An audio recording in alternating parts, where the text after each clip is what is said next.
Who did this? People, Arnold. Your birds will come back. Of course they'll come back.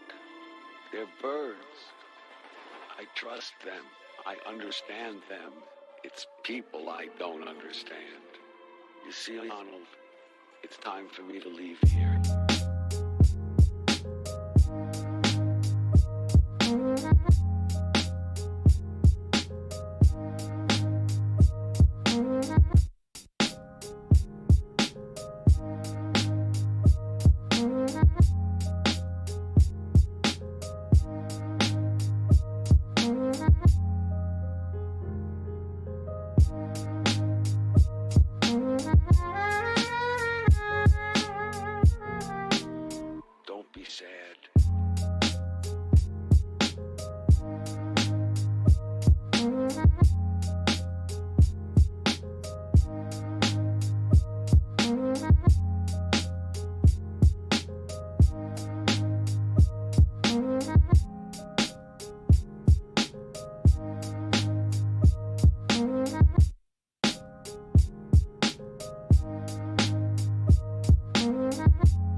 of justice. You loved your father, the devil. What's going on, everybody? I hope everyone's having a fantastic Friday afternoon, no matter where you are in the world. It is Friday. The month of January is finally coming to a close. This will be the day where I lose approximately 600 to 700 subs.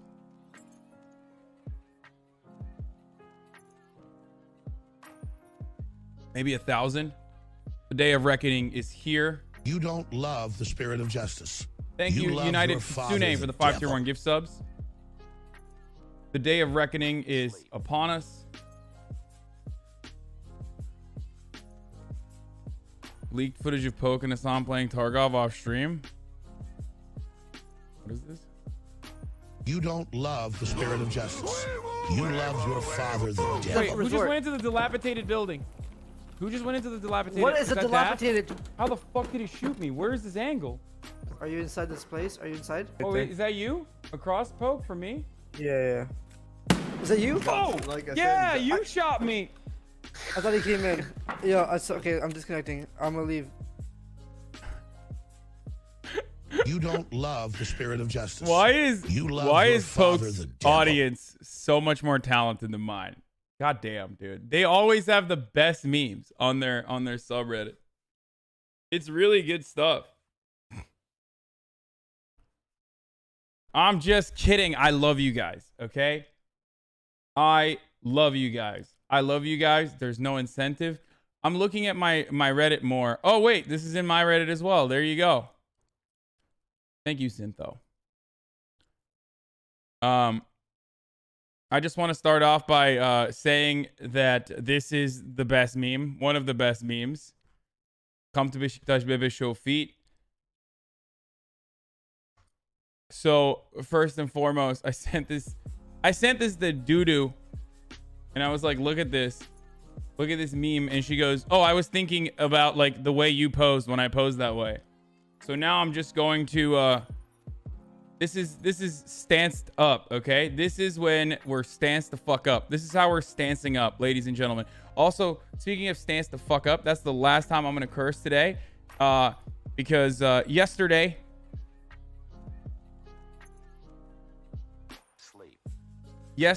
I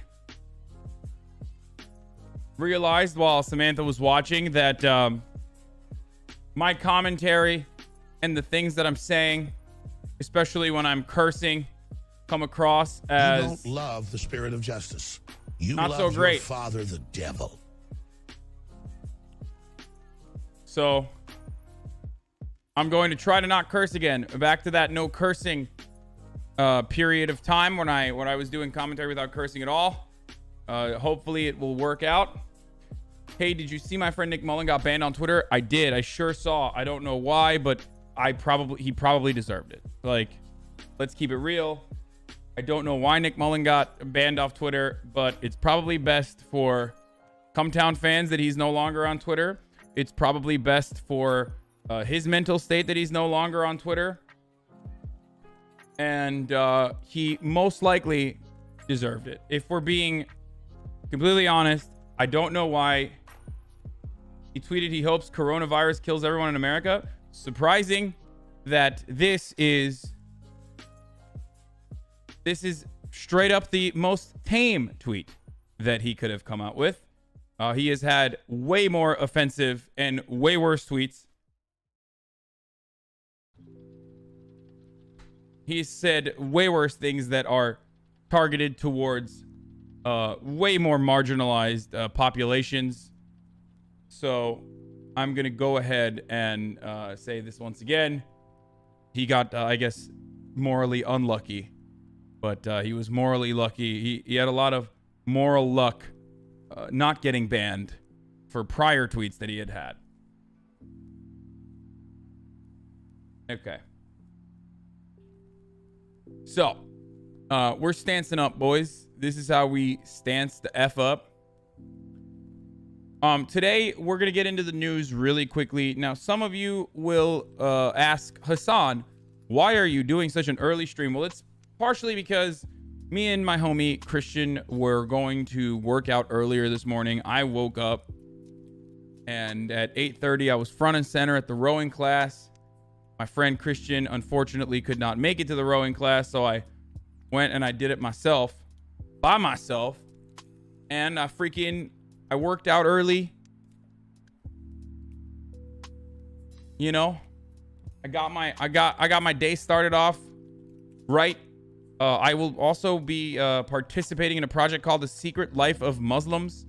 So that's something I can tell you guys now. It's I believe it's like a show that is critically acclaimed, and there's been 2 seasons of it. So that's not like it's not like a crazy, it's just a 1 episode that's going to feature me as well and my fake Muslim ass. So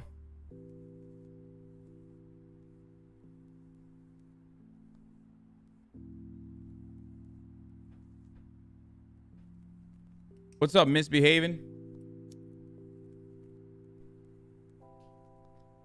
What time do you usually hit the gym? I hit the gym 4.9 on IMDb. Okay, well, I don't know. I don't know why you guys are like, it's not my show. I'm just doing a single episode of it, okay?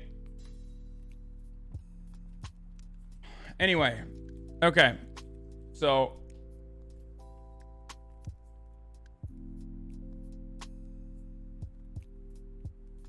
oh, because I said critically acclaimed? I said critically acclaimed, I think. I don't know. You don't love the spirit of justice. You love your father, the devil. Thank you, Hi, Tonzok. Dad. Nice hat. Okay. Coronavirus, doctor arrest in December. What?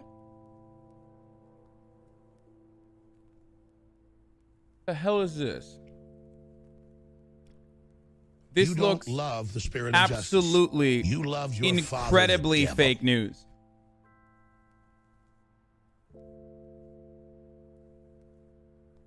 This does not look legitimate at all. First of all, any guy that has sideburns like this, with a black background like this, obviously in front of a green screen, delivering information to me, I'm not taking seriously. Okay? He's a real guy, though. He's serious. Who is this guy? A no nonsense on the street look at Chinese culture and beyond China's original YouTuber join. This guy's lived in China for 15 years, I think. Isn't this YouTuber a huge defender of China? Is he? We'll watch it in a second before we get to that. What else is going on? So tomorrow I will be doing a photo shoot for what is it called? I think it's called LA High. Is it? Like, it's a collaboration with MEL magazine, which is like a guy magazine, a magazine for the fellas. Okay. They are Junior High Mag, sorry. Okay, so it's a collaboration between MEL magazine and Junior High magazine. Junior High is a quarterly publication featuring conversations conducted by artists and activists. We aim to showcase underserved perspectives on narratives of feminist creativity and survival. And it's like a high fashion, high art, queer magazine, I think. As you can probably tell from the issues that they have done before. I'm worried about scrolling down. But yeah, it's kind of like this.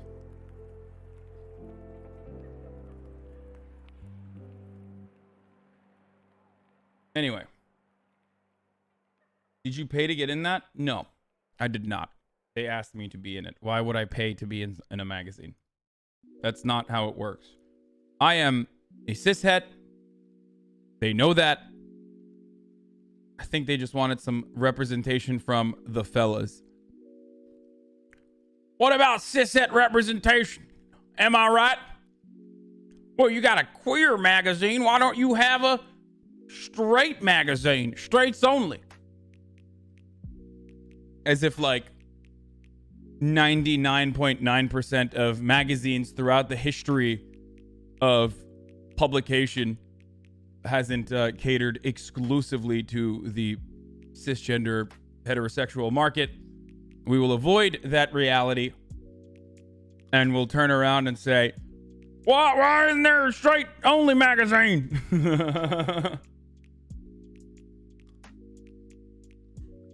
Thanks for doing this to stop cishet genocide.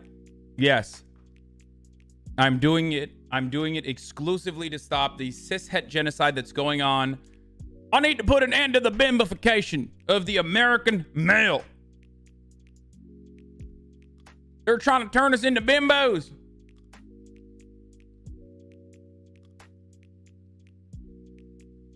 Trying to make us all sexy thoughts with big booties and big boobs. Gumbos, I tell you.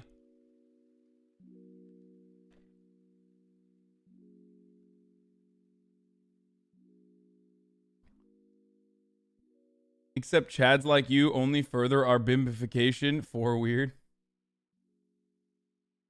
Okay. No, bimbification is a right-wing narrative that bimbification is a right-wing narrative that that the left and neo-Marxist postmodernists are actively trying to turn cishet men into gay women. That's what bimbification is. Not that I am already a bimbo. I am, of course, a bimbo already. It's a Rod Dreher extensively documents this phenomena. Chapo has talked about it. But yeah, did you ask them to shop your head bigger? Isn't that sissification? I want to be a sexy bimbo. Help me. Wide people sad. Listen, if you're in this chat, you're already on your way to being a sexy bimbo. I will, Werger. I will upload. Watch the Josh Pieters video, bruv. We already saw it. We already saw it yesterday. So, too late. Hold on one second. Let me just post that I will be covering the news so that everybody gets to see.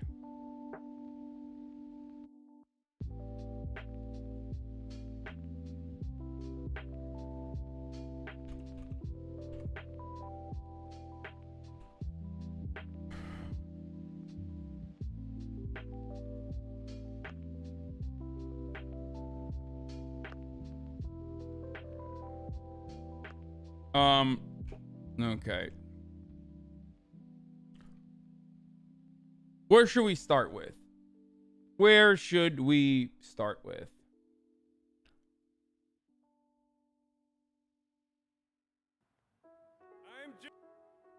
Yeah, we've already watched the I am Jewish, I support Palestinian rights thing. They're telling him he's a terrorist for saying I support Palestinian rights, and they kick him out and da. Yeah, I am familiar.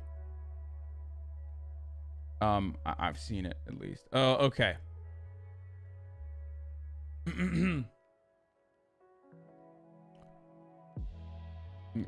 Okay. Where should we start? Should we start with just news in general? Is that what we should start with? Moms, can I post NSFW links in chat? No, General M, you cannot do that. Okay, so today's a sad day. Even though I'm in a good mood, today is actually a pretty sad day. And you might be asking, why, Hasan? Why is today a sad day, Hasan?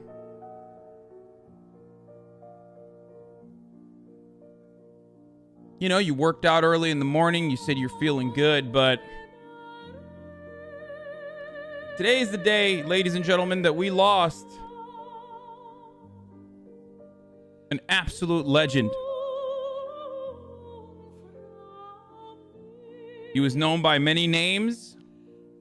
Joe Malden, that bread guy, the rich dude who exclusively self-financed his campaign so he could run against Medicare for all, a very popular policy position. A man known for never giving up on his body, but most importantly, never giving up on his hairline. It does not matter. It does not matter that his hairline had reached all the way back to the back of his dome. He refused to cut the sides of it, and for that, and also for being an overall juiced up steroid junkie meathead, I present to you the death of John Delaney's presidential run. Now, before we get into John Delaney, who was the first person to run, he was the first person to run for president this time around, I want to remind you of a very important adage. Because we, exclusively, especially myself, I was a bandwagoner on the Delaney train. I did not have positive thoughts to share about Delaney, unlike other political commentators. So before we get into the 1 minute moment of silence, I want to read an adage. An incredible hot take from the second debates. Delaney made a ton of amazingly effective challenges to progressive platforms tonight. Revoking private insurance, isolationist foreign policy. Expect to see progressives on Twitter incredibly ass-pained about him for the next day or two.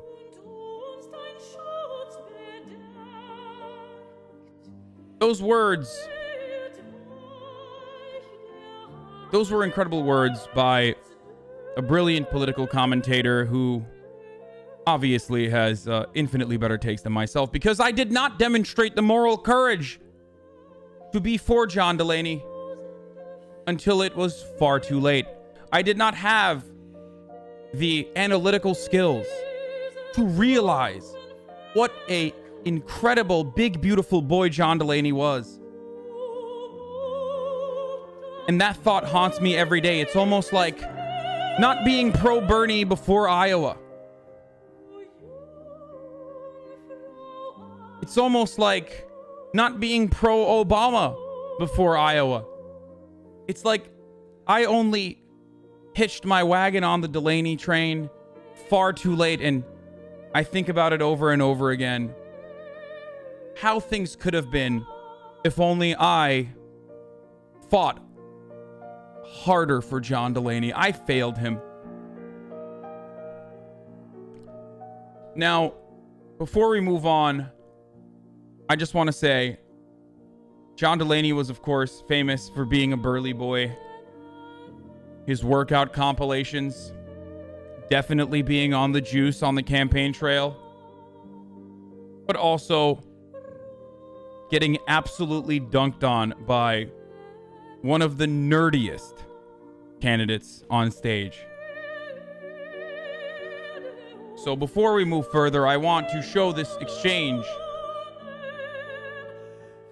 between Elizabeth Warren and John Delaney.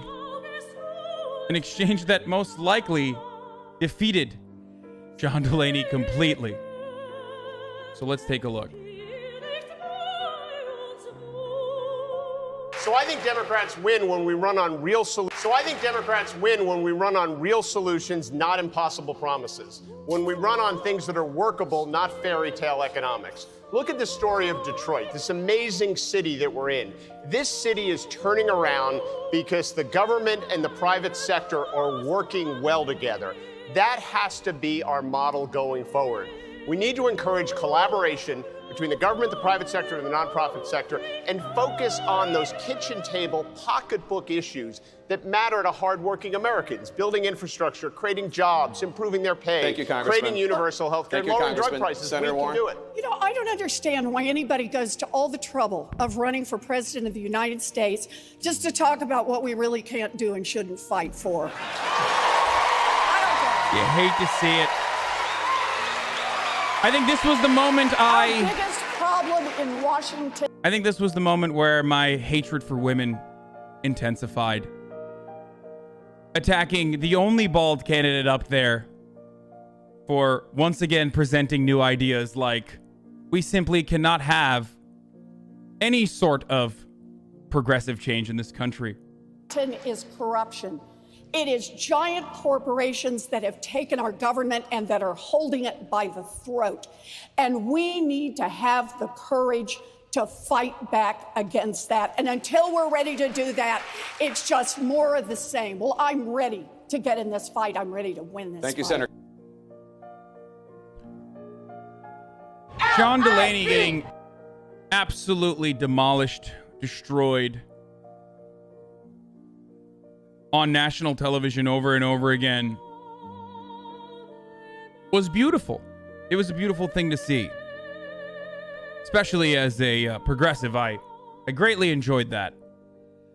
I want to show you guys some of his other highlights here in honor of his campaign because I do love him. I do genuinely love him. Who could forget the time that John Delaney went on Fox News to attack Bernie Sanders? Medicare for all. John Delaney. Congressman, good to have you. Nice to be here, Neil. Thank you. That kind of fell on deaf ears in a party that doesn't want to hear that. Are you odd man out? No, I think most Democrats actually do want to hear it. If you notice when I said we should be the party that fixes what's broken and keeps what's working, there was a lot of applause because 150 million Americans have private health insurance. The polling indicates that well over 100 million of them like it, including our seniors, by the way. About half of seniors have Medicare Advantage, which is a private health insurance program. So, this is an important conversation to have, and I'm driving the conversation. And I think when people actually realize what's in this Medicare for All bill, I think the overwhelming majority of the Democratic Party, putting aside Republicans and independents, but even the Democratic Party will reject this plan and go with the plan I'm proposing, which is called Better Care, which does get everyone health care, but allows people to keep their plans and have private insurance. Well, you might be right. In the end, that might be the way they go. They don't seem to be right now, Congressman, but you're closer to that than I am. But I did notice there was a point in the debate where candidates were asked, would you swap out your private coverage for this government or Medicare coverage? Not everybody raised their hand, but if you did, Elizabeth Warren among them and others, what did you think of that? Because a lot of Americans, 90% of whom have private insurance coverage, they might have their beefs with premiums and the rest, but they kind of like it. And then if they're told to junk it in favor of this, I mean, they get a little nervous. Neil, listen, it's a crazy idea, and it's never going to happen. And I am the only one, I'm the only one saying this. And what's really frustrating about it is this whole idea came from Bernie Sanders, who's not even a Democrat. And all these other candidates, Elizabeth Warren and a whole bunch of the rest of them, have basically outsourced their health care plan to someone who's not even a Democrat. And I just think it's terrible. And I just think we have to have a conversation about this. And many issues, too. I mean, you were just talking about China. I mean, one of the things that I didn't get a chance to talk about in the debate was the Trans-Pacific Partnership, which is something I was a huge supporter of. And I don't think you can actually run against President Trump unless you are a supporter of the Trans-Pacific Partnership, because you have to have an alternative. Okay, no longer interesting. I want to just also point out this incredible moment from John Delaney. Briefly, a quick shout out to a skeptical human who has a great channel, by the way. This moment of John Delaney that I simply cannot forget. What an incredible moment. Where presidential candidate John Delaney was talking to Cenk Uygur about how he's a problem solver. And he came up with this very real story that he's talked about before. Also on the debate stage as well. Option argued the following on the Young Turks. But the other thing is about 150 million Americans have private insurance right now, and 70% of them like it. So I just think it's a terrible idea for us as a party, as a matter of politics, to run on making those plans illegal. The first thing worth establishing is a basic point of logic. Not this, we've already heard this. This. Good. The polling data on health insurance Nope, not this either. Hold on, where is it? Where is it? Oh, this is it. This is healthcare plan. Here it is. Argument against Medicare for All is that it would wrongly take away the healthcare benefits that union members fought long and hard for. I mean, my dad was a union electrician. This is right? He my was a favorite. 60-year member of the This is my favorite John Delaney moment. National Brotherhood of Electrical Workers. Yeah. And his union fought so hard to get him and us a great healthcare plan. And I just think about my dad and go to him and say, you're going to lose this plan, which he loved and he used to talk about all the time, and you got to go on Medicare. He wouldn't want to do that. Now, an incredible moment, of course, because John Delaney, who self-admittedly runs on kitchen table issues, having a conversation with his dad as a young boy about how his union fought long and hard for his health care. I'm just picturing John Delaney's father coming home after a long day of doing his union job and saying, hey, son, why don't you take a seat right here on Pop's lap? You know what? Those private healthcare providers, son, they're not so bad. Thank God that my union was able to tirelessly fight with the company and our bosses to ensure that those private healthcare providers could give us healthcare as well. All power to the Soviets. Now, of course, another reason why I consider this to be a hilarious story is because if Medicare for All was already offered and everyone had socialized medicine, unions would automatically have more bargaining power for additional benefits, which is hilarious that John Delaney is not considering that point of view here, because it's no longer a benefit that unions have to fight for. But of course, that would go against the best interest of John Delaney, a man who ran for John Delaney alone. He'd be wrong. But he may be, but again. I don't know. I feel like these conversations with his father. Anyway. What else? Is there another... Is there some John Delaney moments in here? Let's take a look.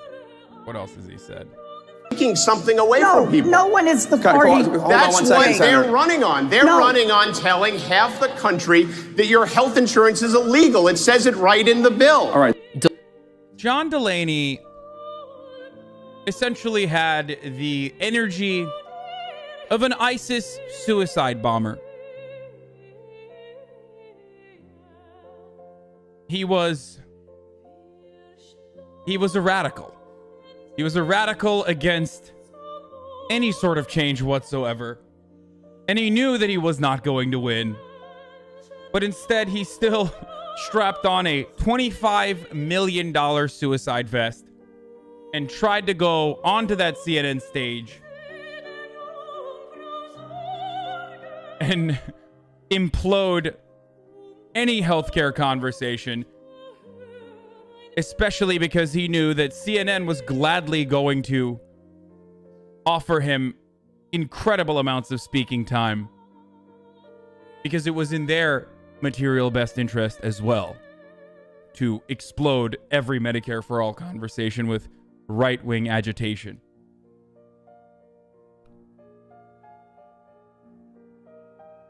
And for that, I thank you, John Delaney, national hero, all-around jacked guy. And your legacy will continue. Your legacy will now continue in the form of Michael Bloomberg. Now, we don't know what Tom Steyer's personal opinion is on all the progress that we're talking about. I don't know if it's genuine or not. But at least Michael Bloomberg and the DNC are working tirelessly to ensure that this democratic process of electing the best possible candidate who's going to offer the best things to as many Democrats and as many Americans as possible will be disrupted once again. Now, the donor threshold for the February 19th Nevada Democratic debate, according to the DNC, will be abolished exclusively so that Michael Bloomberg can qualify.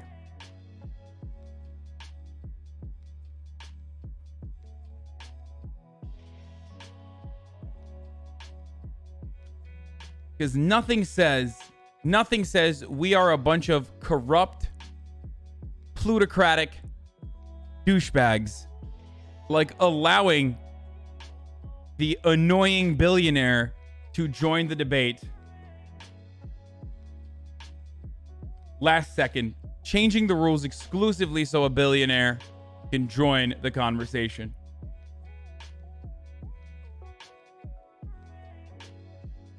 I wonder why they're doing this.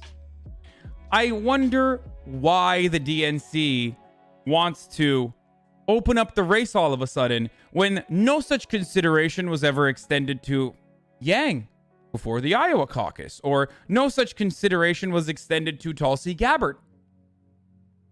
I wonder why the Democratic National, the DNC, I wonder why they decided to take this turn in Nevada. All suspiciously coming a day, 24 to 48 hours after Michael Bloomberg openly stated that he was exclusively running, or not Michael Bloomberg, but at least people that work for Michael Bloomberg openly stated that they were running because they thought Joe Biden was not a strong enough candidate and that he was going to lose far too many delegates and far too many votes in the primaries to Bernie Sanders.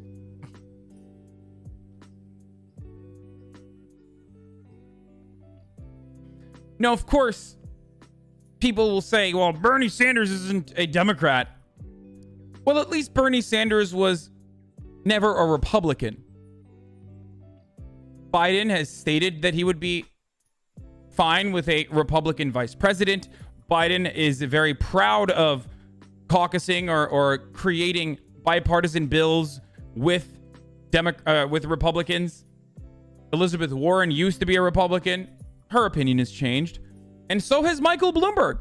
So this notion that Bernie Sanders is not a Democrat is complete nonsense, considering the fact that the DNC openly uses Bernie Sanders' imagery whenever they're promoting their Senate Democrats, because they know Bernie Sanders is the most favorable Democratic, well, independent, but most favorable Democrat adjacent senator in the Senate. I love the Schrodinger's Democrat, which is Bernie Sanders. The idea that Bernie Sanders is both a Democrat where it counts and not a Democrat where it doesn't count. When it comes to raising money for the DNC, Bernie Sanders, of course, is a Democrat. Come on, look at how popular and cool he is. When it comes to trying to hammer him and trying to attack him, well, then Bernie Sanders is not a Democrat, says Joe Biden.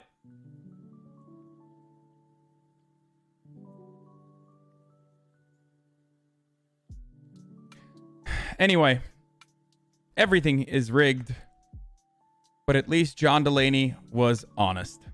He was honest about his intentions. He wanted to explode the Medicare for All conversation. And for a brief moment, he did. He was a hero to neoliberals all around who thought that he had made a ton of effective challenges to progressive platforms. I just want to know, because of what And you for have that, been saying, if you were we okay thank him. sharing your dating experience in college. For that, we thank him.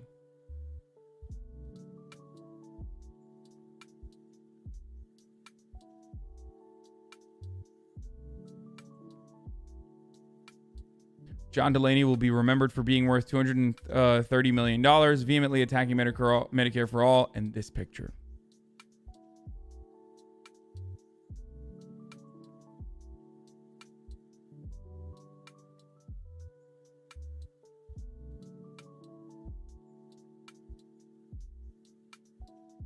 Okay, so that was our quick John Delaney. Shouts out the John Delaney hour. Now, as far as what the takeaway should be from the Delaney-act surge that we had,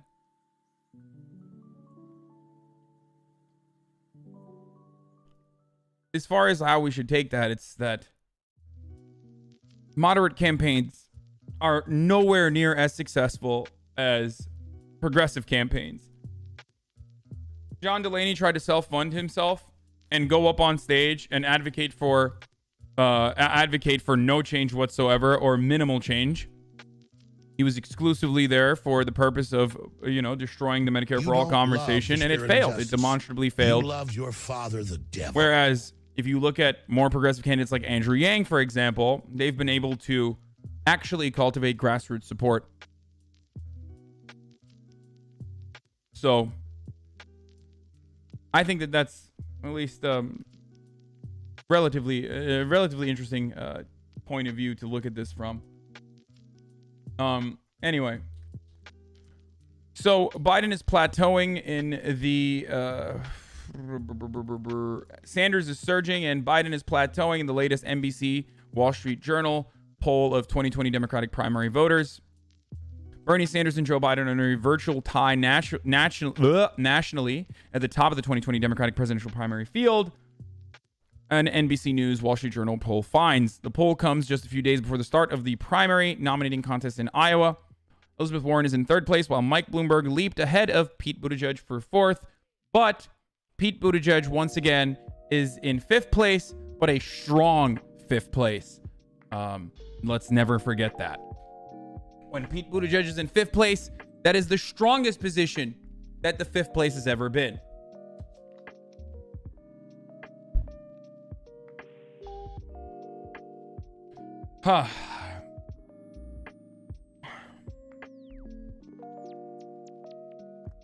Someone link me the Dave Weigel tweet, please. By the way, you guys were saying that Dave Weigel had info from the Sanders camp.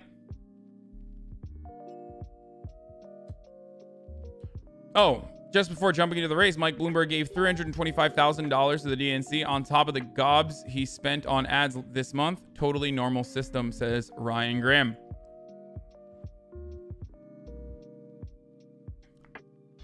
Tracy, yes, normal, absolutely. This is how politics has always worked. We ought to develop a sense of realism about that. Hashtag WWG1WGA. Where we go one, we go all. This is, of course, a QAnon hashtag.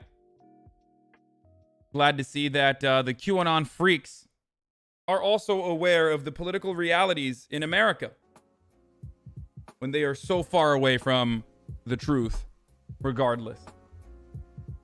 Sanders' campaign on DNC debate rule change to now change the rules in the middle of the game to accommodate Mike Bloomberg, who's trying to buy his way into the Democratic nomination, is wrong, and that's the definition of a rigged system. Succinct and perfectly stated by Bernard Sanders. I'm glad that he's using this as an opportunity to openly criticize the DNC and the Democratic Party. I think these are the types of things that will activate independent voters, regardless of what my fans and people in this audience who work for the DNC and who work in Democratic circles think. Sorry, but it's the truth. I think that highlighting this sort of inequity, highlighting this sort of corruption is very good. This is corruption. This is absolutely corruption. Okay? And Americans hate corruption. They intrinsically understand that the American government is corrupt. They understand that both parties are corrupt. Okay, here we go, says Motivated Citizen. Bernie Sanders already setting it up that he loses, and I hope he does. It was because it was rigged, afraid of debating Mike Bloomberg. Bernie sounding more like Trump by the day. I don't care. I don't care about things like this. This guy he has brainworms. Who cares? I will never, ever spend time responding to this. Okay? I already get enough of this in my own chat.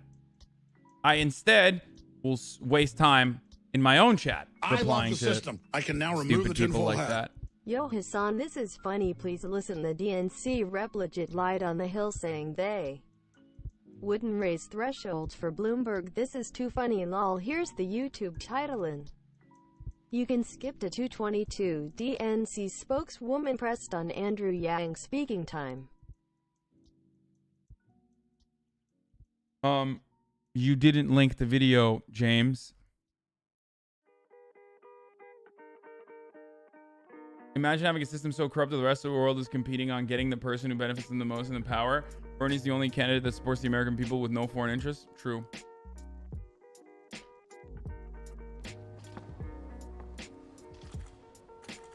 There it is, boys. There it is.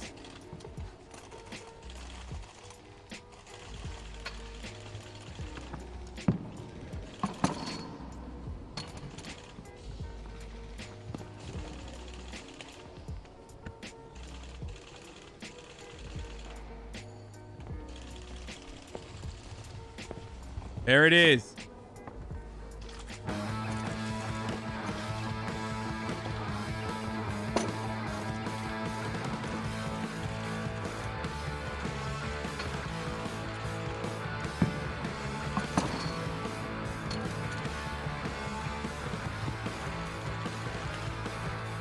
God save the Queen, the fascist regime, it made you a moron, potential hate bomb. God save the Queen, she ain't no human being, there is no future in England's dreaming.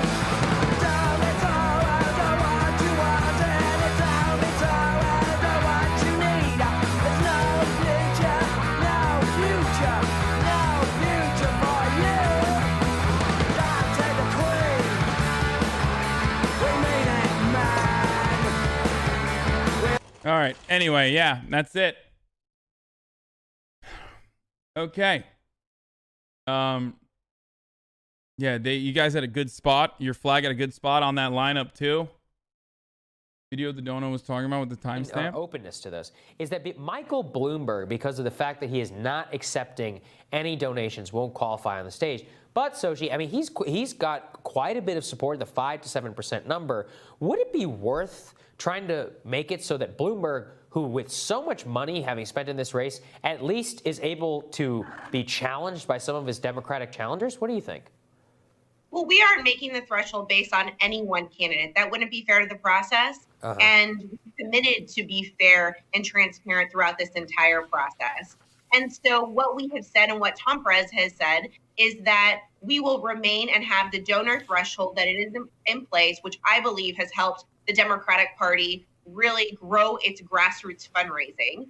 We will keep that criteria through January. Once voting starts, then we will take a fresh look at everything because we want to make sure that that our threshold and our criteria for these debates. Okay, so she didn't lie. She did say once voting starts, we'll take a fresh look. So the DNC was probably, most likely, already contemplating what could happen when or if Bernie Sanders surged in the polls, got a last-second pickup in Iowa, and then actually ended up, God forbid, winning the Iowa caucus, in which case they would need to open up the field to additional candidates to try to attack him.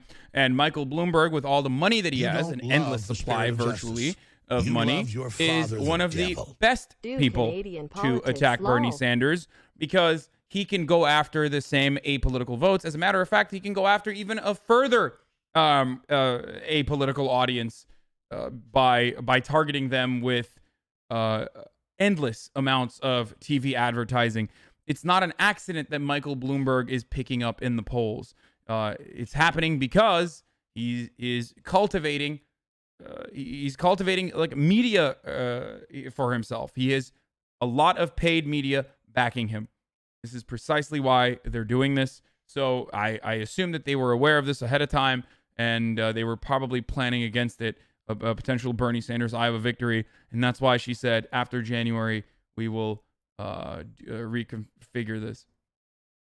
Minnesotans for Delaney. This is the worst day of my entire fucking life. Okay, this is not real, right? I mean, that's not like a real, like, unofficial grassroots. Like, it's a parody, right?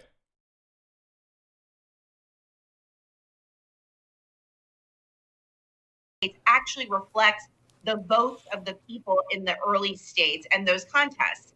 So that is what he has said. We still will revisit all of this once people start vote, or once we're looking at contests when people start voting. But through January, it will remain.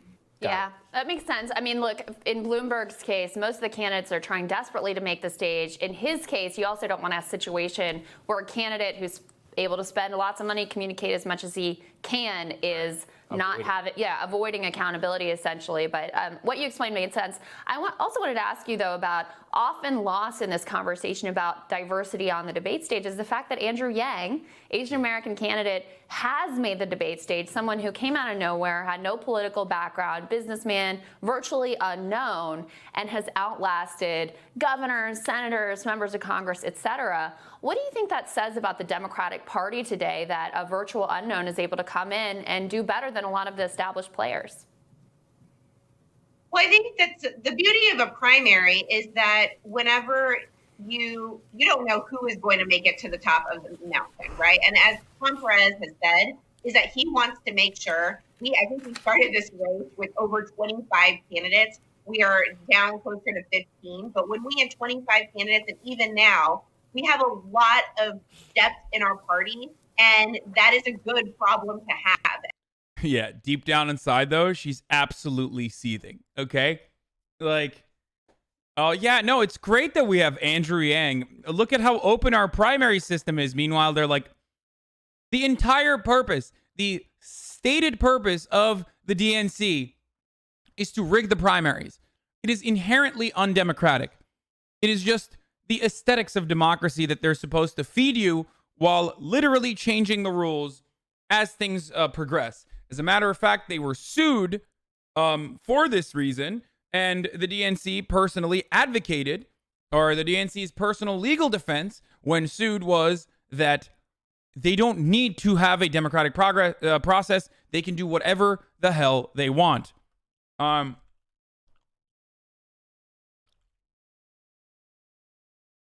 on. Let's take a look at that, actually. Yeah. The DNC lawyers argued that the DNC has a right to pick candidates in back rooms.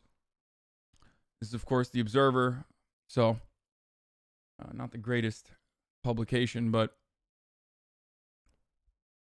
the attorneys representing the DNC claimed that the Democratic National Committee would be well within their rights to go into back rooms like they used to and smoke cigars and pick the candidate that way.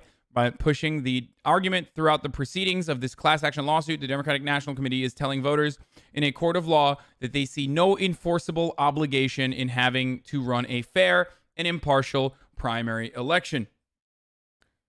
As a matter of fact, they did this very openly when they decided to have superdelegates not that long ago, and they decided to add superdelegates into the conversation. Superdelegates, for all of you Bernard fans that are older than 18, superdelegates were a big reason why Bernie Sanders was portrayed as a loser, even though the primaries had just started, because every single superdelegate had already committed to Hillary Clinton. And the media that worked side by side with the DNC, as we later found out from WikiLeaks, DNC leaked emails that openly colluded and orchestrated with the Hillary campaign and the DNC and the media itself, was doing everything in their power to stop the Bernie momentum, and a part of that process, of course, was mentioning these superdelegates over and over again and hammering in the narrative that Bernie is not electable, Hillary Clinton is electable, Hillary Clinton has already won this race, Bernie Sanders should probably drop out. Obviously, one of the consequences of this is the endless annoying Democratic talking point that Bernie Sanders sullied the race for Hillary Clinton by daring to run. So, yeah. So, just remember that when they're having these sorts of conversations, when they openly stated in the past that they are not interested in having a fair and impartial process. As a matter of fact, their sole and stated purpose is to ensure that this process is not impartial, considering that we have a two-party system in our democracy. Whenever I tell you we don't really have a democracy, it's all a facade, these are the things I am thinking of. And we have been able to showcase our candidates through these debates. And so what you've seen is some candidates take advantage of the platform and really move voters.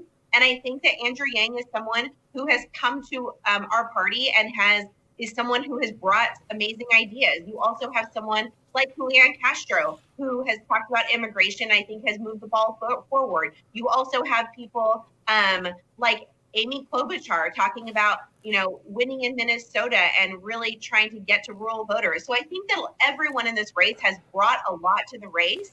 And I think the beauty about our primary is that it has been a fair process. And if you have a message that works and that resonates, then you will rise to the top. Sochi, I do want to ask you about speaking time. I mean, does the DNC have any ability or influence on the amount of speaking time that candidates have get? Because one of the complaints that we have seen consistently is that things will be over-skewed to the establishment, that we hear from a lot of our viewers here, which is that, somebody who might be polling at 2% might be getting 10 times the amount of speaking time. Amy Klobuchar, consistently at the top of every debate stage with the amount of speaking time that she has gotten. Why, someone might ask? How does this happen?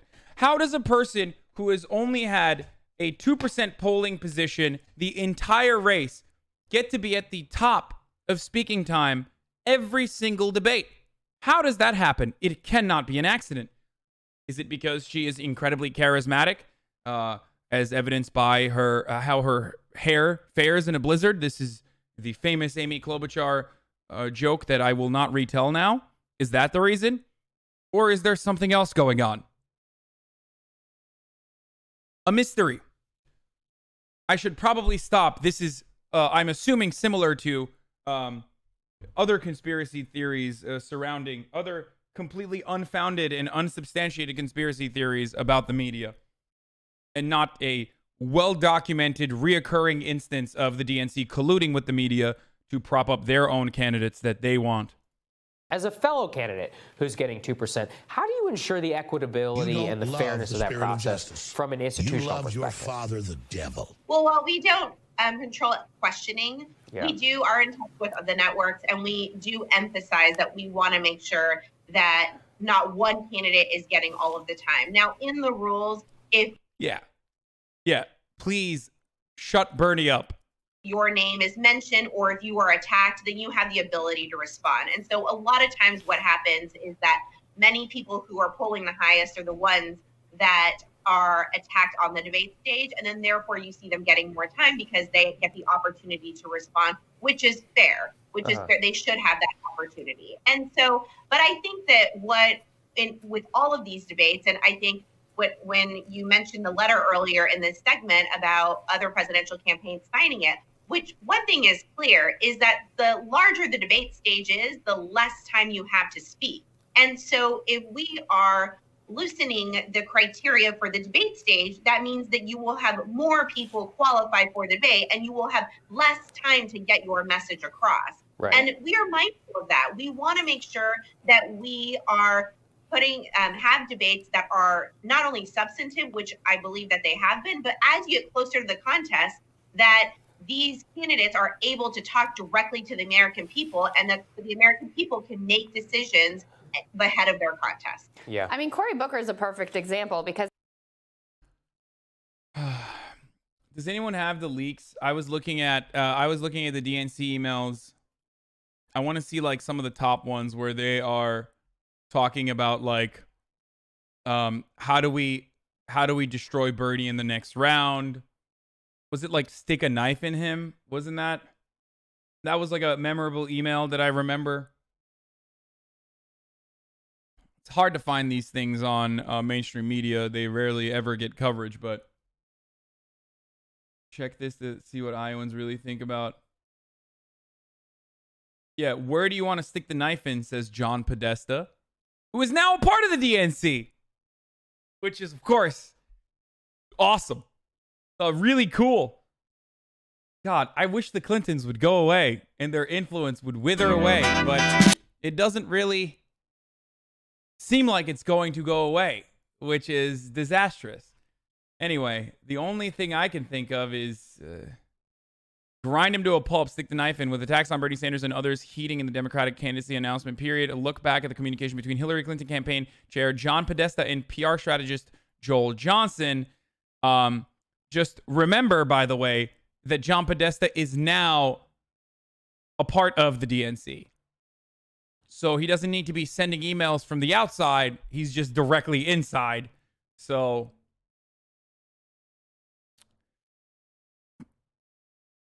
Bernie needs to be ground to a pulp. We can't start believing our own primary BS. There is no time to run the general. Crush him as hard as you can. Other than that, hope all is well and congrats on Nevada. What is this? They're wrong. Like, what was the annual growth rate in 2019? 1.9. They're wrong. Thank you. Sent from my iPhone. What? Yeah. I'd like to see how your hair would fare in a blizzard. If you keep writing that, I will replay that. I will replay the meme. If you keep memeing about Amy Klobuchar, I will play it. Bernie Sanders is surge in Iowa. Wait, let's see if I can do this.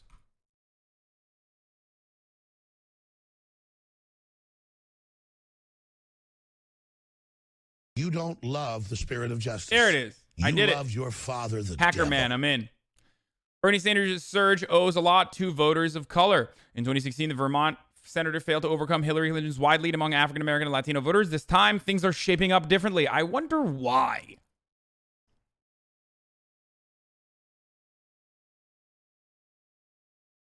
We are going to watch what Iowans really think about 2020 in a second. I just wanted to look at this really quickly. This guy straight up has a... Wow. You know, people say the New York Times does not have diversity. And here I am, reminded that at least Italians have some representation in the New York Times. Giovanni Russonello. Thank you, Giovanni, for being you, being unapologetically Italian, and also wearing this condom tip hat on your New York Times PFP. That's pretty good. That's as good as it gets. Welcome to Poll Watch, our weekly looking at poll data. Okay, this year he has sought to avoid the same outcome, hiring a more diverse staff and seeking to complement his focus on economic inequality with the frank conversations about racial justice. And with Mr. Sanders surging days before voting begins with the Iowa caucuses, an intriguing theme has emerged. Much of his momentum, polling shows, owes to the support of non-white voters.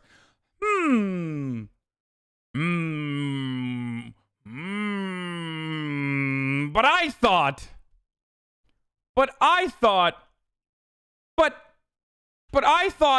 every one of Bernie Sanders's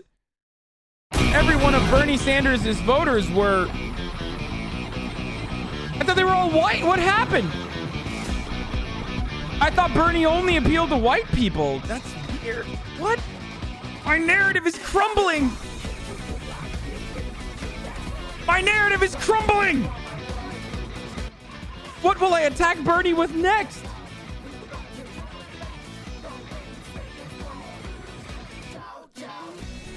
This is for Giovanni Russonello.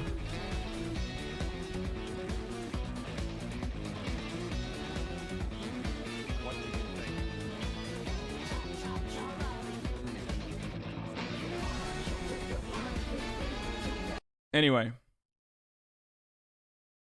Part of Mr. Sanders is... Oh, by the way, that helped propel him to a statistical tie in the poll with Mr. Biden, who until recently had seemed to enjoy a comfortable lead in Texas. Part of Mr. Sanders' strength among Latinos can be chalked up to the fact that Hispanic population of the United States skews younger than the rest of the country, and Mr. Sanders continues to draw by far his strong support from voters under 50. Our population is so young that most of the people are in their 40 and under category. Matt Barreto, a founder of the polling firm Latino Decisions, said in an interview.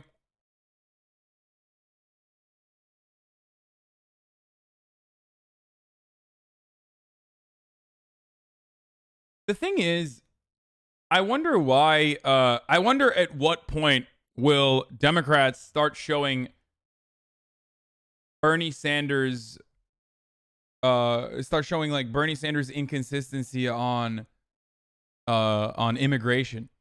Because if you want to attack Bernie on immigration, all you need to do is show them his like talking points on Fox News when he's appeared on Fox News in the past, or you bring that up too much. Don't give them ideas. Guys, listen, this is not assisting the enemy. I'm sure there is opposition research readily available on this. The reality is, like, this is something that Bernie Sanders is going to be attacked on. Bernie's not a viable candidate with his record on immigration. Yeah, see? Dipshits are already, who just found out about this, are already mentioning it in my chat. They're always going to do that. Why are you helping the Trumpers? Wait, first of all, in the general, Bernie Sanders' take on immigration in the general will only help. What are you talking about? The only place where Bernie Sanders' like inconsistency on immigration would be in the primaries.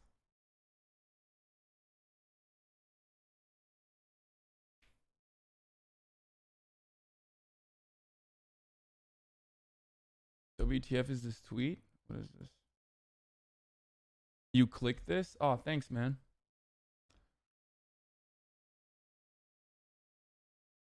Should Bernie attend the debate? I feel like if he wins Iowa, he will win New Hampshire.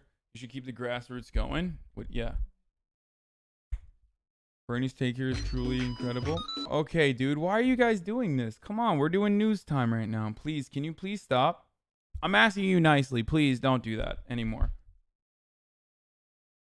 What's up, Matt? Stupid Art.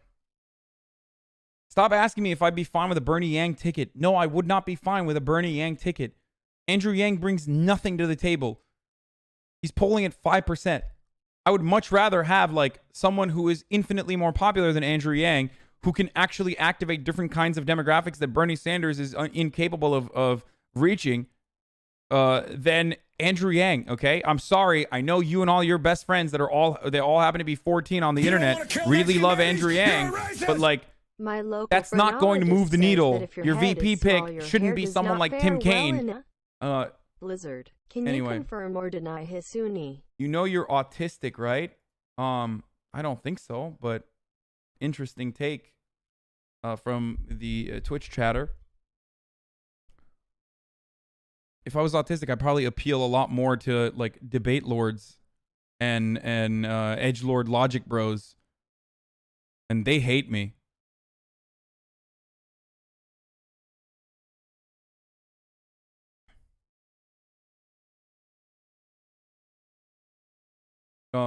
You gotta prevent a terrible VP. It's the curse of the year zero after all. Anyway. Autistic jokes aren't funny. I actually have autism. I was not joking.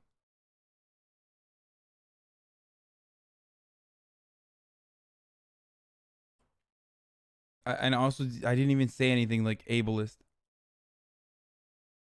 That person did an ableism, I think. Or maybe he didn't. Would you rather have a small head or a large one? I'm happy with my head size.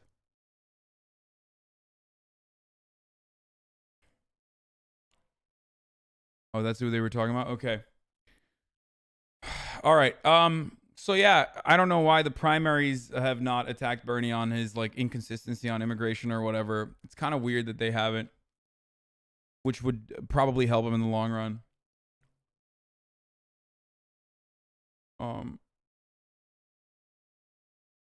Okay.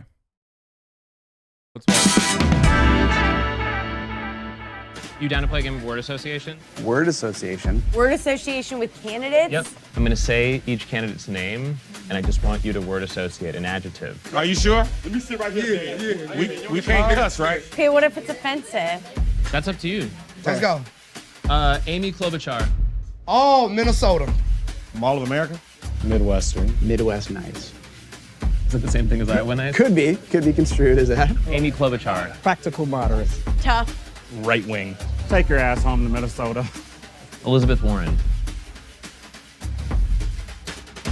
Safe. Empowerment. Smart. An activist. Funky. Inspirational. Fighter. Oh. Elizabeth Warren. Old money. She got old money. Mama. The old money. Blue Diamond perfume. Andrew Yang. Energetic. Smart as hell. Math. Math? All right. I started this. Andrew Yang. Oh, $1,000. That's the man right there. I like Andrew. Winner. The winner. Yeah. John Delaney. I didn't hear much about him. I don't know enough about him. Who is that? That's a comedian. What?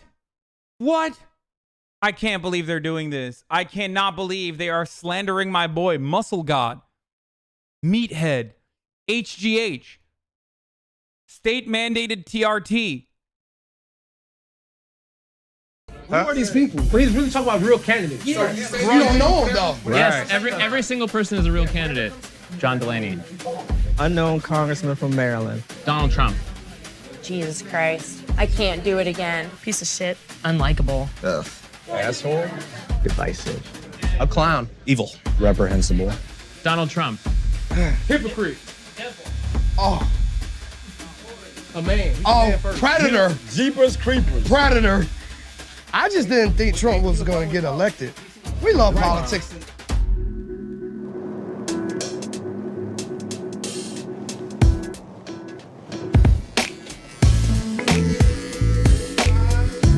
Well, I didn't even vote last time, unfortunately. You didn't vote? Why not? I did not vote because I would say I didn't have any faith in the system anymore, not realizing how worse this Agent Orange would have been. Do you regret not voting? I do regret not voting. We had our, many people, many ancestors have died for us to vote, and I was being very negligent of respect to our ancestors that have died for that. I don't know, especially with our community. We have, in the Black community, it's such an issue with us not voting. Why didn't he do the word association with Bernie? But it won't happen again. Who do you like best, or who are the candidates that you like best? More leaning towards Bernie. There's a gap in wealth in this country, and I just don't like that at all. The billionaires? Yes, they run the world, actually. It feels like they're all at a round table, just sitting down, like, which game we're gonna play today? Because they literally I'm are. not hearing that much Joe Biden. Why is that? Joe Biden, I feel, is creepy. I'm not gonna lie, like. What gives you that? Okay, dude, somebody's gonna say the hard R. It's fine, okay? It's fine. That's not TOS. That impression. Why do you feel that way? Something about him, like I've seen some of the videos he's in and how he gravitates to women and I think his indecency towards women and how he holds them. Like, he couldn't hold my wife like that. All right. How do you figure out who is talking about issues because they really care about them and who is talking about issues, especially issues that affect the Black community, because they want your votes? When you come there on election time with your shiny suit with the only Black guy that's speaking for us, and I'm gonna talk about how I'm gonna make change in the Black community. And after y'all vote for me, good riddance. Y'all won't see me no more. Remember, these are relatively younger Black voters, so they are firmly in the Bernie Sanders demographic. That mentality, unfortunately, still absolutely works with older Black voters who are by and large more conservative and just want to vote for whoever is the most electable. I'm not saying that they get duped. Well, some of them definitely get duped by the Democratic establishment, but they are always, or at least notoriously, they make the safe choice. And the safe choice is whatever MSNBC and CNN and the DNC is pushing on the old Black voting bloc. We're not voting for you. How does it make you feel when candidates say things like, we need to reach across the aisle? What does that mean?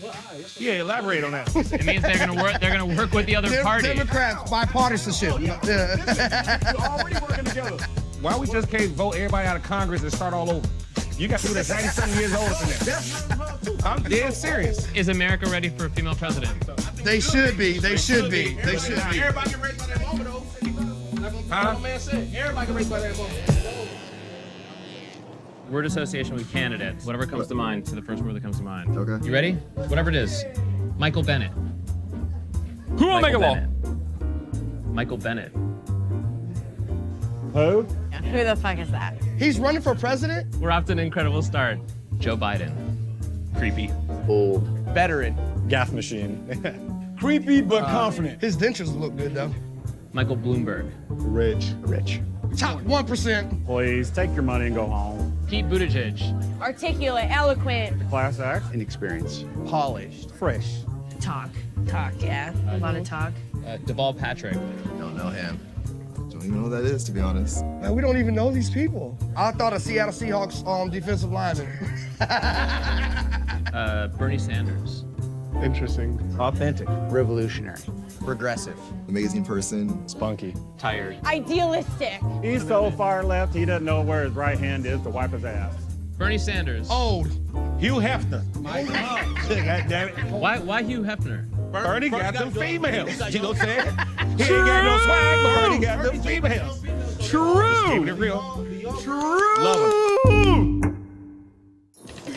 Oh, it's so good. It's so right.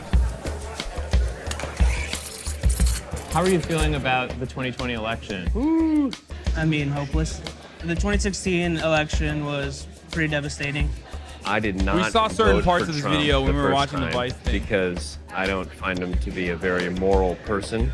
But I'm probably going to vote for Donald Trump this time around. What's changed? I think the left has run so far to the left. Well, we have to do something. A lot of us, especially from a minority. The left went too far left by advocating for Medicare for all and revamping our economy to try to prevent the worst elements of climate change from impacting the next generation. So I decided I'm no longer going to allow female bodily autonomy, and also I want immigrants to be yeeted out of the country in the cruelest ways possible. And yeah, I'm a free market capitalist, baby, and cut all my taxes. Pretty cool. Perspective are sick and tired of hearing our livelihoods and our cultures be used as a political football. You have one side promising these things of unity and diversity, but you never really see it happen. Are there any Democratic candidates that are appealing to you? Not right now. You can hardly be a mayor and be pro-life in the Democratic Party. I think it's the greatest moral issue of our time. It's pretty frustrated where we put all our eggs in one basket of, well, this person's pro-life, so I'm gonna vote for him. Sure, he's pro-life, but what are you going to do for that single mother who has to provide for that baby? Because at the end of the day, it affects low-income people. I don't believe in abortions myself. Yeah, we got to deport that guy. We got to deport that other guy and just bring in a bunch of pro-choice young immigrants, dude. That guy's got to go. But I also believe in caring for people. What issues are important to you? Immigration, 100%. I am the son of a single mother who's an illegal immigrant. So if she were to be deported, what does she have to go back to? You're telling someone else they have no rights in this land after you've stolen land from indigenous people, after you've stolen land from Mexican people, and now we're saying, this is our territory, you're not allowed here. How is it that my mom, who has worked her entire life, never asked for government assistance, has done it all on her own, when will she have citizenship? Jesus Christ. That's all I care about. I'm starting to learn that there's a lot of weight and importance to being a minority voter. He's not voting for Trump. The other guy is, not him.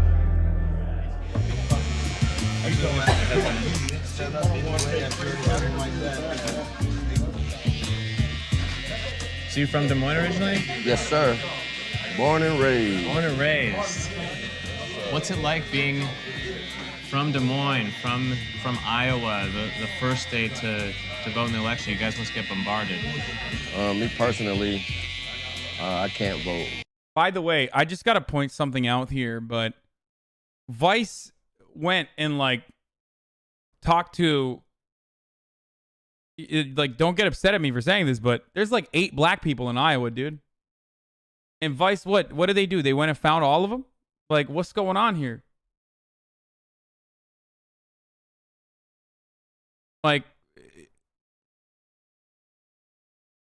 Iowa is notorious for being one of the whiter states. It's 90.28% white and only 3.51% African American. So,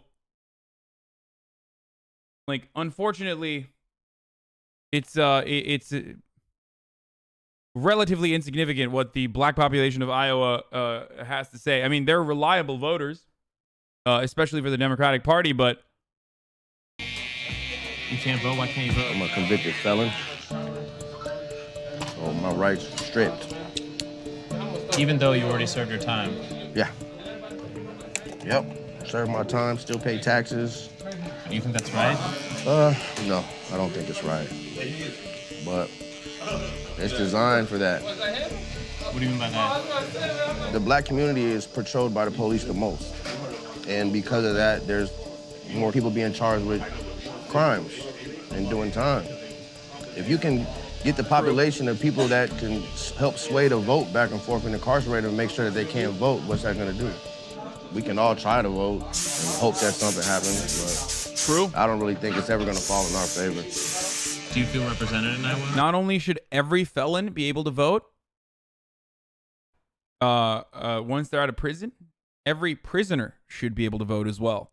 Every single one. And yes, that includes the Boston bomber.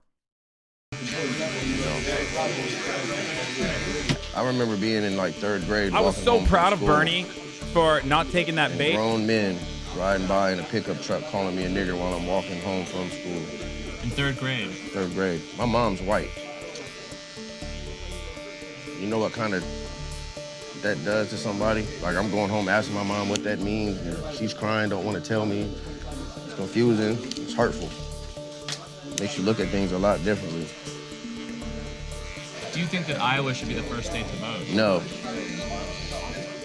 Population of black people in Iowa is 3%. Maybe 30% of them incarcerated. You don't love in the Iowa spirit of alone. justice. You love your No, father. I don't think that should be first. Nope, I don't think that should be first at all.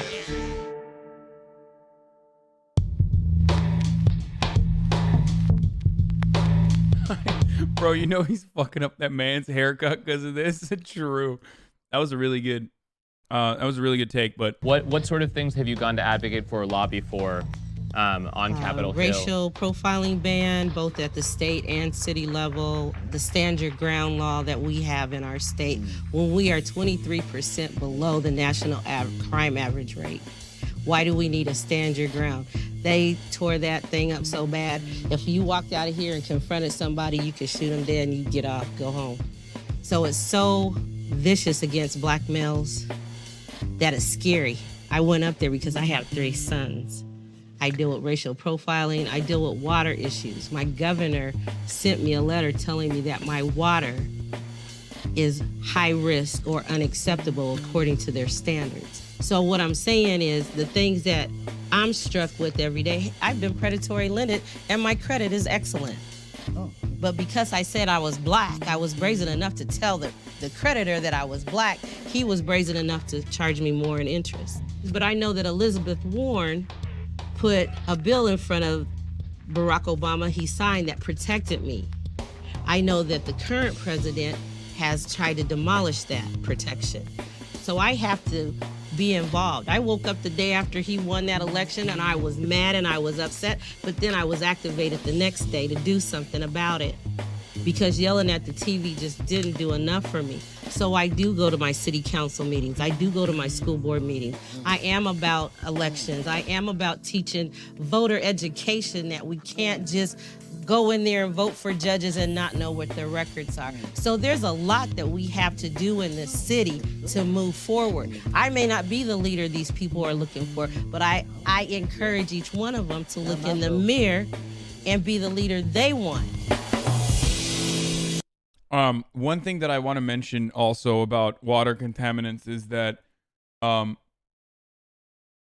recently, I forget where the study was done, but we found out that the rate of toxicity in drinking water is a lot worse in poorer neighborhoods all around the country, and not just places like Flint, Michigan. I said that's Iowa water he's drinking. Yeah, that's Iowa water. That's what it looks like. No, I'm just kidding. But so what did the Trump administration do in light of that information? Well, the Trump administration board of the State Department of Natural Resources began drafting water standards Meanwhile, the Trump administration has rolled back U.S. water pollution controls so that mines and other businesses can dump their toxic waste directly into the water. Free Amy Therese? Who Omega Lol? Who cares? I'm banning you because I don't want you in my audience if you're saying shit like that.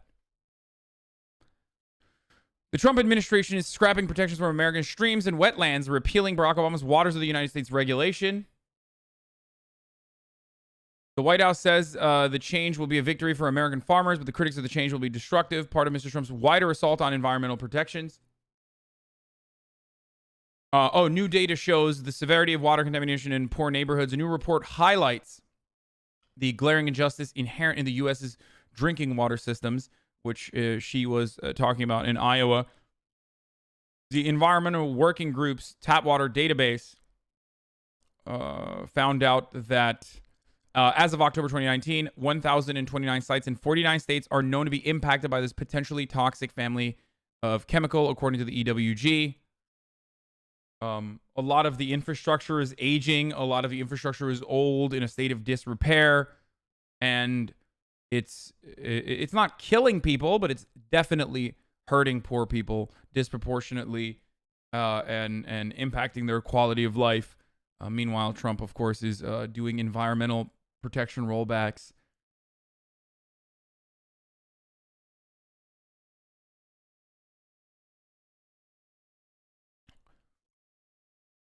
The rule that basically took your property away from you, he told the assembled farmers. The White House says the farmers will be a primary beneficiary of the change. Some farmers rejected the protections, claiming they were too broad and required the industry to go to great lengths to protect small bodies of water on their properties. But the administration's own data shows that real estate developers and those in other non-farming industries are poised to reap the greatest rewards by applying for permits to develop on previously protected waterways. According to the data, real estate developers and other businesses sectors outside of farming take out substantially more permits than farmers for projects impinging on wetlands, creeks, and streams. The new rules are already facing court challenges from environmental groups and Democratic-led states. This will be the biggest loss of clean water protection the country has ever seen. And it puts drinking water for millions of Americans at risk of contamination from unregulated pollution. This is not just undoing the Obama rule. This is stripping away protections that were put in place in the 70s and 80s that Americans have relied on for their health. We should just go back to using asbestos while we're at it. Why not do that?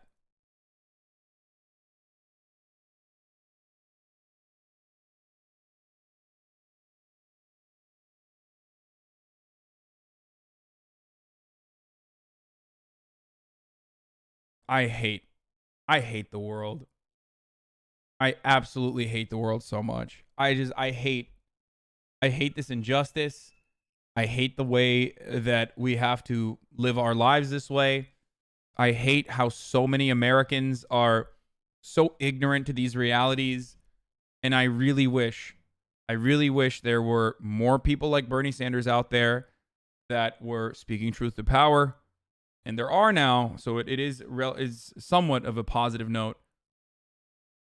I just wish that the media wasn't so complacent and actually did their job and highlighted these issues and educated the public where our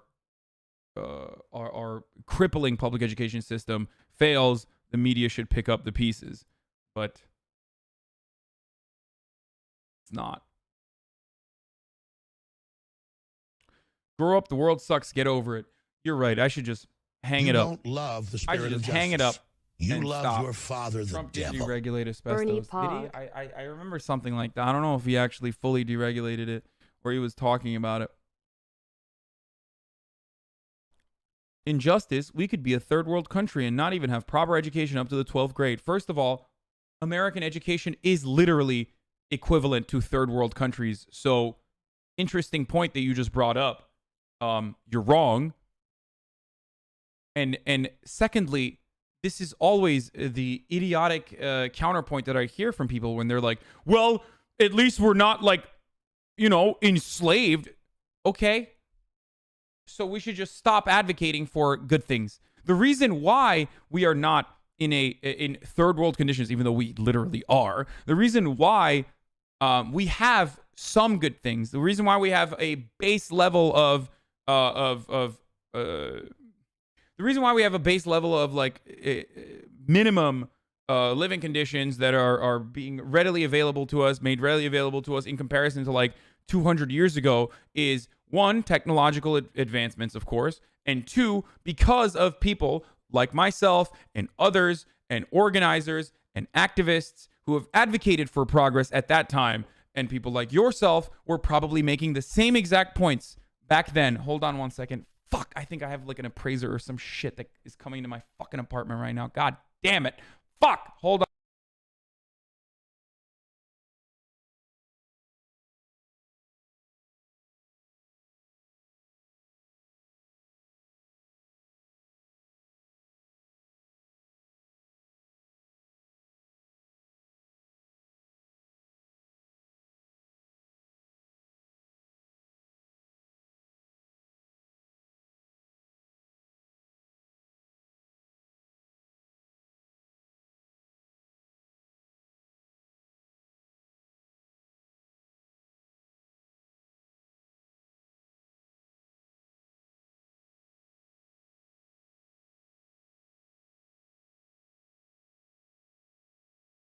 Never mind. False alarm.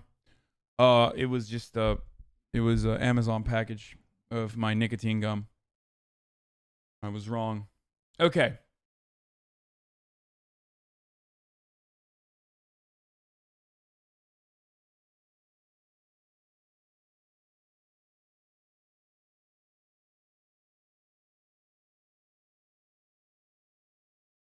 Anyway, where were we?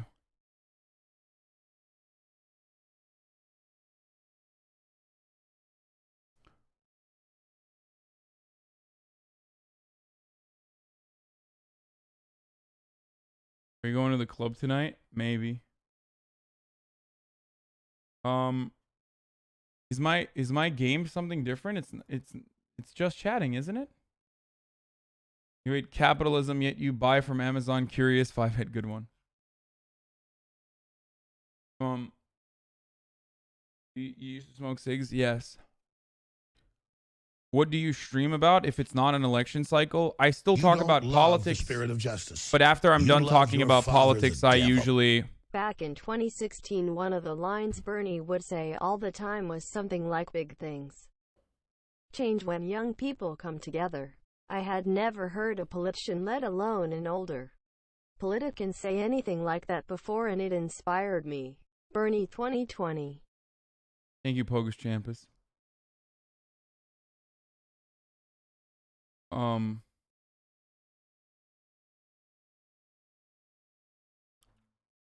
Okay, the media is owned by the 1%. Why would they help? I know. I still hope.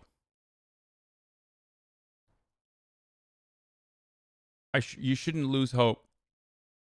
Anyway, let's take a look at this.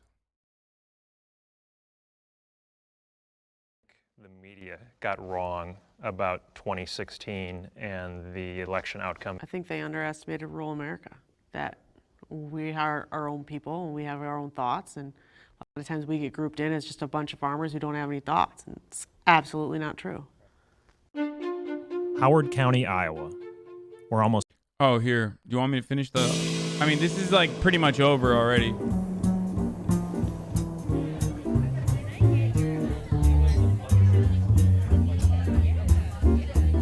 How are you feeling about the 2020 election? I'm actually feeling pretty pessimistic as a Democrat. Why? I feel like Republicans have a distinct advantage over Democrats. What's the advantage? They have Fox News. They have a way to unite in a way that Democrats are not willing to unite. You plan to vote in the Democratic primary? Of course, and I will vote for a Democrat who is willing to unite the nation, protecting our climate, protecting women's rights. All the candidates say they're going to do that. Is this like a riddle? Are you undecided? I'm a big fan of Warren and Yang and Warren. I'm a Buddha. I could see her hating Bernie Sanders because like she totally bought in. Totally bought into the idea that like that that Bernie Sanders like ruined the election. You know what I mean? Judge fan. I feel the burn. The field is very wide. How do you feel about Joe Biden? Burn? Quite frankly, when he entered the race, I thought, sit the fuck down. This is not the time for another older white man to enter this race. If this country is not ready for a person of color or a woman. Do you think that the country's not ready? I think this country is not ready for a woman. How does that make you feel as a woman? Disappointed. I cried in the shower. I'll tell you right now, I'm not going to stay home and not vote because my Democratic candidate didn't make it, and I think that's what lost us the last election. We had too many Democrats that stayed home. Called whining. it. I want to make sure. Remember, we are in a captive state. We are constantly, as Americans, as regular average Joe Americans or regular American working class citizens, we are constantly held hostage. We're held hostage by the wealthy, which consistently tell everyone by way of media that they will not pay higher taxes. And if they were to pay higher taxes, then they would just simply leave, even though all evidence points to capital flight not necessarily happening in places where taxes have been raised. So that's one thing. So we're constantly held hostage at gunpoint by the wealthy, and that is always used as a hurdle against raising taxes on the wealthy, which is awful. And then we're secondly held captive by our politicians that are supposed to represent our best interests. How are we held captive by them? We're held captive when they say, you have to vote for me. You have to vote for me because the opposition is far worse. And that is disgusting to me. That is not a democratic process at all. The idea that we need to vote for the Republican Light Party and that all of those votes should be a given. Like all of those votes should absolutely be granted to whoever the DNC decides to choose as the nominee that's only going to maybe marginally improve people's living conditions instead of making them much worse is insane. You don't love the spirit of justice. You love your father, the devil. That we show up and vote for the values that we care about and not the candidate that's going to get us there. Thank you, Affair.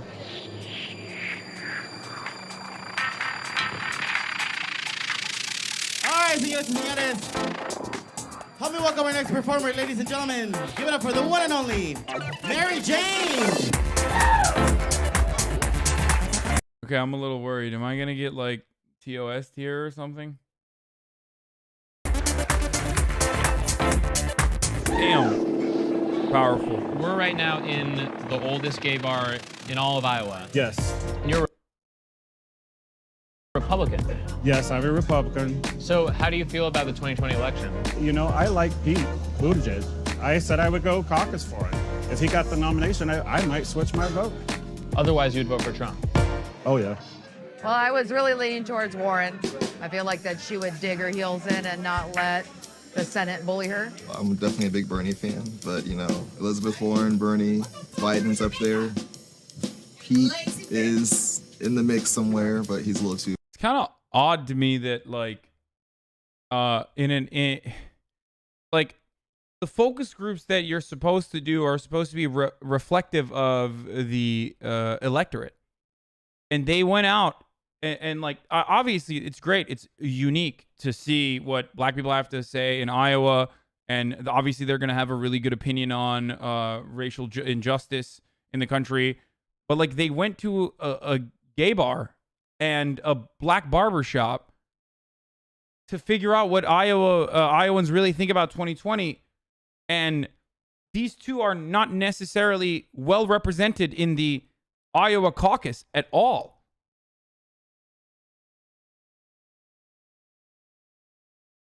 Like, it's great. They're saying nice things about Bernie Sanders, and that's awesome, but that's not, like, this is not a focus group. This is...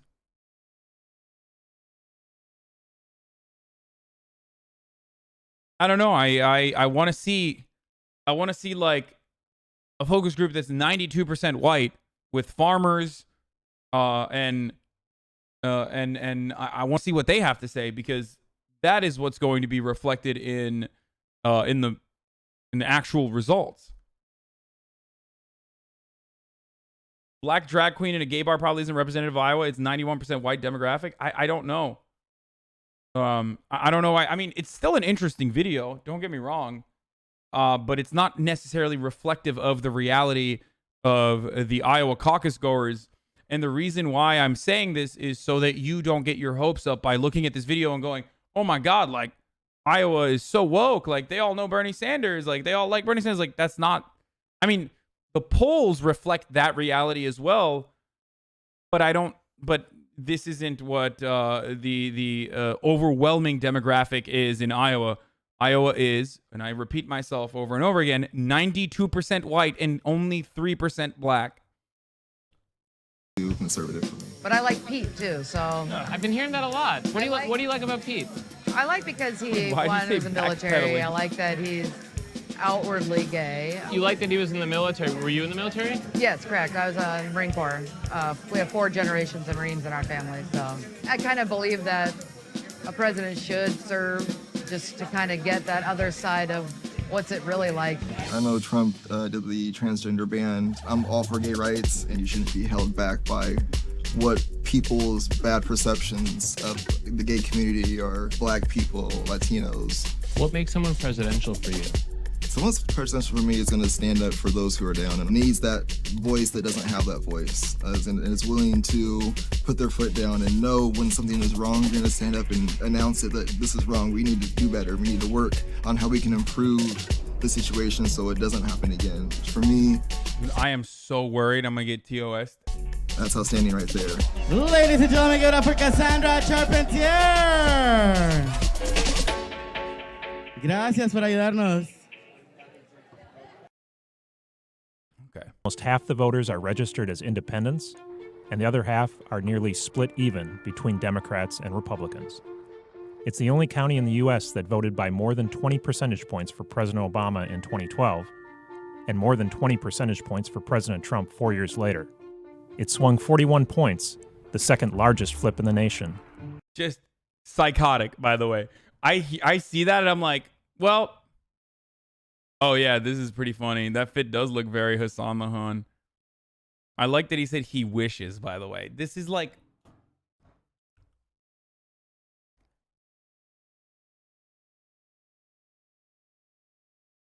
All right. We sat down with 7 Howard County voters at the fairgrounds in the city of Cresco to get their take on why the county swung so drastically and gain an understanding of what's going to be important to them in the 2020 election. Maybe if we could just do a show of hands, who voted for Barack Obama in 2012? Who voted for Donald Trump in 2016? Barry, you're a true Obama-Trump voter. Why did you vote the way you did those 2 different election cycles? What relates the most to me, and it's not red or blue, Republican or Democrat or any other, who do I think is the best choice for not only what's helping me grow on my business or my farm, but who's the best current leader for our country in 2020? My man is caking with the soybean subsidies, okay? He's caked up, as Donald Trump was talking about last night in Iowa, where he was like, your profits doubled this year. You're welcome. Thanks, socialism. 12, I felt things were doing really good. We had a good thing going in the agriculture Not profits, community, income, so sorry. there wasn't anything wrong with John McCain. It was just keep the status quo. When it came to 2016, I felt like Donald Trump had more similar interests to what we did. I know maybe it was a lesser of 2 evils, right? Felt like he had the best outlook for the ag community in general. Neil, as the Republican chairman, who do you see in the Democratic field who would have the best chance of beating Donald Trump in a county like Howard? Honestly, a Midwesterner, Amy Klobuchar, and I don't understand why she isn't doing better in Iowa. That's a New York Times reader right there. I prefer to see some younger people on the board, so I attended a Pete Buttigieg rally, and it was wonderful. Trump wasn't your first pick for a Republican nominee in 2016. Are you on the fence at all? Might you vote for a Democrat? It would take a lot to do that. I think it just speaks to the people in the community that we're that open-minded or that secure in our own self-beliefs that you can go to a Pete Buttigieg rally or a Bernie Sanders rally and pick up on the things that the good things that they're talking about, and maybe sway your own political party to do the same. I've always said there's no one person is going to find someone that agrees with them 100%. I'm always on that 60-40. I might believe with one party 60% of the time and can't stand 40% of what they're saying. And you should never be afraid of listening to the other side for the good things that they're talking about. Show of hands, how many of you agree with Neil's 60-40 rule? Most of you, you don't feel like you have to be 100% with a particular party at any given time. Yep. If we build a wall and I throw my rocks over at Neil and he throws his rocks over at me, what are we going to solve other than exchanging rocks? We have to communicate. Laura, you're the Democratic Party chair, but you also work. I like this take because it's just so far removed from what happens in reality. Like, real politics is pretty much one party absolutely leading the conversation and the other party making a string of concessions to that one dominating party over and over again. And of course, I'm not referencing the Democratic Party leading the conversation. It's the Republican Party leading the conversation. Thank you for the 283 raters from Ashby. We are currently talking about politics, so I don't know how interesting that's going to be for all of you guys, but thank you, Ashby.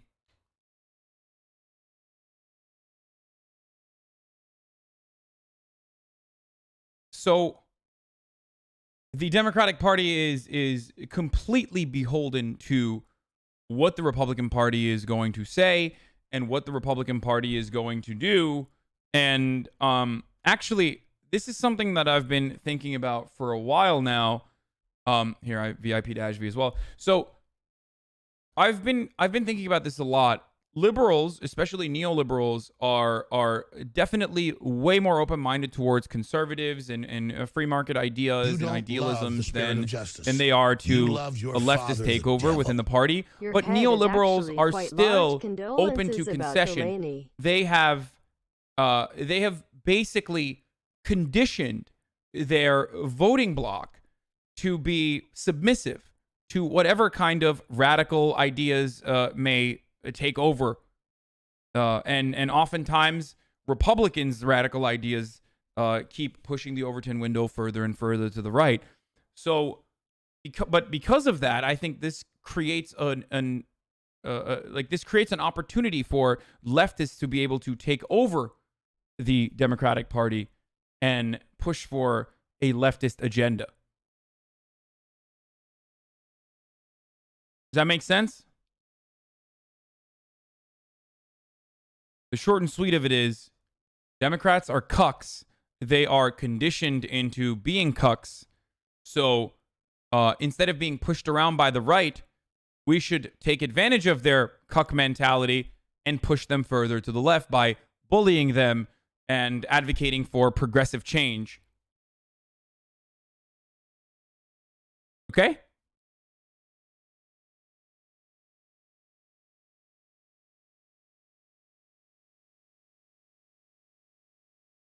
So you're saying neoliberals are sheep and we should lead them to the slaughter? Got it. Well, if you're a neoliberal politician, it will be slaughter for you. You will most likely not have a position. You sound ridiculous. I hope you realize.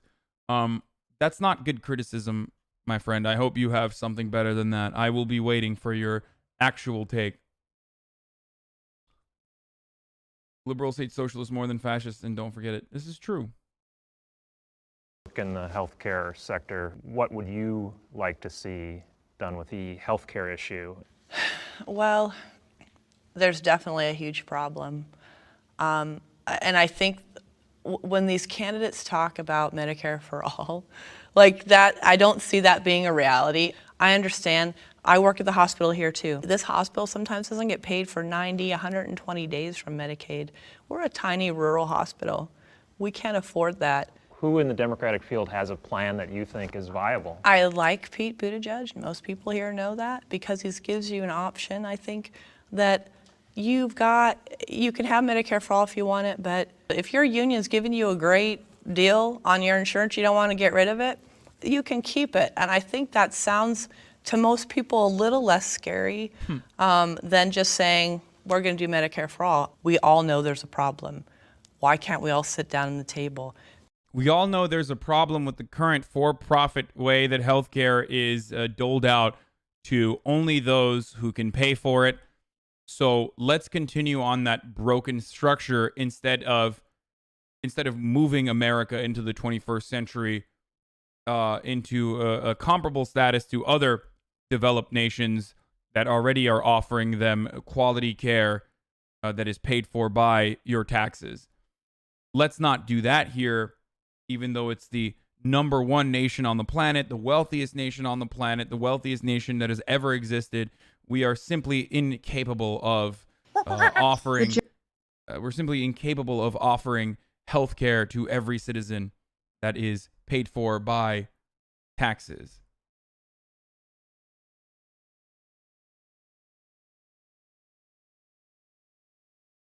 Neil and I could sit down at a table, I feel like, and work it out. All right, Neil, she set you up. So how do you fix healthcare in America? So when the Affordable Health Care Act was passed, President Obama said you can keep your health plan if you like.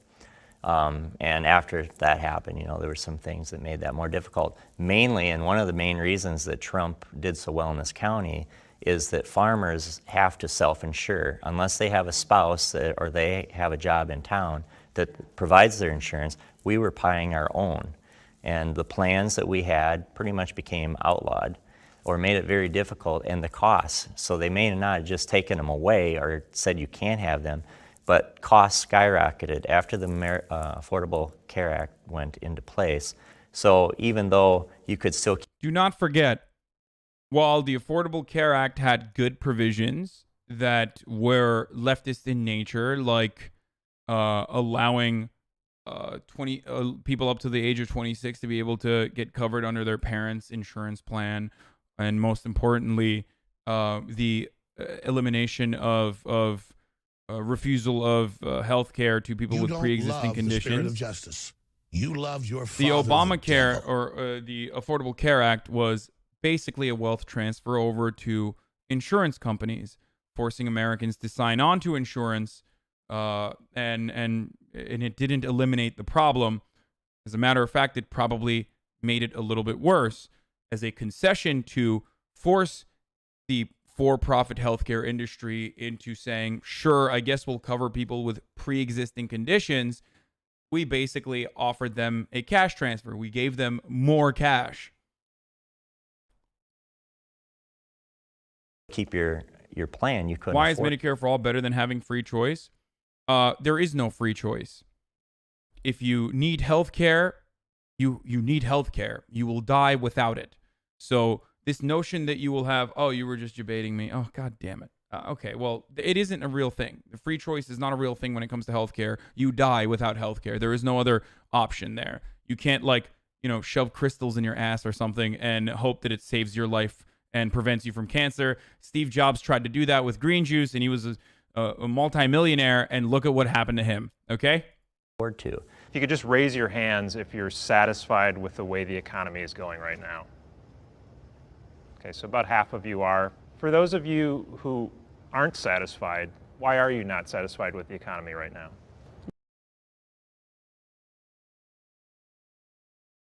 Oh, he woke up. Oh my God, I was going to show you guys. Fish? Hello? Were you dreaming? He was dreaming pretty hard. Can you see his face from this angle? Oh yeah, he woke up already. It's too late. It was pretty funny. He was like, hello? Hello, sir. What's happening? What's happening? Oh, we have a P.O. box coming up after this video, by the way. Should we have free car insurance or housing rental insurance since we all need a place to live? I don't want free insurance. I want the government to like offer all manner of healthcare. I think we should nationalize healthcare. And if you ask me, it's not about giving housing insurance or rental insurance. It's about offering public housing. Should the government offer public housing free at cost to those who need it? Absolutely. Yes, I do believe that. And my mentality or my reasons for why I think the government should offer free housing is exactly the same for why the government should offer free healthcare. You cannot live without without shelter. Same with transportation. The real question isn't should the government cover car insurance. The real question is, how can the government make free, not affordable, free public transit readily available all around the country? That is what we should be moving towards. This is something that the government should be doing. The fact that it does not is offensive to me. Free for the criminals too, yes. Because people aren't spending. And you're a small business owner, and Yes. are you feeling a slowdown? Yes, and especially What? Just to be clear, most of us unironically like John Delaney, right? I think he was the best candidate policy-wise. He's kind of the Democrat I like, but on every thread about him, it's just jokes and memes. There's a lot of sucks making sarcastic comments about him, but most of the sub doesn't think he was one of the best candidates, right? Most people here like him. Yes. Everything except his national service policy. He was the best candidate on trade by far. Yeah, Pete's plan for encouraging and subsidizing non-mandatory national service is just better. Still, Delaney had lots of good ideas. Man, these guys are really bad, huh? I wonder if they ever like pull back for a second and go, what does it say about us that like all of our favorite candidates are polling at 1%? Well, I guess they do probably pull back for a second and ask themselves that question. And then their answer is, oh, it's because we're big brain, five heads, and much more intelligent than the rest of the country. Those guys are stupid. Ironically, of course, the reason why some of these big brain five heads are advocating for neoliberal policies is because it is in their class interest. But the overwhelming majority of r/neoliberal is not in the top 1%. So they wouldn't even benefit from neoliberal policies. So a lot of those poor people that you probably look down on, that like Bernie Sanders, are literally smarter than you politically, because they at the very least are advocating for their class interest. You, if you are a neoliberal poster and you make less than $250,000 a year, you don't have any sort of assets, you don't own any capital, you're not a landlord or anything like that, you're an idiot. The dumbass white farmer that you look down on, or not the white farmer, but like you dumbass, the uneducated white guy who's voting for Bernie Sanders that you think you're owning, is actually making maybe without realizing a better choice politically than you are.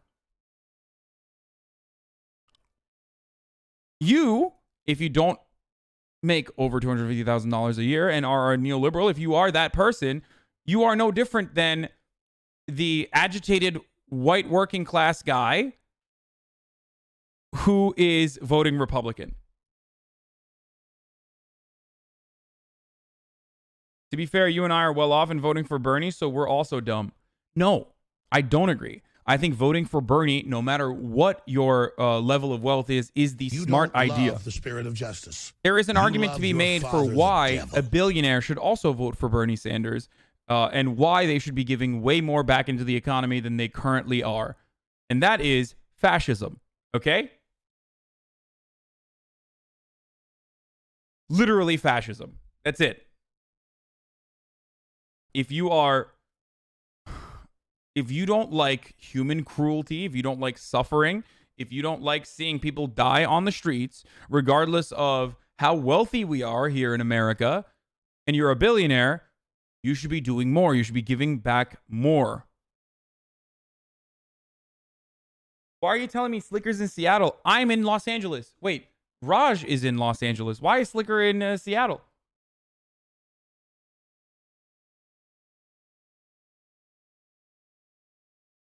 Yeah, liberals love people dying in the streets, question mark? No, I don't think liberals love people dying in the streets.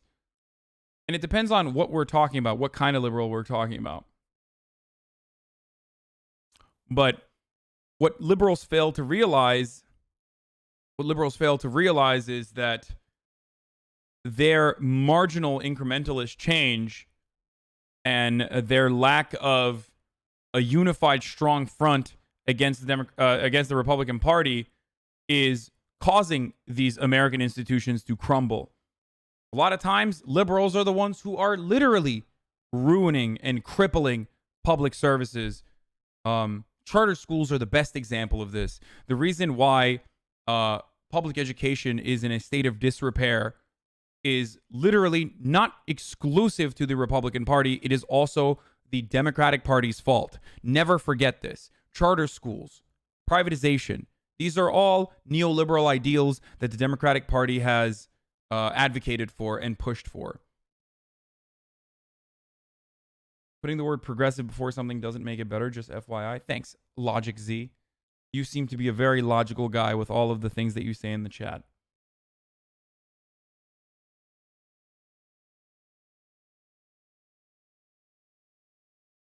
Charter schools are state schools, you pepega. Wow, you sure owned me, brother. If they're state schools, then they should remain state schools. They should remain under the public education infrastructure. They should all be forced to unionize. They should all have the same exact curriculum. Then how about that? As a matter of fact, let's just abolish them if they're the same as state schools. Probably be better off for all of the people that are going to charter schools, considering that so many of them fail. I wonder why. Okay. Let's finish this, and then I'm going to do Joe Rogan and then P.O. Box. The best time for retailers, for small businesses, including Small Business Saturday, is usually the biggest day that we have. And this year, it was no comparison for the last 2 years. Ross, you're in the waste collection business. I guess there's always going to be demand for that because we're always, everybody, even if the economy is good or bad, you're going to make some garbage. How are you feeling about the economy? Well, most of the time, I think we're kind of, for lack of a better word, a little bellwether on how the economy is. We know when people are cutting back, because when you're cutting back, you aren't throwing things out. You're not building as much. This is the slowest that we've been in a winter with some sections of our business in years. So you're detecting a slowdown potentially. Definitely. And go ahead. I'd have to disagree with that as far as my business, conservation. So what we do is we help farmers find incentives and grants to pay for projects. The farmer has to pay a certain percentage of that. This last year, we had our biggest year as far as conservation. Kenny, you work at a manufacturing company here in Howard County. You didn't raise your hand when I asked about whether you feel positive about the economy or not. How have shifts been? Are you able to get as much work as you want? How is the union feeling about things right now? We're just worried about our future. I mean, we had a peak of about 450 employees, and now we're down to less than 300. The workforce keeps getting smaller, and the production that takes a lot of manpower, a lot of labor input, are the ones that are leaving. The high profit production with low employee input are the ones that are staying here. This panel has dramatically more diversity on it than the county does. If you could, I would just like you to talk a little bit about what it is like to be a person of color in this county. I've only lived here for 5 years. I have never felt so black in my life living here.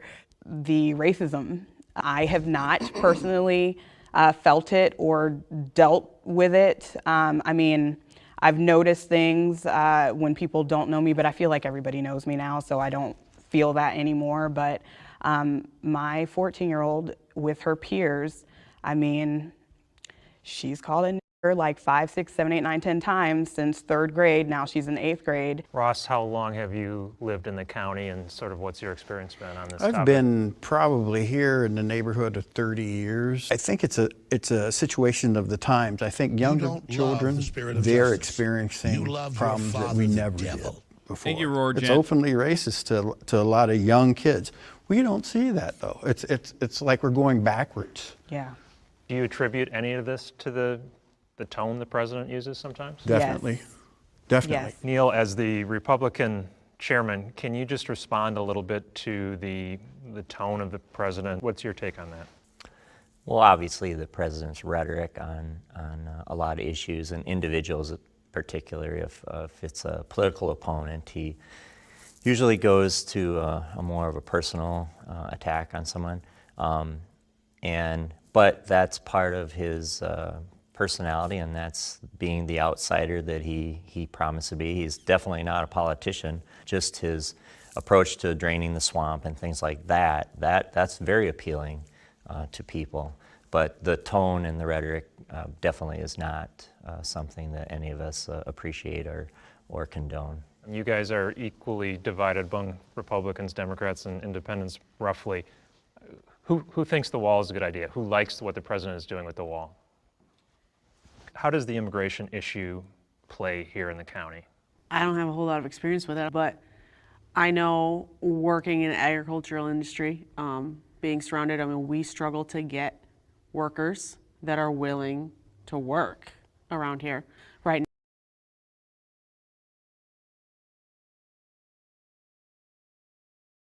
You know why? They won't pay him enough. And part of the reason why they won't pay him enough is because they have undocumented immigrants that they can not pay as much. That's it. Now, Tucker Carlson and other Republicans who don't want illegal immigration in this country will turn around and say, well, that's precisely why we got to stop these undocumented immigrants from coming into the country. I look at that and I say, we have enough money. Our businesses are generating enough income. What we should be doing instead is welcoming those people with open arms and also additionally raise the wages for everyone, not just undocumented immigrants. Not just white workers, sorry, but undocumented immigrants as well. Now, a lot of farms depend on those agricultural visas. The immigrants that are coming here came here for the same reason that most of our ancestors did, to better themselves. Take a basic economy class, bruh. What will the basic economy class teach me? Every single economist is in agreement when it comes to immigration and open borders being a overwhelming positive. The economists are on my side, not your side. So even if you made and I hate those neoclassical chud econ arguments because those neoclassical econ arguments oftentimes fail, or that sort of consensus is pretty stupid.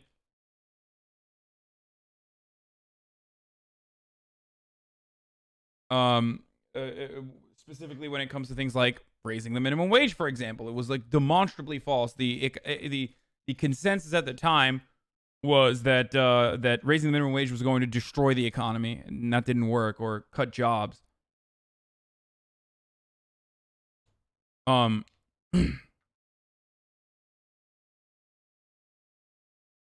Anyway, regardless of that, even if you were to make the chud argument, educate yourself with econ, bro, they will tell you the same thing, that open borders is a good thing, and that immigration is a net benefit.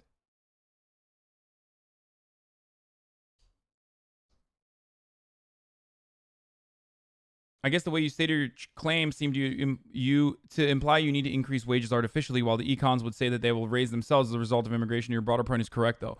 No, I'm saying that we do need to raise the wages artificially. We 100% do need to raise wages artificially. I am saying that.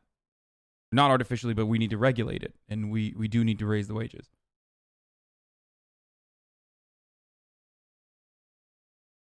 Someone actually commented what you said. Oh, on the neoliberal post? You'd think the fact that this guy hardly ever made it past 1% over his entire campaign would signal to this sub's users that their ideology is not attractive to the vast majority of Americans, but what do I know? Policy is arguably the least important factor in a campaign's success. Apparently nothing, because Delaney's not the only politician this sub agrees with on most issues.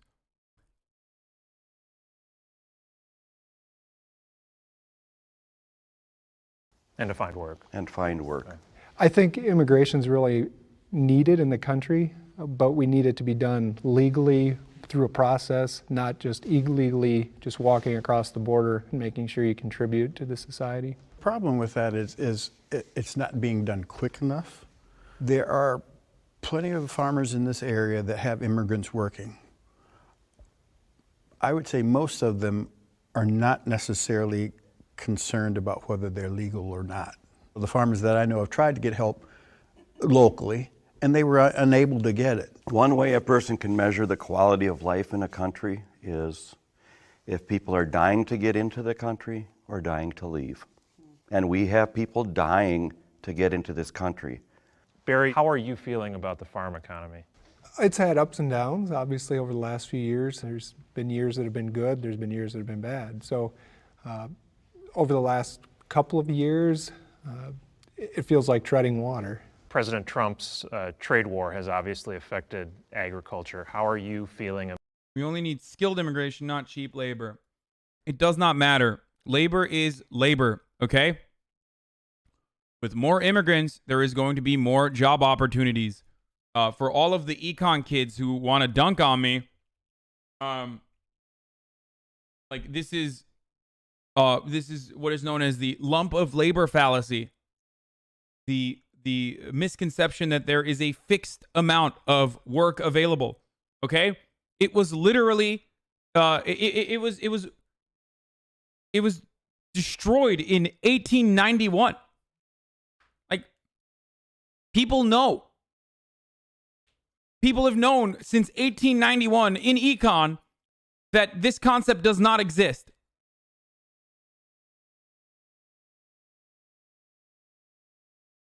I don't understand. I don't understand where, like, all of the econ kids who claim that they're econ kids are coming at me and trying to attack me like they're a bunch of Republican morons.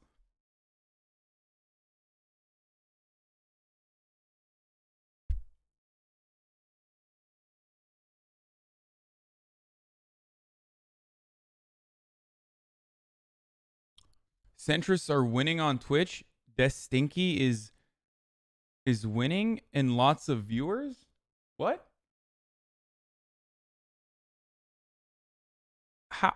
I'm confused as to what you're stating. Isn't it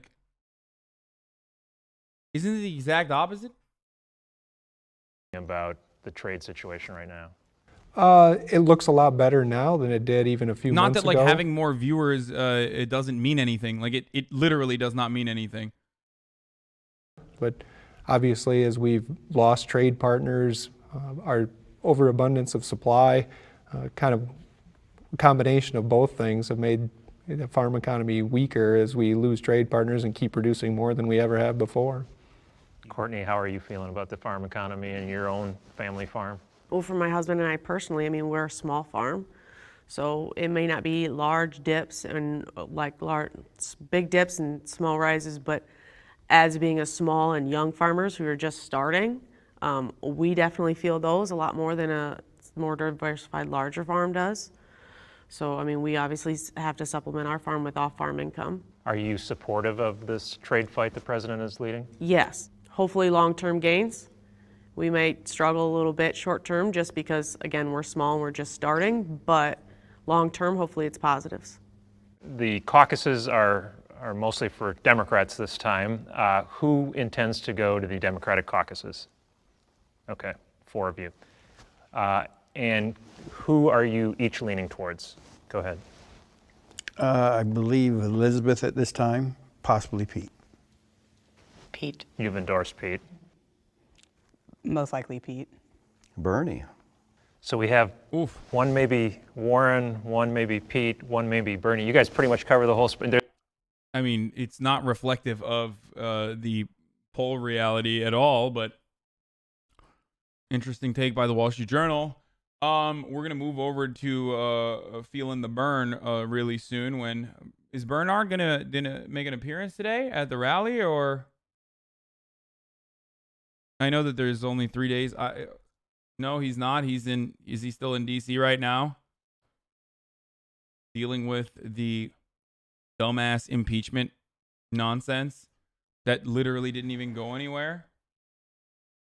And that is so frustrating. The fact that like we didn't even get anything out of impeachment, like we couldn't even get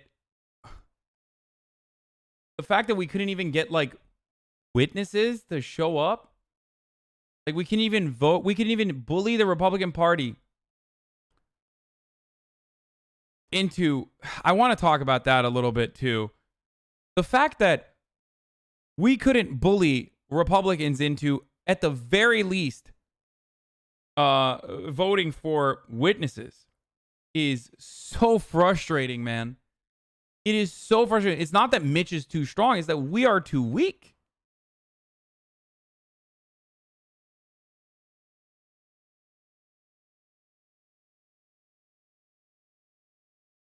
How would we have bullied the Republicans specifically? Chuck Schumer should have been on television every single night screaming at the top of his lungs that, like, this procedure is an absolute sham, and that every single Democrat should have been screaming on every news network they possibly can about the fact that, the fact that Republicans totally were like claiming that they were going to bring up Hunter Biden and Joe Biden as a bluff when they had every right to do so. They simply did not want John Bolden to testify, and they knew that Democrats were too weak and too cowardly, and they would back down from it. And that's exactly what happened. That is exactly what happened. What happened? Republicans claimed, well, if you want witnesses, we're going to have witness reciprocity. We're going to turn this into a clown show. We're going to bring in Hunter Biden and Joe Biden, and we're going to rip them apart. Yeah. Guess what? That is acceptable. You could have just literally been like, sure, let's do it. Yeah, bring Hunter Biden and Joe Biden. That is a favorable negotiation. Okay? That helps us arrive at the truth. But they didn't. They didn't want to throw Joe Biden under the bus because they are absolute cowards. And because of that, you couldn't even get Bolton to testify. I love the system. I can now remove the tinfoil hat. Make it even harder for Republicans to vote no. Automation dictates the need for highly skilled workers. But at the same time, those veggies won't pick themselves. Also, please unban Hoffman11 so I can participate in chat. Instead of Schumer's on the floor as we speak, talking with McConnell on how to end the trial quickly now. Schumer and McConnell are talking on the floor during the break, along with their top aides and 2 and 2. This comes after McConnell huddled with Murkowski, Romney, Collins, and Lamar in his office during the last break, all about how to end the trial.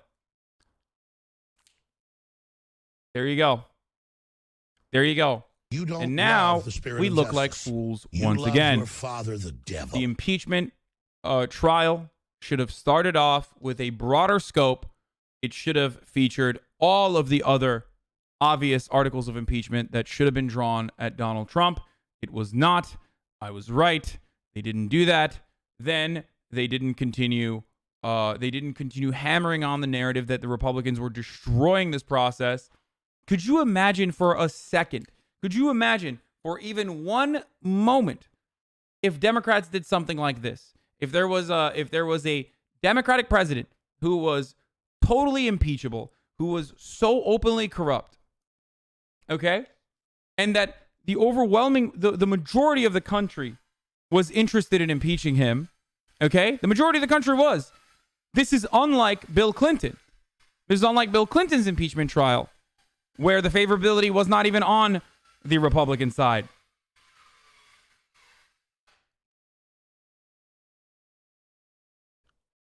The favorability was on the Democratic side again.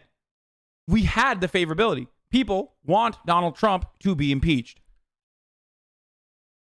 No, it's not my chair squeaking. There's like construction going on in the background. And instead, They didn't expand on the articles of impeachment. They kept it narrow. They tried to focus on like the same kind of Russiagate style. Ukraine is our allies and we have to destroy Russia as best as we can. I mean, Adam Schiff literally said, Ukraine is fighting out there for us so that Russia can't fight us here. Like, that's how delusional Republicans in position of power are. That is how delusional they are. That's not true? Oh, Adam Schiff didn't say that. Oh, okay. That's interesting that you would push back on this. Because I heard him say it.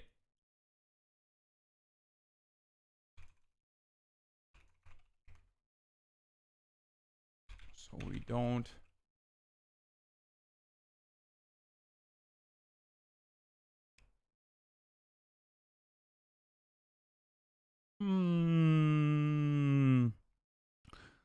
Interesting. It would help bestow on him important domestic and international legitimacy as he sought to implement an ambitious anti-corruption platform. Actual and apparent support from the President of the United States would also strengthen his position as he sought to negotiate a peace agreement with Russia's President Vladimir Putin, seeking an end to Russia's illegal annexation and continued military occupation of parts of Ukraine. But most pernicious, President Trump conditioned hundreds of millions of dollars in congressionally appropriated, taxpayer-funded military assistance for the same purpose, to apply more pressure on Ukraine's leader to announce the investigations. This military aid, which has long enjoyed bipartisan support, was designed to help Ukraine defend itself from the Kremlin's aggression. More than 15,000 Ukrainians have died fighting Russian forces and their proxies. 15,000. And the military aid was for such essentials as sniper rifles, rocket-propelled grenade launchers, radar, night vision goggles, and other vital support for the war effort. Most critically, the military aid that we provide Ukraine helps to protect and advance American national security interests in the region and beyond. America has an abiding interest in stemming Russian expansionism and resisting any nation's efforts to remake the map of Europe by dint of military force, even as we have tens of thousands of troops stationed there. Moreover, as one witness put it during our impeachment inquiry, the United States aids Ukraine and her people so that we can fight Russia over there and we don't have to fight Russia here. Yeah. Russia was going to invade America. Thank God Ukraine is our line of defense. Which, by the way, is exactly the same kind of idiotic fear-mongering that we did in Vietnam. For the record. With the same enemies. For the record. Anyway. I'm so insanely frustrated by this. Don't ever question anything I say ever again. When you know nothing and I know everything. Okay?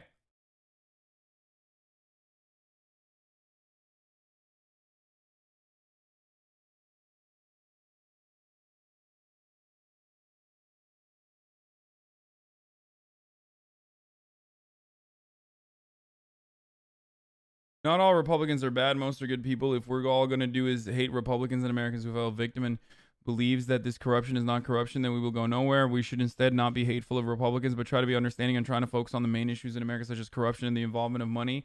In politics, it will be much easier to attack the main issues if we have 100% instead of 50% fighting. Yeah. Shut up. Shut up. Okay? That's all I'm going to say. Shut up. Good. You debated me good. Okay? Here. You pissed me off. There you go.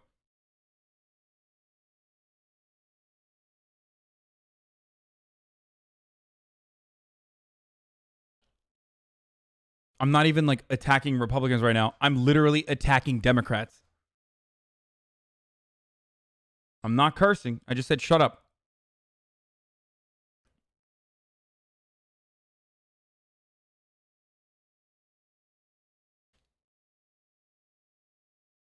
Okay. All right. What's the difference? True. Let's watch this. When you get to be 95 years old, it's about to see. Hey, man, I want to see your license. I want to see your license, 95. Hey, hang on 1 second. Are you really 95? Oh, God love you. I'm 81. Whatever he's drinking, I want 2 of. I'm 81. Well, 81, yeah, but 95, man. Well, he's my dad. Well, you're getting near the century mark. I wouldn't claim yet. Anyway, thanks, everybody. You bet. Thank you. Good to see you. Hey. Okay, this is cute. Thanks, everybody. This is very cute. Face to face. Thank you. Joe, I just want to tell you that I'm going to support you with this democracy here, and I haven't missed one since 1972. I'm an old dog. Could you turn around and take this way? Sure. And we get a picture together. When you get to be 95 years old, it's about... Just imagine the smells. Oh my God. What's the English word for naphthalene? Mothball. Yeah. Mothball and an old beer. Cuba, these are the people who will guide us on the road to fascism? Yes.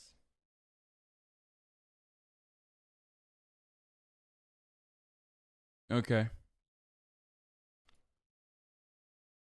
There's a history of these things. Well, there might be a history of jokes. What? Love to see 2 white guys talking about comedy. Yeah, I mean, listen. My take on this is that it's not as significant as you guys think it is, okay? Like, Joe Rogan's point of view would not be as impactful if society was not transphobic. If it's just...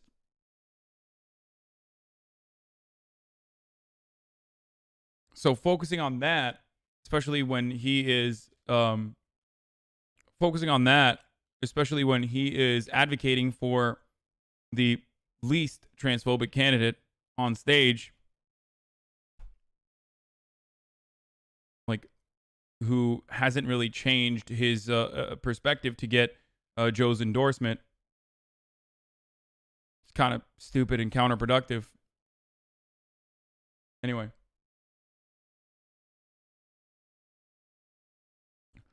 I love to see 2 white guys share their opinions on what qualifies as real racism on a podcast. We live in a simulation. At least Joe has a nice proportion head. It's true. He does mog me with his head size.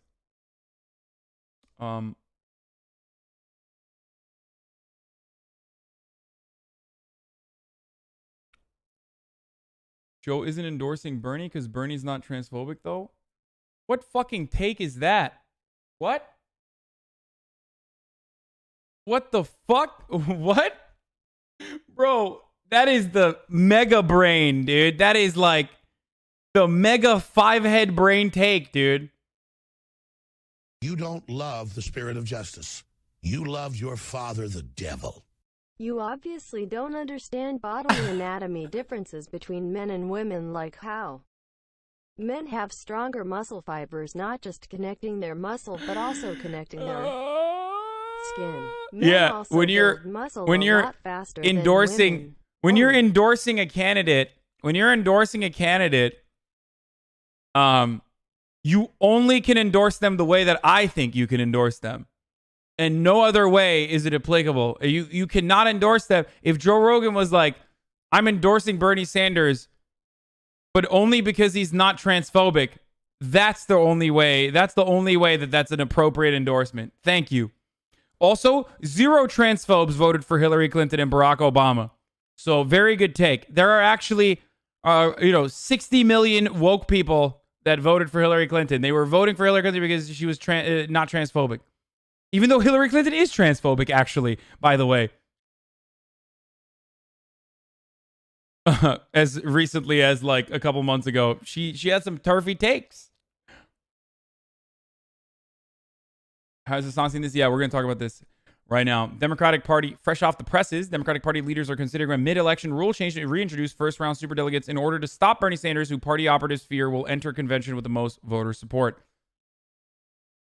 This is how little the DNC is interested in democracy. They absolutely, completely thought that Bernie wasn't going to win, and they had no idea. The DNC needs to be abolished, dude.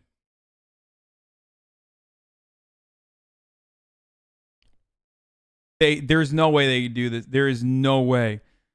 A small group of DNC members have privately begun gauging support for a plan to potentially weaken Bernie Sanders' presidential campaign and head off to a brokered convention. What they're going to try to do is, one, push it to a brokered convention so superdelegates swing the nomination to whoever they think is good. Okay? You don't love. They're already doing this with Michael Bloomberg. Michael Bloomberg has openly stated that he's interested in doing this. Okay? Now they want to reinstitute superdelegates as well, in the similar fashion that they did in 2016, which was a rule change that we voted on in the DNC. A rule change that came as like Bernie delegates advocated against using superdelegates in this unfair fashion. So now they're trying to go back on it because Bernie is outperforming their expectations. In conversations on the sidelines of a DNC executive committee meeting and in telephone calls and texts in recent days, about half a dozen members have discussed the possibility of a policy reversal to ensure that the so-called superdelegates can vote on the first ballot at the party's national convention. Such a move would increase the influence of DNC members of Congress, and other top party officials who now must wait until the second ballot to have their say if the convention is contested. I do believe we should reopen the rules. I hear it from others as well. One DNC member said in text messages last week to William Owen, a DNC member from Tennessee who does not support reopening the rules. Listen to me. Listen to me. This is really good. This is really, really good. The only reason why they're doing this is because Bernie Sanders is surging. Okay? The only reason why they're doing this is because they had no idea. They had no idea that this could happen. They thought if they ignored Bernie Sanders in mainstream media, refused to talk about him in the polls, refused to talk about him at all, and only cover like the negative stuff every now and then when it came up, that would be fine. Turns out they were wrong. And now they're running around like headless chickens trying to do everything they possibly can to go back to the old way. Their internal polls must look really good for Bernie. Yeah.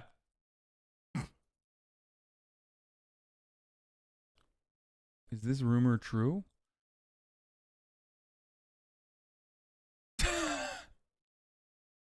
I've heard rumors that Bernie Sanders' campaign has reached out to Yang's team to tell them that they will be ending their campaign and supporting Yang for Iowa going forward. You know, what's funny is like Andrew Yang supporters are so lost that like they probably believe that.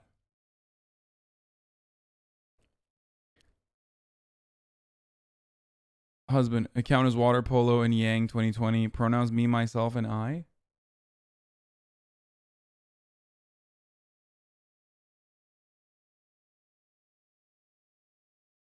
Anyway, who cares? That's funny. Good meme. I do believe we should reopen the rules. Owen, who declined to identify the member, said the member added in a text that it would be hard, though. We could force a meeting or on the floor. Even proponents of the change acknowledge it is all but certain not to gain enough support to move past these initial conversations. But the talks reveal the extent of angst that many establishment Democrats are feeling on the eve of the Iowa caucuses. Sanders is surging and Joe Biden has maintained his lead nationally, but at least 3 other candidates are widely seen as viable. The cluster raises the specter of a convention requiring a second ballot. If Sanders wins the Iowa caucuses on Monday and continues to gain momentum, it is possible he could arrive at the convention with the most delegates, but without enough to win the nomination on the first ballot. Hello, 792 raiders from Karna. Who is this? Oh, I'm getting hella raids today. What's going on? Who is Karna? Let's take a look.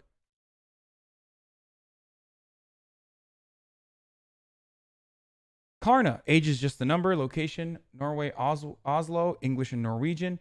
Dude, that's 2 Norwegian streamers that have raided me today. Damn.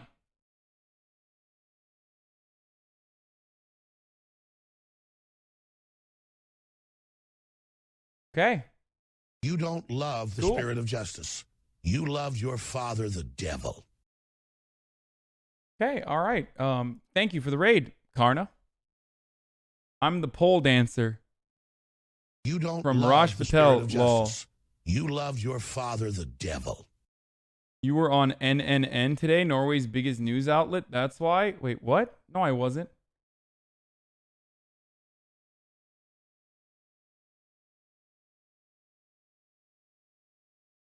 You don't love the spirit of justice. You love your father, the devil. Raphael 2885 gifted the tier 1 sub to Karna. Thank you, Raphael.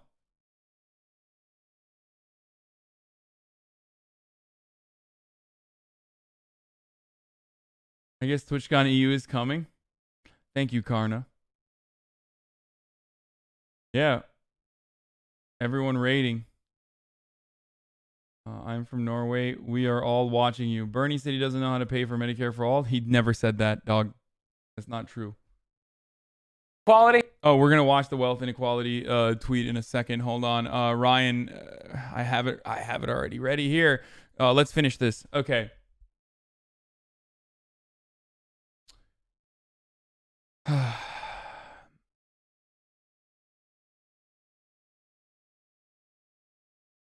What can we do as regular people to combat against superdelegates? Just hold, okay? Right now, we're going to watch the Killer Mike ad as well. Right now, what we have ahead of us is not the end of the world. This is just all good things. This is not, this isn't bad. This isn't this is something to be fearful of. This is actually a good thing. It's very difficult for them to actually successfully implement this change. There will be a tremendous amount of public backlash that I believe will probably end up hurting their chances of like that. This is going to galvanize people into voting for Bernie Sanders, and it will most likely help Bernie Sanders rather than hurt Bernie Sanders' chances, and may even have that kind of negative backlash if Bernie uses this appropriately and kind of like Donald Trump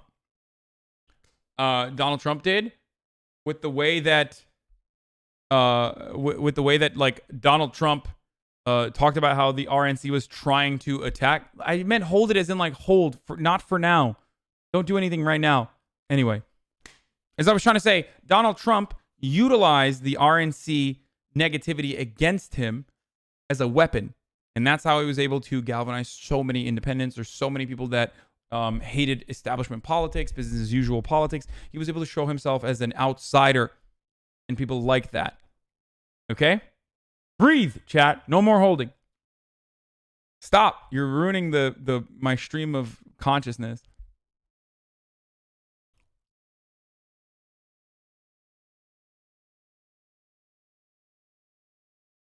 So like populism works? Yeah, of course it does.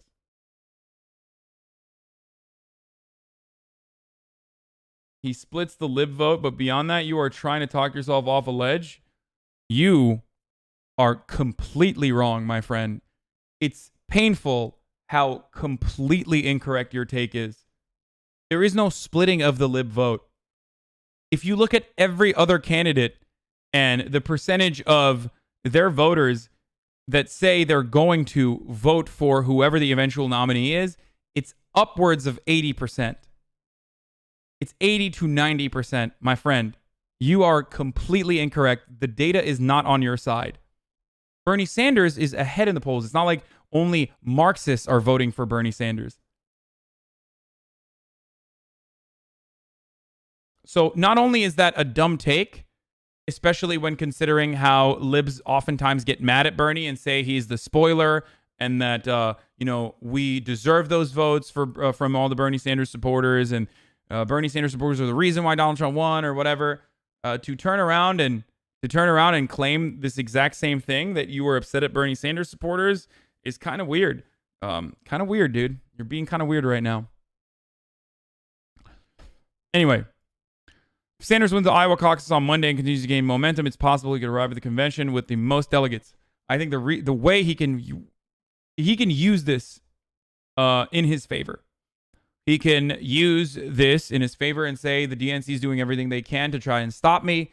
The reason why they are doing this is because they don't want your best interest at heart. We will change the system. They're afraid. And they are afraid. I wish that he would openly state this. Unfortunately, he's too afraid of the DNC's backlash and refuses to do so usually. I hope he will, though. Okay, conversation about the potential rule change picked up as Sanders ascended in the primary, but they have not gained traction.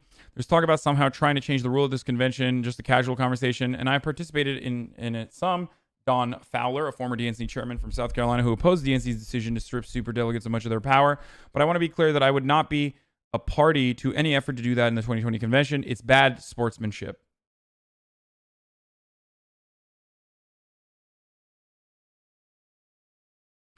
Fowler declined to identify members participating in the conversations, and the DNC dismissed it. The DNC itself dismissed the idea. Tom Perez fought tooth and nail to ensure our nominee would be chosen by pledged delegates, not automatic delegates, David Bergstein, a DNC spokesman, said in an email. The DNC passed these reforms unanimously. These rules make our party stronger and help ensure our eventual nominee has the full support of the party behind them.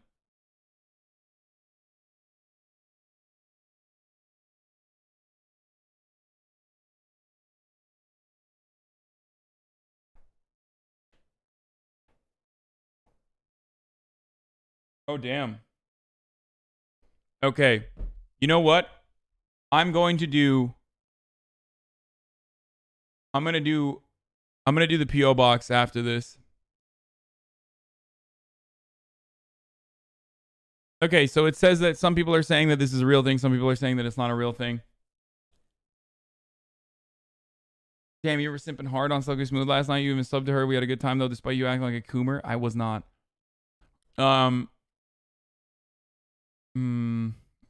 Here, I'll play talk this. about wealth? I'll play this while I run downstairs to grab a package that just came in. Inequality? No? All right. The topic may be everywhere on the campaign trail. You want to talk about wealth inequality in America? Not really. But off it? Not so much. Hey, you want to talk about wealth inequality? Oh, another time. We'll catch you later. So? We got some free pie here. Free pie? We turned America's economic pie into a real one. This is the American pie. And found a lot more people willing to address a simple question. Who gets what? We have 5 plates. Alrighty. This represents everybody in America. Okay. So you've got your wealthiest 20% all the way down to your poorest 20%. And that is the American pie. The pie itself represents about $98 trillion of household wealth in America. We asked people to dole it out as accurately as possible. I guess start off with 2 slices. On the wealthiest? Here? Okay. Yeah. How many pieces of the pie would you put on the middle class? Put 4.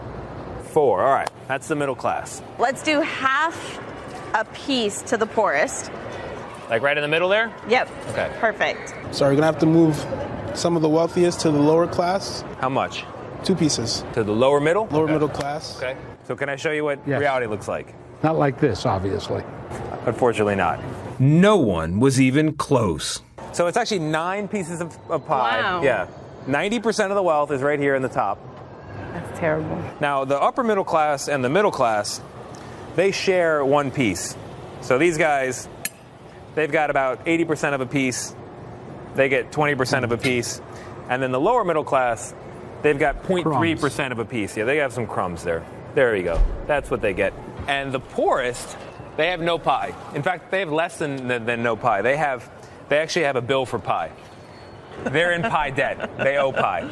People in the poorest 20% are, on average, more than $6,000 in debt.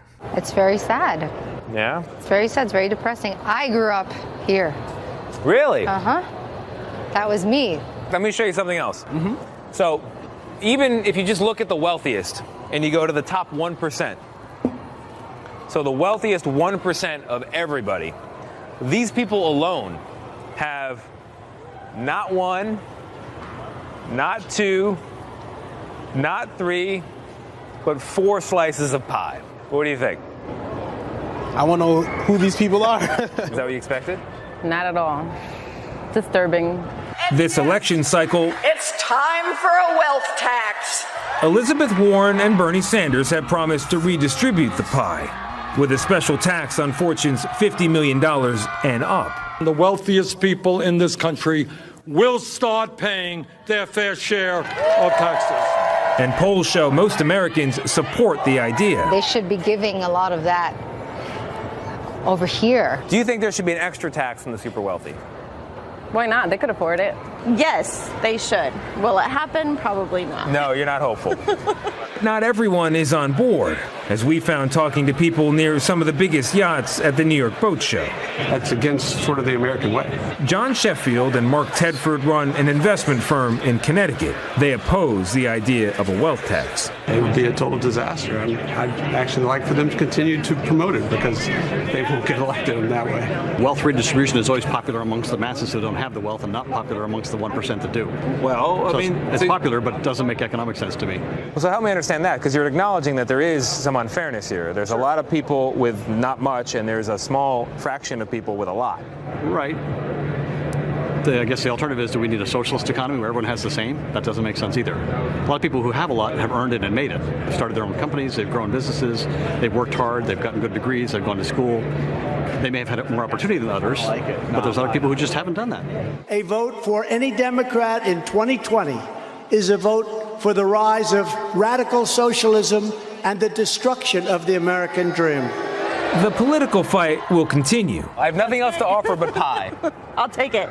But at our little table, redistribution was a hit. If I'm going to take a piece, it will be from the excess. Okay. I'll take that pie over there. This pie over here? You want the rich pie? Yeah. Pumpkin pie. Rich people pie.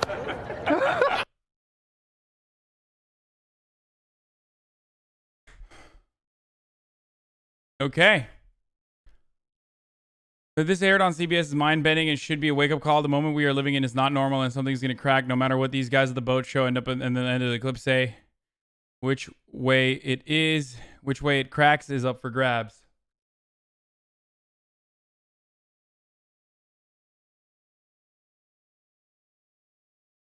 I like that CBS is,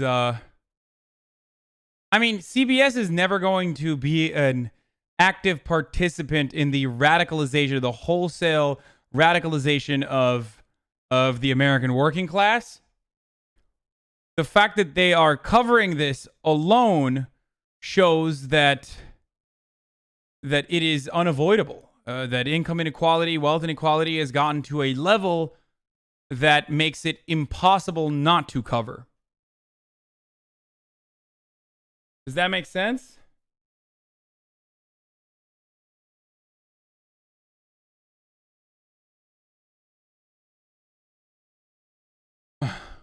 What?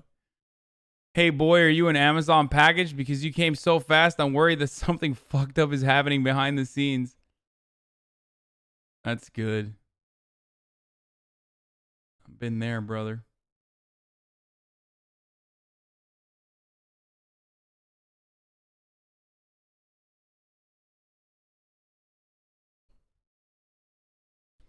Okay, who wants to do a P.O. box? Because I got some drip, dude.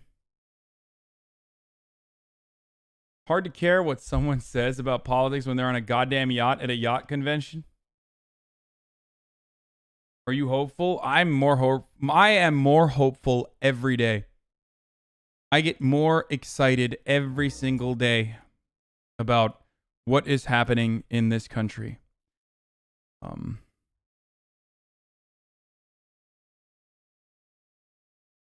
After Bernie wins, do you think there's any chance he splits from the Dems and creates a new progressive party? No.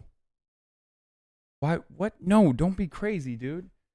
The point isn't to, like, hurt your chances of getting legislation done. The goal is to change the Democratic Party from within.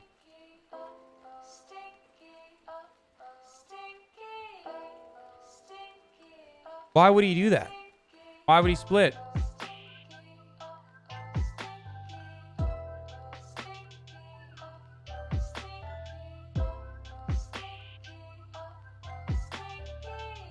Whenever people say, should they split? I always tell them this. If there's any splitting that's going to happen, let it be the corporate Democrats that fracture and start their own crappy corporate Democrat party. Okay? We will take over the Democratic Party, hopefully. Inshallah, brothers. Inshallah.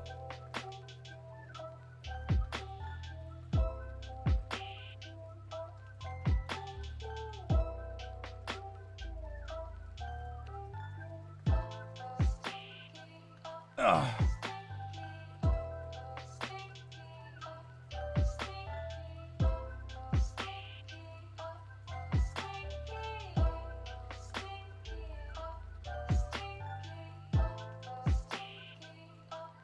All right, it's time for the P.O. Box opening poggies.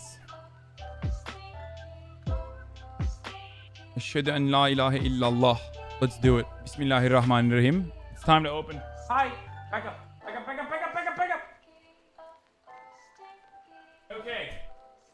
The first two I'm going to open are not from my P.O. Box, but actually things that I ordered. I think. Oh, yeah, they are. I ordered, chat, are you ready? I ordered drip.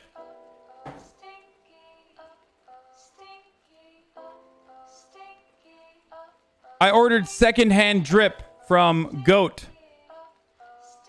The app that lets you get drip, like fashion stuff.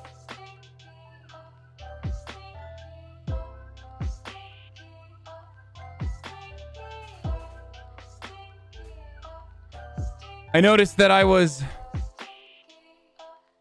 wearing the same sweatpants over and over again.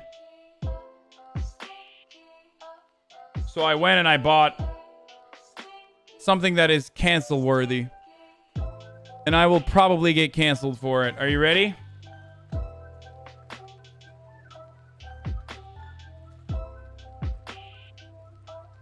I got Calabasas Kanye West pants, sweatpants. And while their retail price is $120, as you see here, I got them for, drum roll please,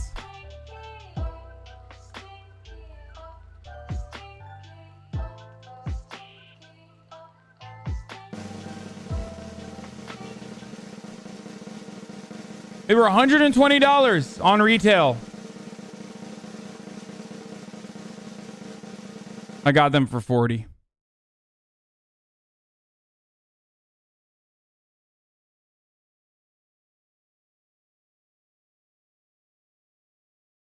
On Goat. I don't know how. Still overpriced? How and where yo plug is? Goat. Sometimes they have like random stuff. They have like a marketplace or whatever.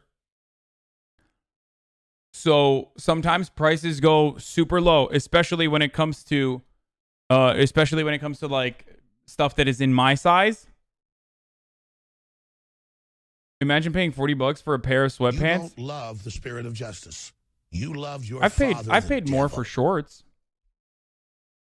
Spending $40 to have another man's nut sweat touch your junk?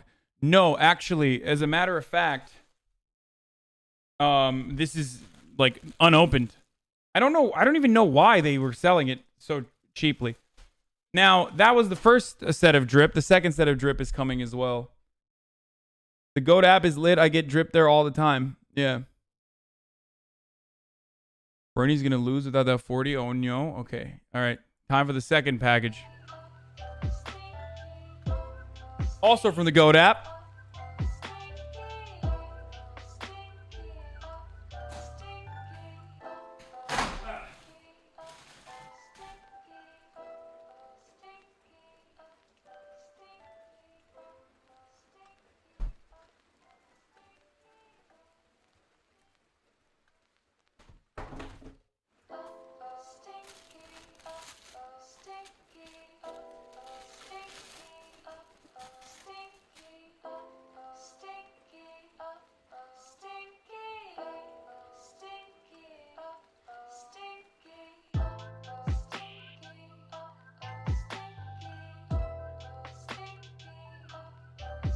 Terrible choice. Get Travis Scott's.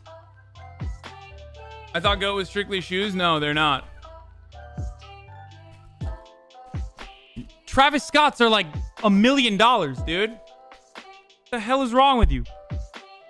What are you, crazy? You think I'm gonna spend that much money? No, this was like 120 or something. This was like either under retail or the same price as retail. That's why I got them. They're the Nike shattered backboard ones, which I thought was cool. I liked the pattern. I liked it. And I like orange and black. It's a color that I wear regularly, so I got them. I needed some new sneakers, and I got them. You should have gotten the 12.5 size. They couldn't even get you fake Travis Scott's? Do you like orange and black? I do. I do. Great slave labor shoes, dude. Real non-capitalist of you. Is there any way to purchase? Is there any way to purchase clothing without any slave labor associated with it? What the fuck is wrong with you, idiot? I'm sorry that I did not make my own clothing. Ladies and gentlemen, I'm sorry that I did not make my own clothing. Once again,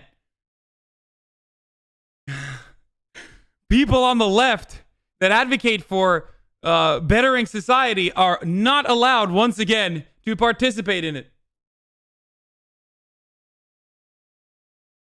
Get fake AJ1 Travis and Off-Whites? Definitely not going to do that.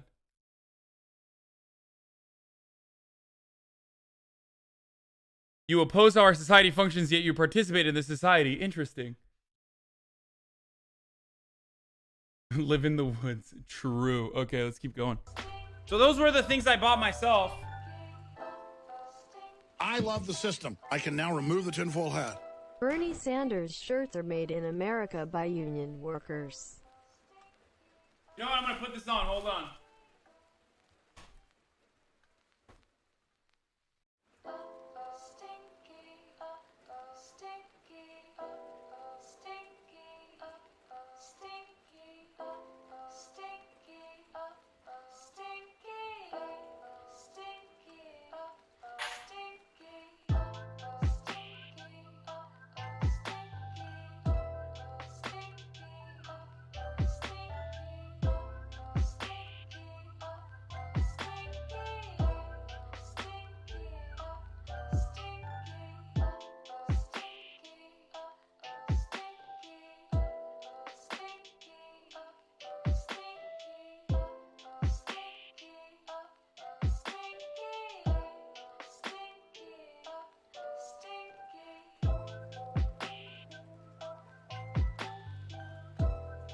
Damn.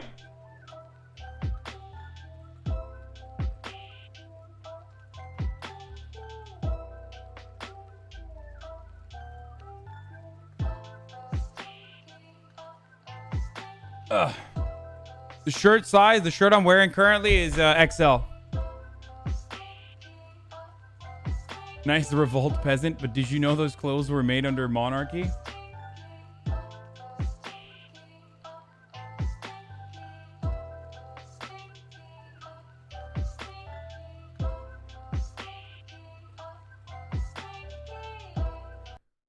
Okay, let's get to the other stuff.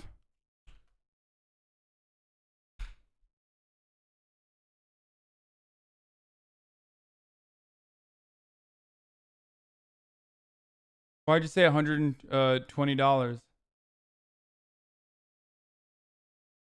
How can those joggers be 120% at any point? Oh, $120? Yeah, I don't know. It's Kanye West made. That's why. It's silly. I did get the Bernie shirt from the official store, yes. Why are those $120 retail? Because Kanye West.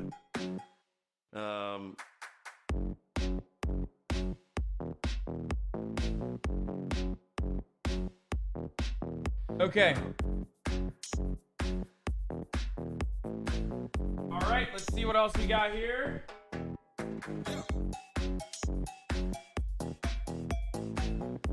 Okay, first First order of business. This is from the Bernie Sanders store. I don't even know why. It's probably a sticker or something. I don't know why they sent this.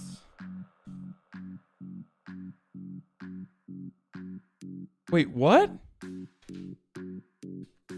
Oh. It's a Bernie Sanders magnet from the sticker. And it says, Hasan, I love your content and appreciate all you do for Bernie. Best wishes to you plus fish. Hope he gets well soon. In solidarity, Casey from Chicago. I thought this was the campaign sending it to me for a second. Wait, what? The store sent progressive ideas like these are like these seeds. We plant them, we nourish them, we watch them unfurl into something radical. Thank you for supporting Bernie Sanders and his progressive ideas through our small shop, Amanda plus Aaron. These arugula seeds are perfect for growing your own green indoors this winter. Wow, that's pretty cool.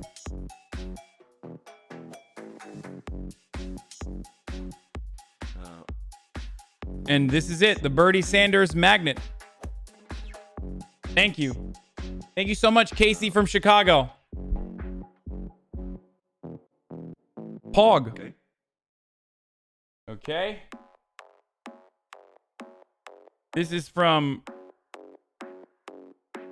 China.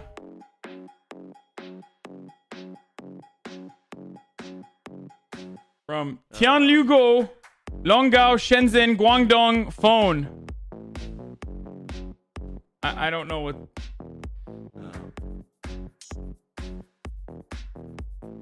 Okay. Gonna open it.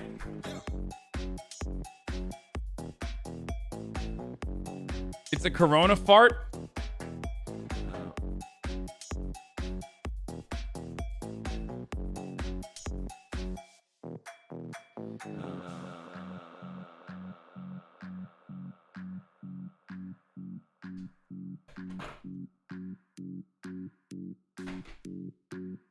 What the hell?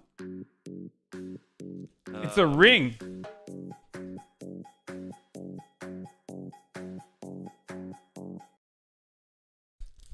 I have no idea who sent this.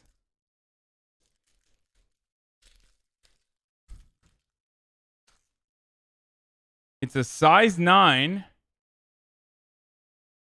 Here, I'll show you. Can you see? There's like, it's like a double. There you go. I wore it. I say yes. Yeah, too late. I'm married to whoever got me this ring legally now. Good job. Bound forever, dude, by this ring. Well, thank you for the Chinese ring, my friend. We got another package here. And this one is from Tarek. Of course. Another Tarek package. Let's see what this is. This is directly from him. In a scuffed Amazon box, so...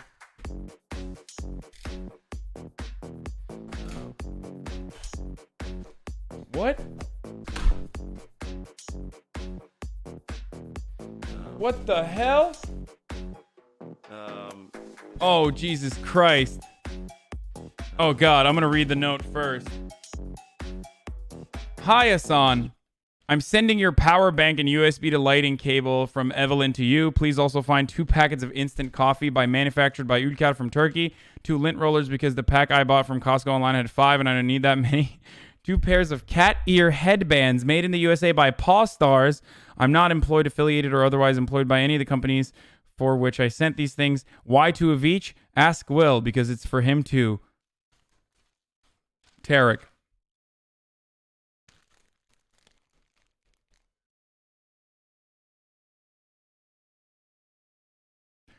I will not be wearing these ears until we hit 7,500 subscribers. You best believe your ass I'm milking this shit.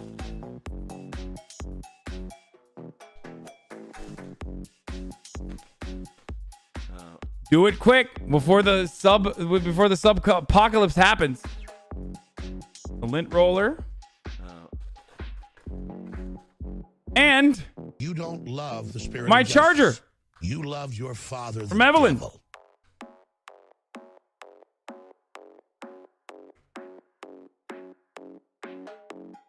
Hey, thank you, PRH99 for the 10 tier 1 gift subs. And also thank you, Juicy Stock.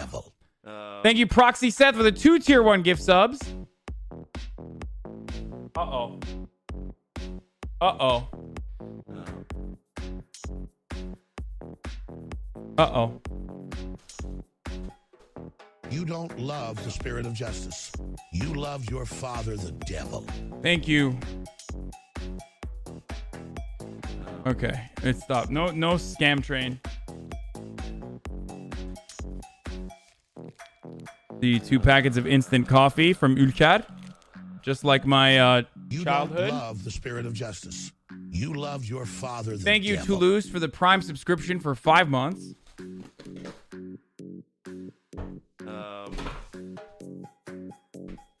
You don't love the spirit of justice.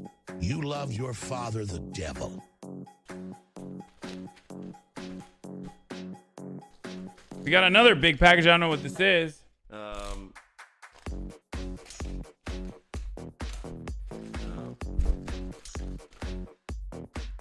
You don't love the spirit of justice. You love your father, the devil. Bro, you gotta stop sending me these, dude. Tarek, another universal mobile stand.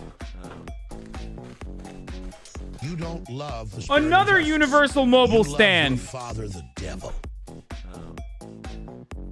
Hi, Hasan. Just like the phone holder I gave you before, except it as a vice/bracket. Better for when you're willing to trade away ease of removal for better phone/fall theft prevention from Tarek.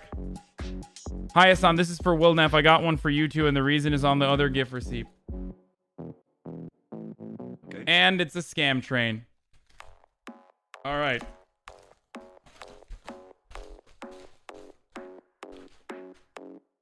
My man is... And we're already at level 2, ladies and gentlemen, on the scam train. You don't love the spirit of justice. Don't forget 7,500 and I wear the cat ears. These cat ears for at least an hour while I do content. You don't love the spirit of justice. You love your father, the devil. I probably shouldn't have said that for an hour. I should have just said I'm going to wear it for a little bit. You don't love the spirit of justice. Why did I say an hour? That was stupid. Let's not.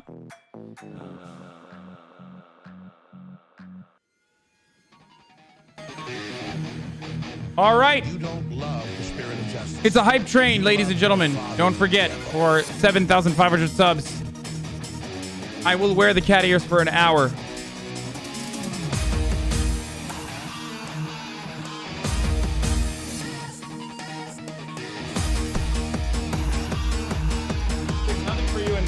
Okay, we have one final package left that I need to open right now.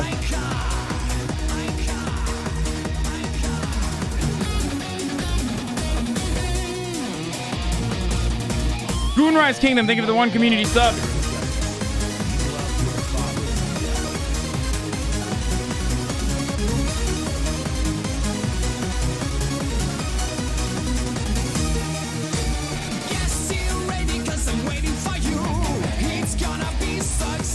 This is a big one.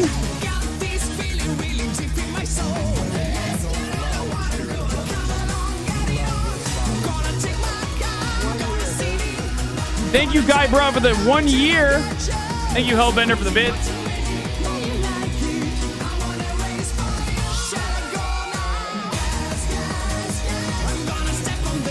Wait. This is a halal snack box.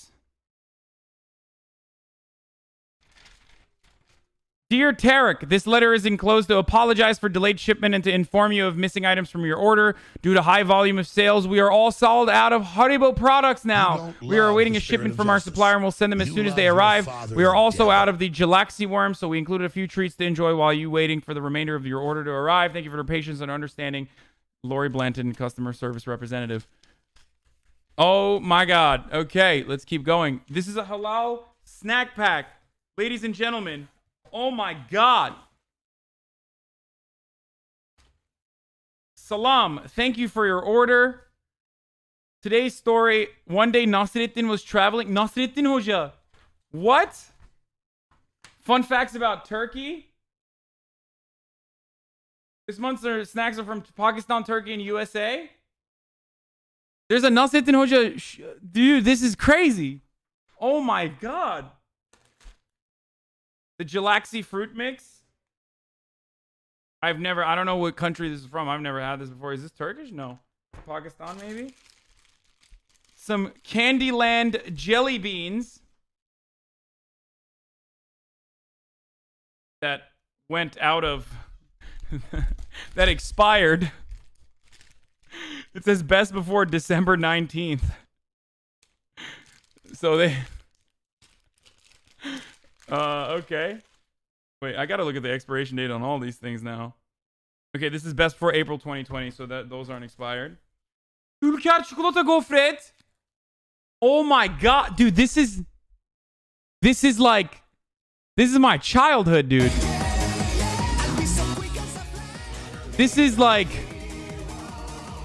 did we end the hype train? I wasn't looking. What happened? I will eat these expired. I don't care. Level 2 complete. Did the hype train end? Or is it still going? I didn't see it. Thank you, D Meister, for the 13 months. Thank you, Skip, for the tier 1. Hold on.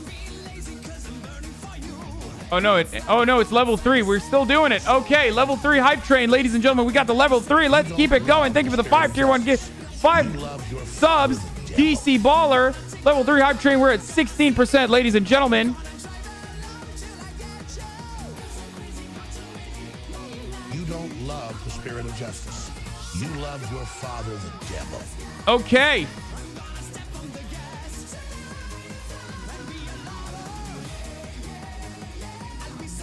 Best before is not the expiration date, you say. Okay.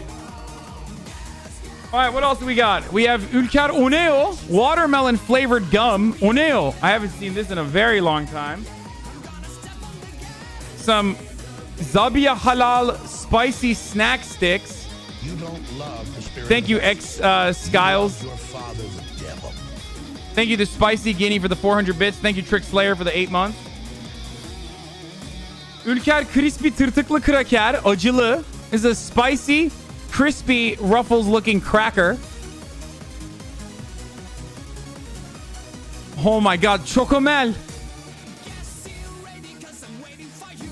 This is like going to a Turkish convenience store and like getting all of these snacks that my parents wouldn't let me get. Pop cake. That's awesome. This reminds me of like things that I used to eat. Things that I used to eat in high school. Like at the cantina, they used to offer this stuff. We also have some milk chocolate amaretto almonds. I think that's American, probably. Thank you, Amy375, for the 100 bits. Any gifters in the chat to move the hype train along?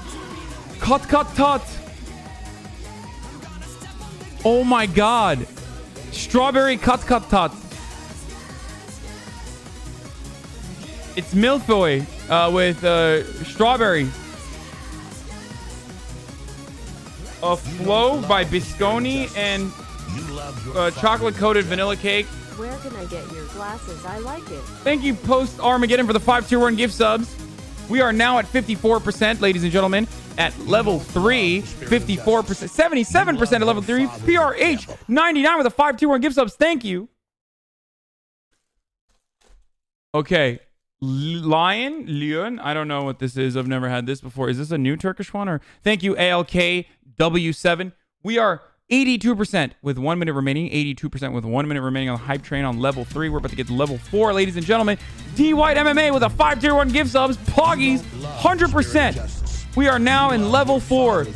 Lord Osaka with the 5 tier 1 gift subs. That ain't Turkish. Yeah, I've never seen this before. Cure, a superfood with chia seeds and black seeds, a delicious chewy bar with the delightful crunch of cashews and honey. I've never seen this before. This is probably like some American thing. Level 3 complete. We're on level 4, ladies and gentlemen. Lord Oscar with a 5-tier gift sub brought us back to 21% on level 4 already. Whoa, Candy Break, Spider. These are gummies that look like spiders. Wanted Pops. 81 Ted. You love your father, the devil. Like Wanta. Kokomo, I don't know what this is. A Bisconi Party Pack Kokomo. Apparently they're chocolate-filled biscuits. Oh my god, Crux. Dude. This is insane, dude. Okay, hold on. I'm going to stop the music for a second. Dude, this is like the most powerful, the most powerful tasting snack ever. It's so salty. It's so overwhelmingly sesame tasting. Just insane. All right, you know what? I'm going to do this. I'm gonna save all of this and I'm gonna do like a YouTube video or something. Like I'll do it like yeah. I'll do like a taste test of all of this stuff. How about that? Smoky Tom's turkey snack sticks. Sharifa Halal. These are made out of turkey, but not Turkish. More Cure peanut butter. We already saw that.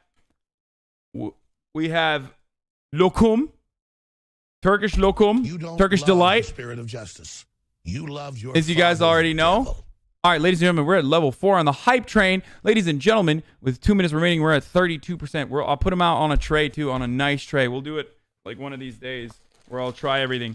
Some original beef jerky, halal beef jerky, some King Tut teriyaki, mummified. That's an interesting way to promote your brand, but. Some more Turkish delight. Hazar Baba. Like people Baba. Watch out, fish. You don't love the spirit of justice. You love your father, the devil. Toblerone. When you're a good boy and you deserve the Toblerone. I had Hazar Baba here in America. Okay. I didn't know that was the thing. Here in America. Mystery Man, thank you for the tier 3-month subscription. You don't love the spirit of justice. Some black pepper beef jerky. Father, the devil. All of this is like halal beef jerky. Some Kind bars. I don't know why they put this in here. American stuff.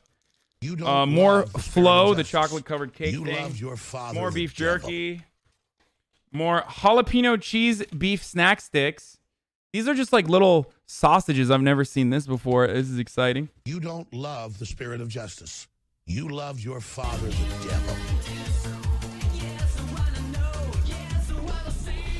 And some more beef sticks. And lastly, this thing. Let's see what this is.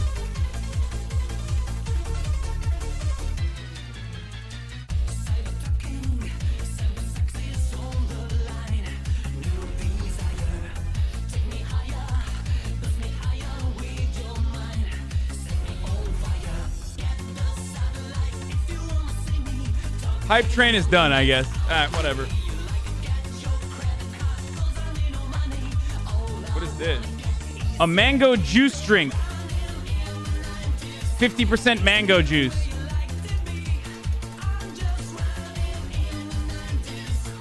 Best. I've never seen this before. Thank you, Post Armageddon, for the... Wait, what? Oh, for the 20 tier... Oh, no, 10 tier 1 gift subs. 20 total. Thank you. Poggers. You don't love the spirit of justice. Wait, where is the... You love your father, the devil. We're at level 4. Ladies and gentlemen, we are at level 4 on the hype train. It's 66% and it's over. Hype train ended. You love the spirit of justice. You love your father, the devil. Okay, I'm so sweaty. What the hell is going on today? I kind of want to try this stuff, though. All right, I'm going to hold off on it. All right, we are... You don't love the spirit. Thank you, Proxy Seth, for the gifting tier 1 sub. Thank you. Did you hear about DNC changing his rules to get Bloomberg into the debate? Yeah, we already talked about it. Okay. You don't the spirit of justice. You love your father the devil. 4 subs, 716 bits. Okay, so you know the deal. If we hit a specific number, as I told you, I will do the cat ears. That number is on the page right here. I will eat the cat ears. I will do the snackies with the cat ears. How about that? It's 7,500. I will eat the snackies with the cat ears. You love your father the devil. So it'll live on forever because I'm going to make a YouTube video out of it. You don't love the spirit of justice. You love your father the devil. Pet fish, Is that why sex people work? Happy. Maybe.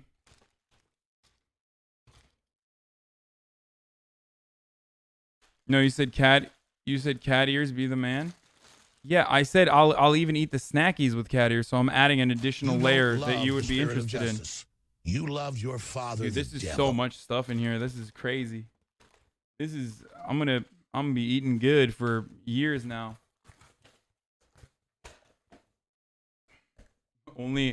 Listen. Eating snackies while wearing the cat ears, yes. For those of you who are saying, "Oh, only $1,000 for putting on cat ears," yes, I am basically signaling to the rest of the world that I am furry adjacent. So yes, I think that amount of money is good enough for making a bold choice like that. Okay? Apologize, but facts.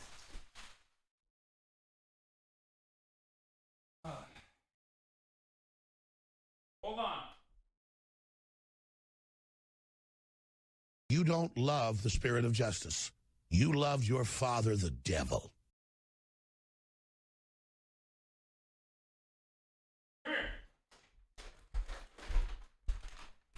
You don't love the spirit of justice. You love your father the devil.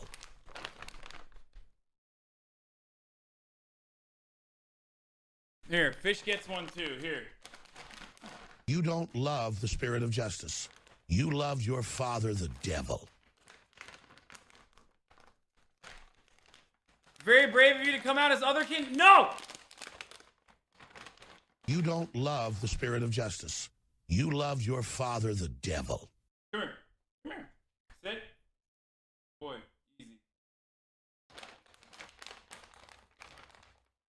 You don't love the spirit of justice. You love your father the devil.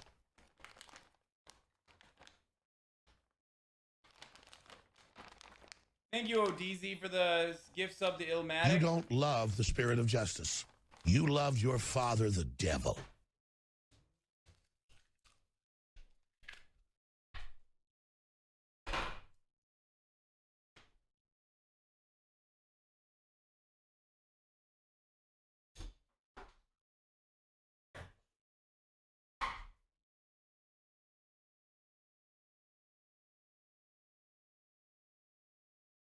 You don't love the spirit of justice.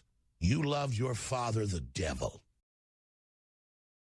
Thank you, Post Armageddon, with another 5 tier 1 gift subs in the channel. We are now officially at 7,343 subs. X away from Y, boys. You don't love the spirit of justice. You love your father the devil. Why? Romney got disinvited from CPAC? That's hilarious, dude. The Republicans are bitter, man. The extreme conservative and junior senator from the great state of Utah, Senator Romney, is formally not invited to CPAC 2020. Can GOP pull funding from Mittens and back a different candidate in Utah? Jason in the House would be an amazing senator for Utah. Dude, these people are so funny, dude. They are like... They just don't care. They don't care about the truth. They don't. I mean, they're mad that it's not like he voted to impeach Donald Trump. He literally voted to see witnesses, dude. I mean, they're so crazy. Like, He literally voted to see witnesses. If Donald Trump hasn't done anything bad, if he is as honest as you guys claim that he is, then there should be no problem seeing witnesses in this impeachment trial.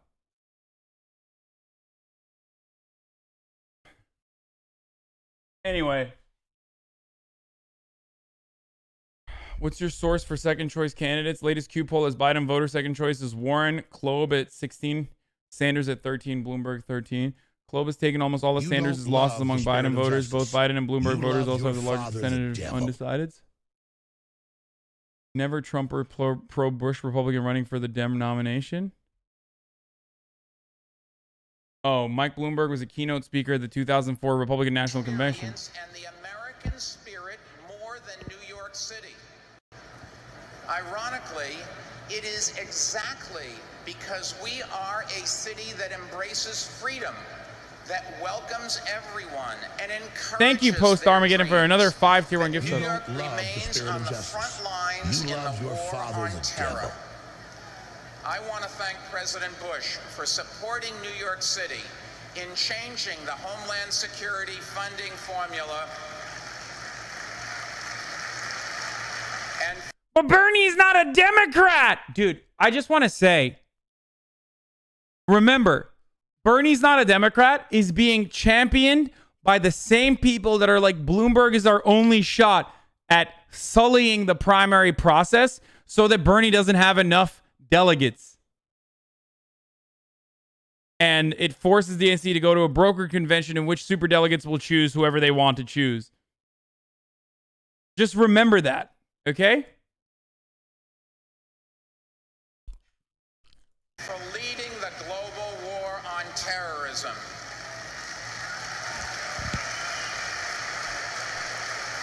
The president deserves our support. We are here to support him.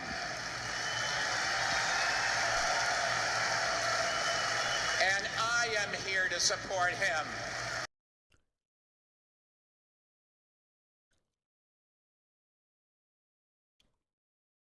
Hold on.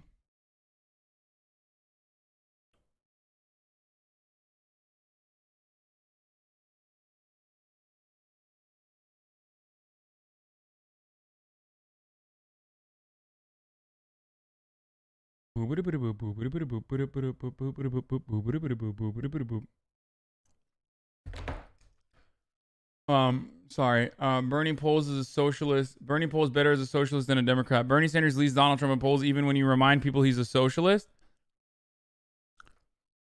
Socialism is unpopular, but America's leading socialist isn't. No information voters. Head-to-head matchups. He polls better when he's... Wait. What is this?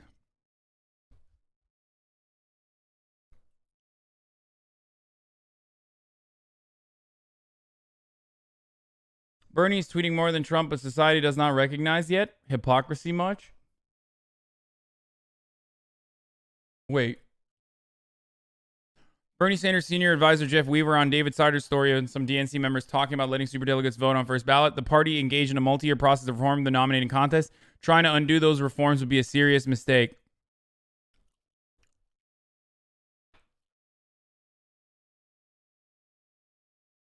Hold on.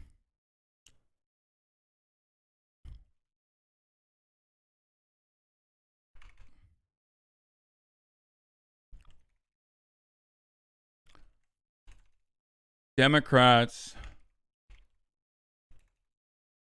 should be asking why the DNC is changing the rules around to bring Bloomberg into debates. Actually, no, I'm not gonna do that. Hold on. There's another take I want to make. The take I want to make is off of the Michael Bloomberg post. Hold on.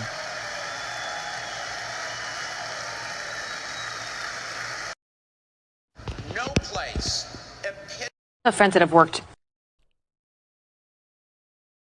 Mike Bloomberg's long history of discussing sexual comments.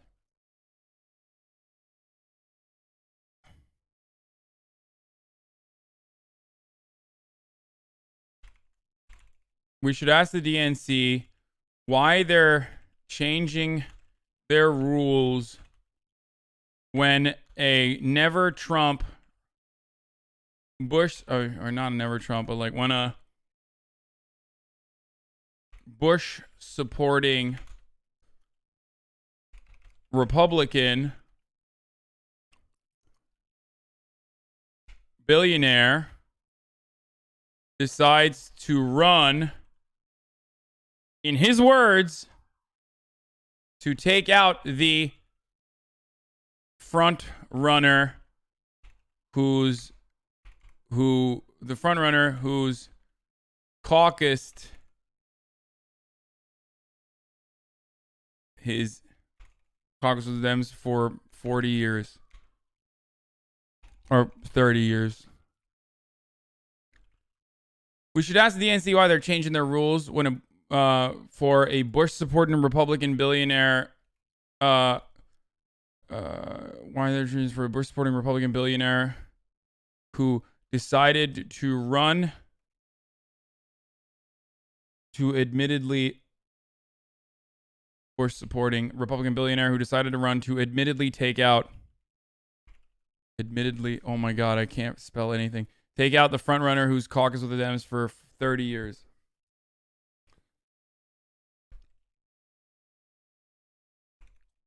But Bernie's not a Democrat. Am I right?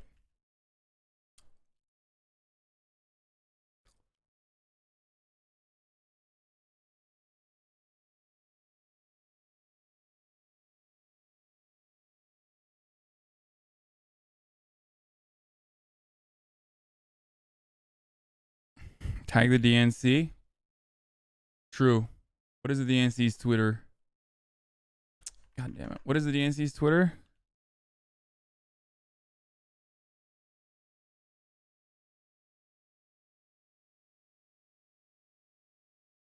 Who has not? Who has...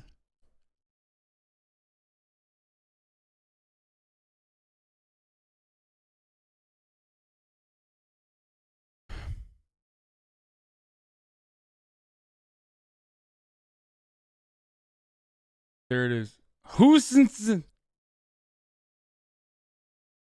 Take out the front runner who has caucus with the Dems? No, he has caucus with the Democrats for 30 years. You idiots. You guys are not seeing it. The point I'm making is that Bernie is the real Democrat here, but they call him a never... They say Bernie's not a Democrat. Whereas they're also the same people who are supporting Michael Bloomberg, who's literally not a Democrat.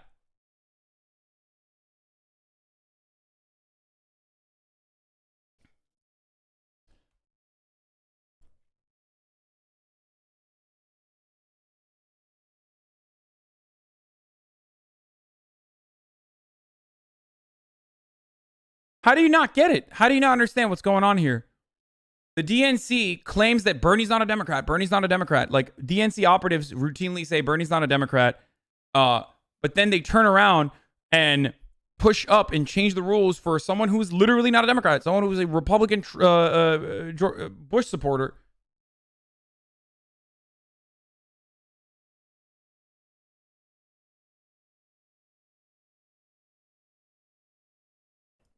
Decided to run to admittedly take out the frontrunner Bernie, who was caucused with the Dems for 30 years, but Bernie's not.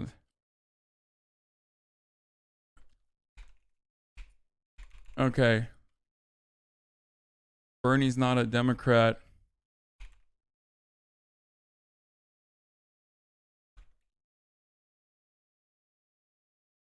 There you go.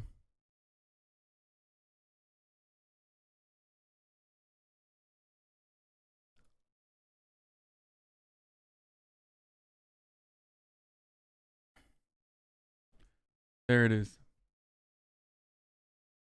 Thank you for editing it, dude.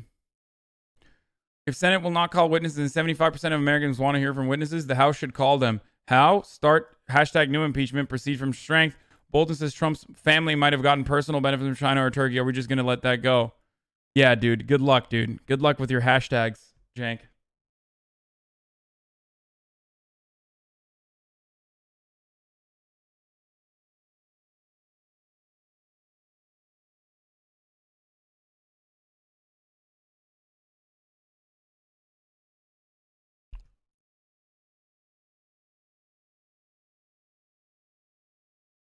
Are we gonna watch it live? Too bad your ass was fired. What the fuck?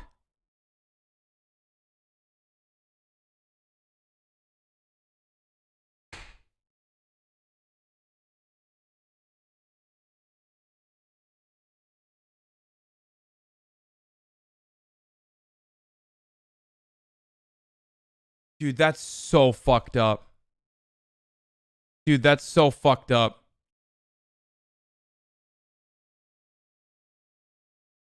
They literally took everything I produced and made it into like other shows.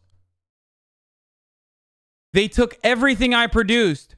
I didn't get upset about this, but like me and my producer Dan, who also is still at TYT obviously, who produces all these other shows, they took all of the concepts that we put together from like bipartisanship or like how to build coalitions in the on the left, and like with all of the guests, and put it either on John Iderola's show, or now they're like having all the guests on anyway for their other shows. That's so fucked up, man. That's so fucked up.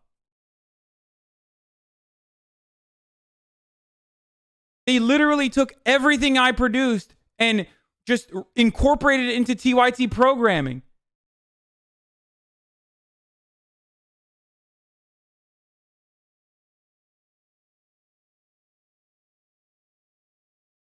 Yo, what the fuck is this, dude?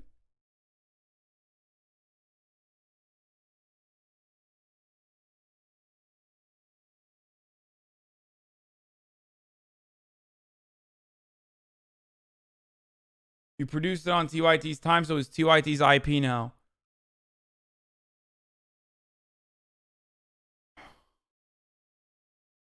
All right, chat, shut the fuck up about payback for eating Jenks leftovers. It's not really that funny when I busted my ass to like put together a fucking show, and then literally right after we secured the Noam Chomsky interview, the day after they were like, "Hey, your show is discontinued."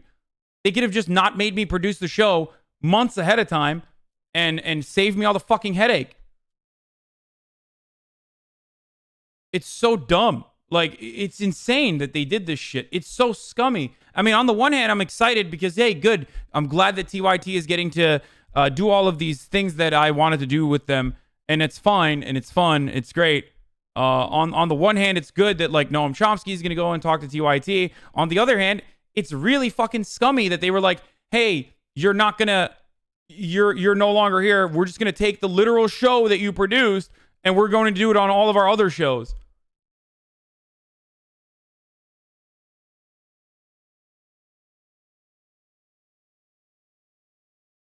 What the fuck, dude?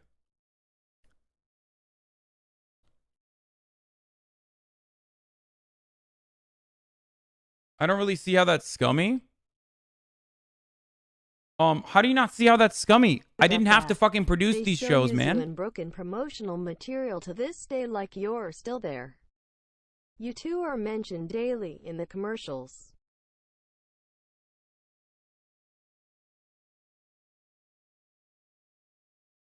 The reason why it's scummy is because I didn't need to do another like second round of agitprop. I was doing it because they asked me to do it. Watching your ex go on a trip that you planned together, it's like if I told my ex that we were going to break up soon, like, and then things weren't working out, and my ex was like, no, actually, we should salvage this relationship by going on a trip, and then I paid for everything, and then my ex turned around and broke up with me the night before the trip and went with someone else. That's the real analogy here.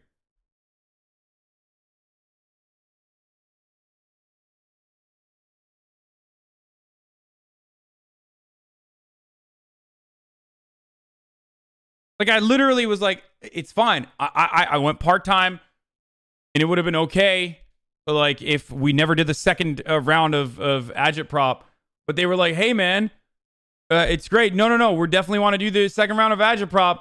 Literally the day before, they're like, all right, the week before it's supposed to start, they're like, yeah, we're not doing it. And then they took all the segments and then ran it on like other shows. You have only your poor choice to blame? Yeah, my poor choice is that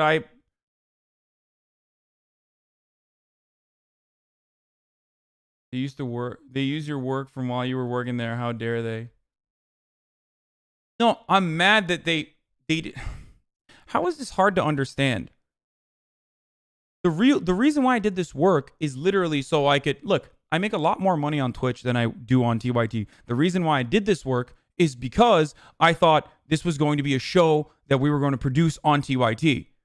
I wouldn't have done it, and I would have quit TYT a while ago if this wasn't the case. How is this hard to come to terms with?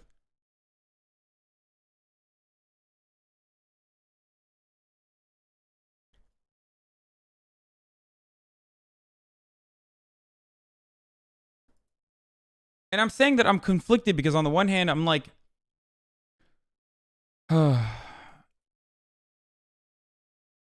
did they know that though? What do you mean did they know that? They're the ones who made me do the show again. They're the ones who asked me to do the show again.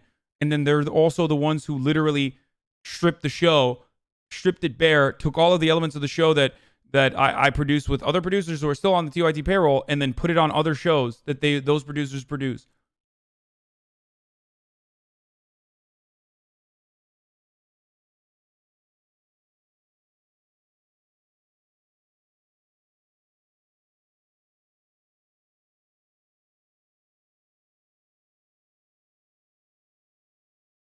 That's kind of scummy, dude. Whatever. Who gives a fuck? Fuck them. Listen, look, I love TYT. I've done a lot of good work there. I obviously owe a significant parts of my career to my work over at TYT. This identical issues came up over and over again at TYT, similar to what just happened here. And it was always frustrating. But you know, I'm away from it now, so it's good.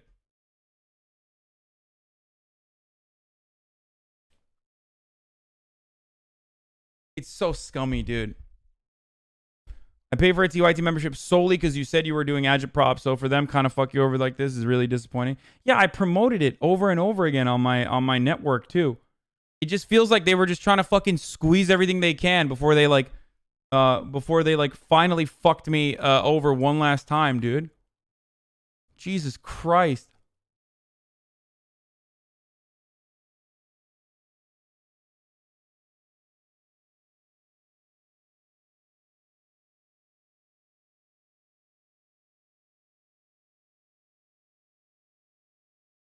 I actually got baited into their membership.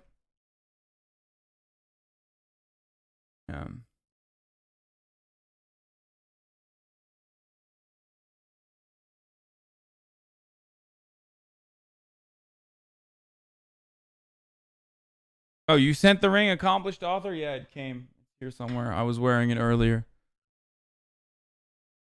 I think Noam Chomsky's still coming on. He never like canceled or anything like that. The real reason why I left TYT is because they didn't want me streaming while they were streaming. Okay? That's why. That's why I went part-time.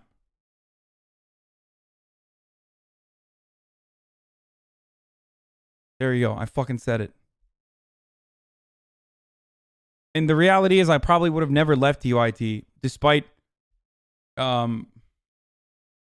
I would have probably never left TYT despite the fact that I definitely have been mistreated in the past. Some I've talked about in previous instances. And I had to work my ass off, oftentimes alone, on every single thing that I did at TYT, including like the Facebook stuff. And everything else, where they've done this before, where they took the Facebook IP, the breakdown, and added other hosts to it without telling me, instead of giving me additional resources and allowed me to make more breakdowns. They were like, no, we're just going to have other hosts do it as well. This has been the case forever since I started working there.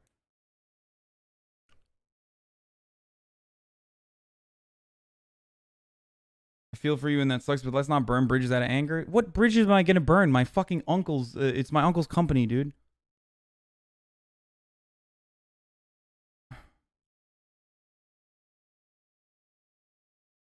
They didn't see value. So yeah, they didn't. So I've always like focused on, part of the reason why I always focused on my own opportunities outside of TYT is literally because of the way that I did not feel appreciated at TYT, no matter what I fucking did. So in a weird way, that was still good. That still worked out in my favor, because if it wasn't for all of the mistreatment, I wouldn't have done all this. I wouldn't have done my own Twitch thing. I wouldn't have I wouldn't have focused on my own social media platforms while I was there. Welcome to nepotistic hires is shitty for everyone. Yeah.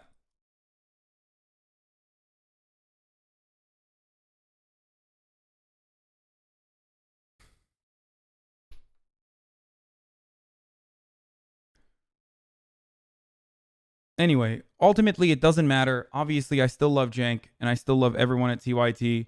They're all awesome. Hopefully, they didn't like tell Noam Chomsky that like, oh yeah, we've changed the interview date or something, and like cut me out of the conversation, or did some scummy shit like that. It feels kind of weird though, seeing like all of the like. It felt a little weird seeing like one of the segments that I put together with like one of my friends that I brought into the network get like this is the first time I saw it, and I felt a little weird about it. Where is it?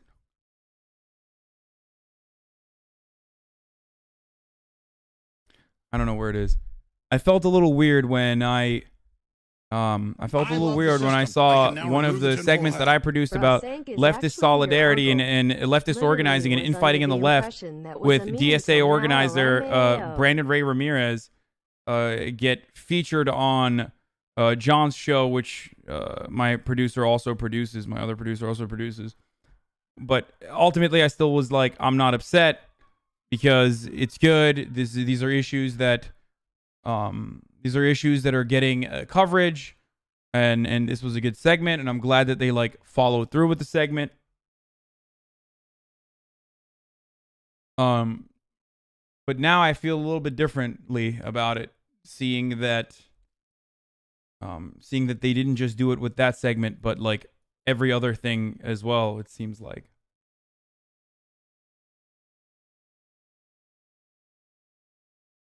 Especially considering the fact that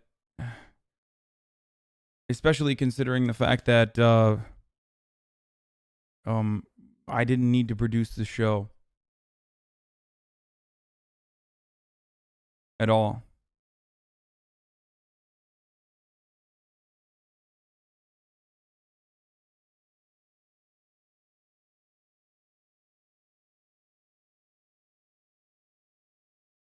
Bro, Jank is actually your uncle. Literally was under the impression that was a meme until now. LMAO. Morning Thunder, thank you for the $30.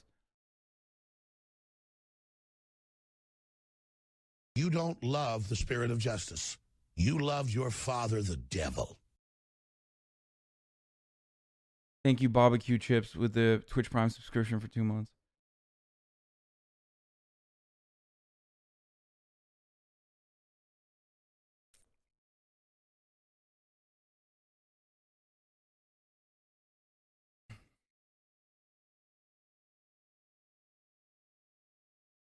So no Noam Chomsky interview? No, that doesn't change. That's still going. I'm not gonna say anything I regret, Cleric. I understand your fear, but like I said, obviously I still love the work TYT does. I still love TYT. I still owe a lot of my career to TYT.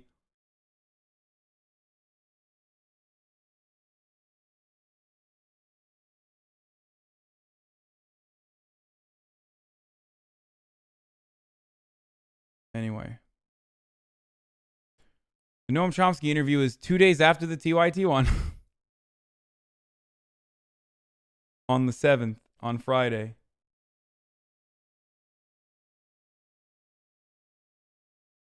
I think. Unless they changed it.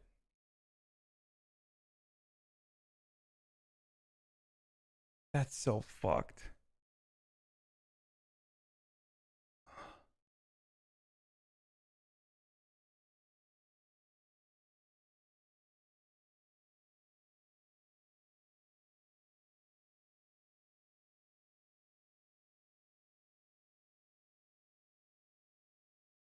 Oh.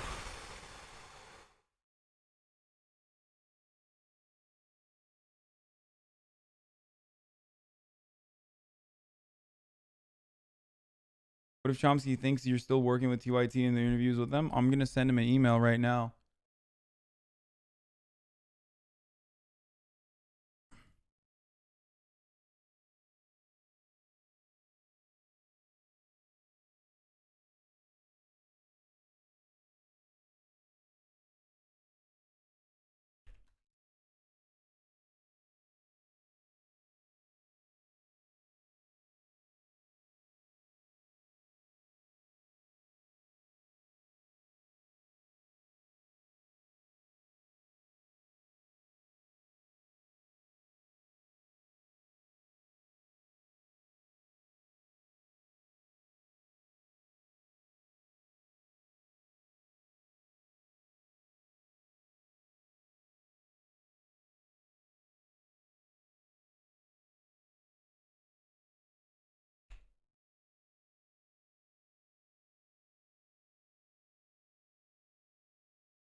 I see that you're also...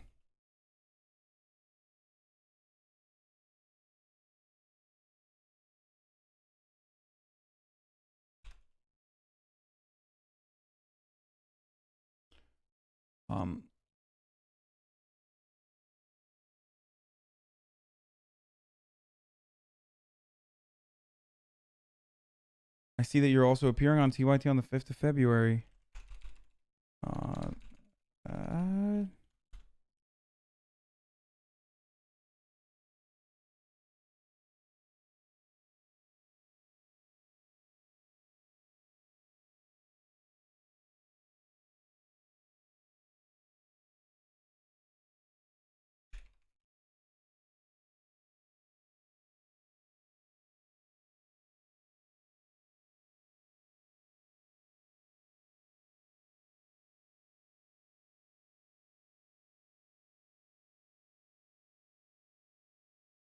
You don't want to kill Mexican babies? You're a racist! Really glad you're on Twitch. I would have not known you existed otherwise.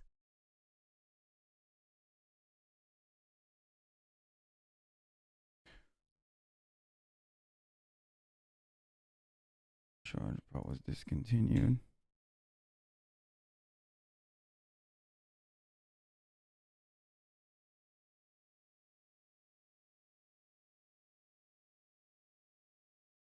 You don't love the spirit of justice. You love your father, the devil. Just let it go? What do you mean? Like, same as if it wasn't what? Want to come knock doors with me and see 825 or Christy Smith? I don't know. That's insane. I'm not going to compromise on my values because I'm like butthurt that I got fucked over.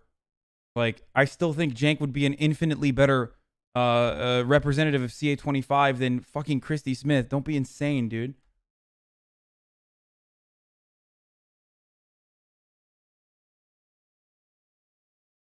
Sure, free tacos? Yeah, that's crazy.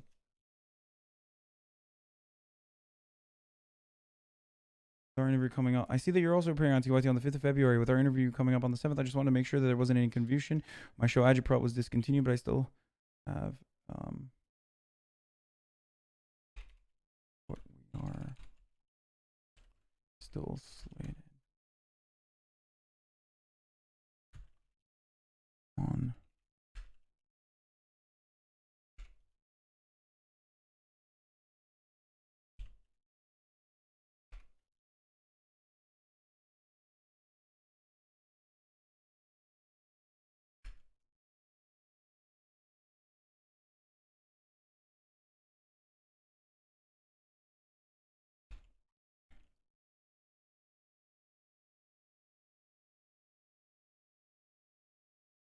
Hold on one second.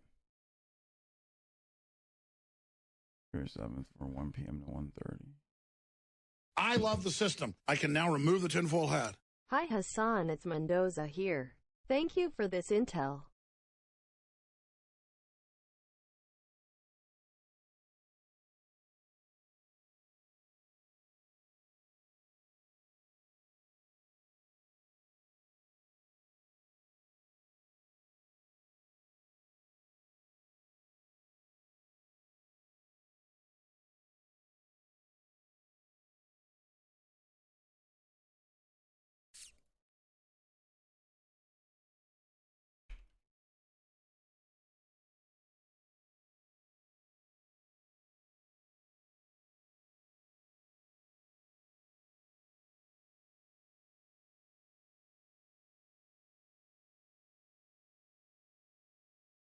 You don't love the spirit of justice.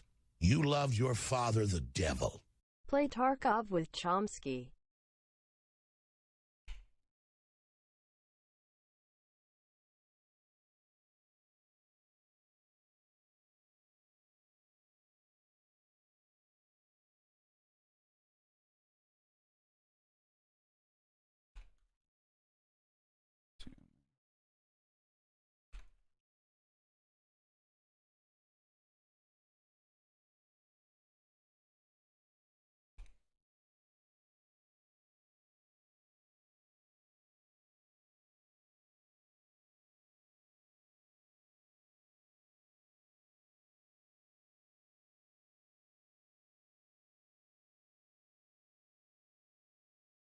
Okay.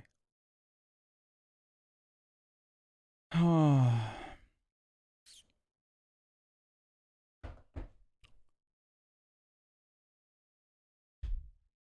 ever play Tarkov, you losers. Why?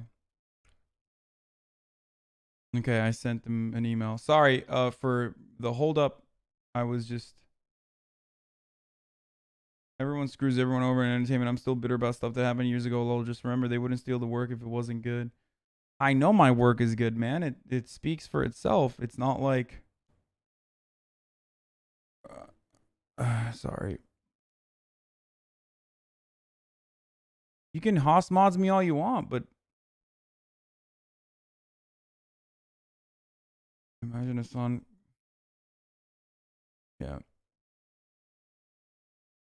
In other news, Hasan Piker could throw me in a dumpster and I'd say thank you. How do you find these tweets, man? How do you find this tweet? Is it you? Did you tweet this out? No, Burke the jerk.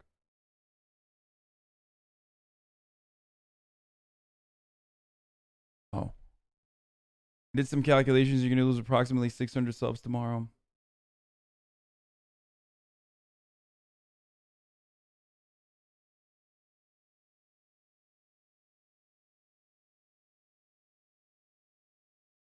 Missed another $30 donation earlier. Sorry. The Hakel says play Tarkov with Chomsky. Thank you for the $5. Mendoza gives $3. Good one.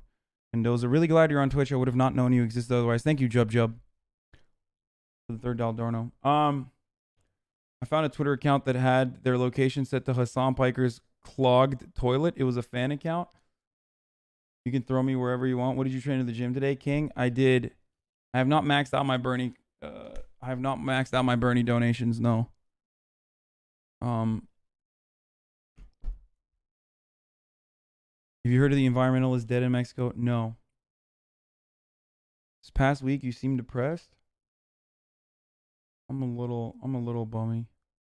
This was probably the last. Settle an argument for us. Should we get a Peloton for our office? Do you have an opinion on this new workout device?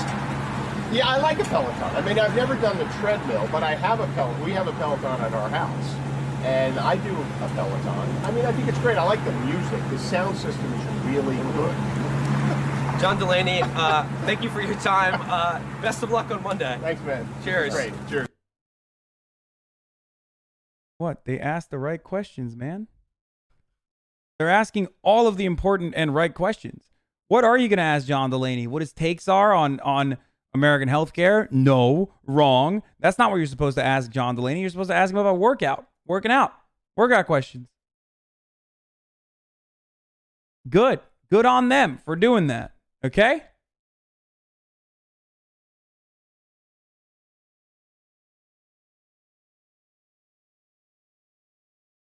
That was a nice Coomer raid last night. Yeah.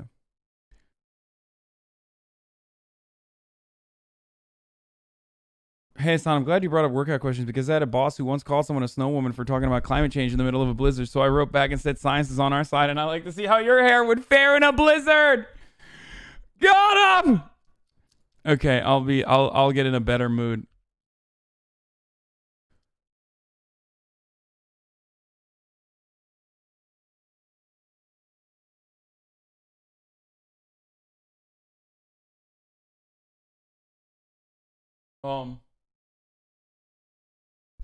How could Delaney platform the Chapo Boys canceled? Mr. Umbrella Man.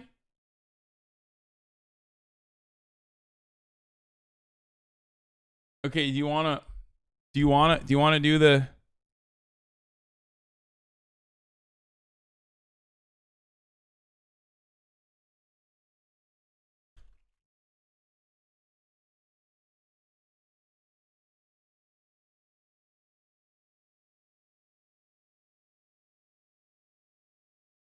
Damn, this is actually a dope message that I just got. Most people are going to say it's fake, but whatever. Hey, I just wanted to say your explanations of trans people in sport did not fall on deaf ears. I always thought it was wrong for a trans woman to fight cis women and had my biology degree and genetics to back that up until you mentioned about natural genetic advantages that cis women have. My point is null and void. You are 100%, and I didn't even realize how wrong I was, so thank you for taking the time to explain. Damn. That's awesome.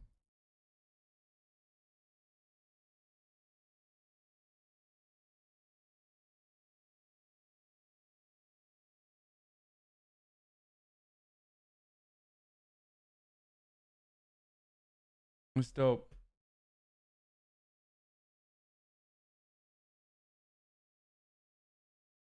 Just kidding. Fuck you. What? No, they're...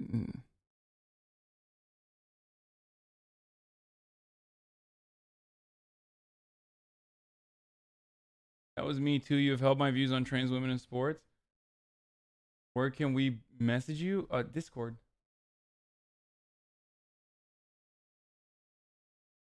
Okay. Where's the good ad? Here. I just want to say one of my favorite writers growing up was a man named James Baldwin. And I remember Baldwin saying, you asked my father to wait, my brother to wait, my uncle to wait. How long must I wait on freedom? How long must I wait on rights and equality and liberty? Is there TOS stuff on here? I hate to do this, but is there... Did you guys watch this ad? No? Okay. And as a black child, that resonated with me because I knew I'd been denied and I personalized that. But as I grew, I started to understand poor white people have been denied. Women have been denied. Gays and lesbians, transgender people been denied. Immigrant children been denied. Everybody outside of that 1% has been denied. So I want you to take a few seconds to look to your left and look to your right. Look to your neighbor and say, neighbor, the time is now. There are more of us. We're stronger. We will wait no longer. The time is now. When you go to that booth next year, I need you to carry in that booth the memory of this room. Black, white, straight, gay, men, female. We are together. We are united. Our time is right now. We will not wait 4 more years. We will not wait 20 more years. We will not wait 2 more presidents. We will not wait 3 more presidents. The time is now. The time is not in the future. The time is not some abstract time. The time is not something that might be. The time ain't something that could be. The time ain't nothing that should be, that would be. It ain't tomorrow. It ain't the day after. It ain't coming next week. The time is. The time is. The time is. The time is. Senator Bernard Sanders will be the next president of the United States of America. Thank you all.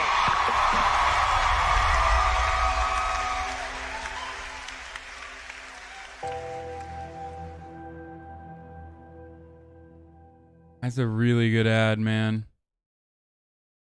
That's a really good ad. Holy crap.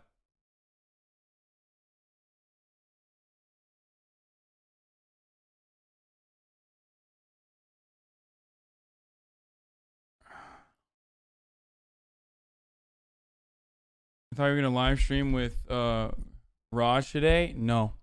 Raj might come over, though. Let me see. Before we're supposed to go out right now. Will, too. All the madness. I, lost everything. I got so pissed off. Where did I put my phone? What the fuck? Oh. share these videos. Massive protest at Grand Central.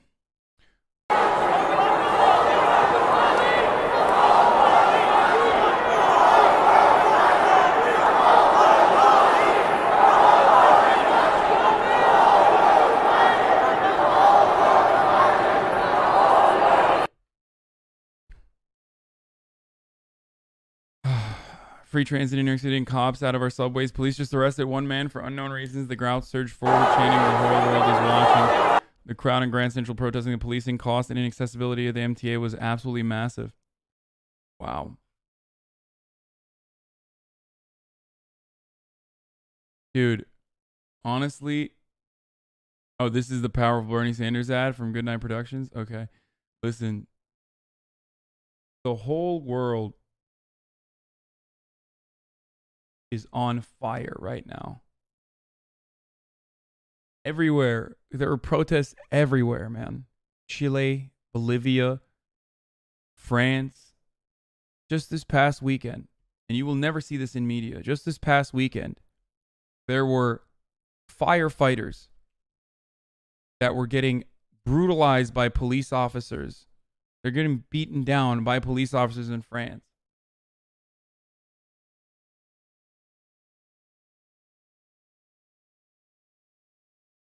And it's been going on for so long. Protests in Iraq, millions of people took to the streets to call for the U.S. intervention to end, to purge out the American soldiers that are still in Iraq. And of course, you never heard about it. Of course, you never heard about that in the news. India locking Kashmir down for months on end. Yeah. Let protests in Lebanon, protests in the Middle East, protests in Asia.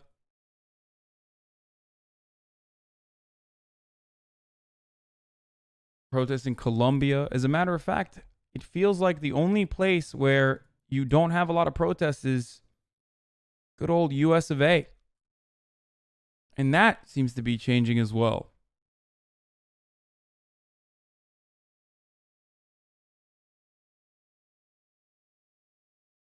Asia, where specify? Hong Kong?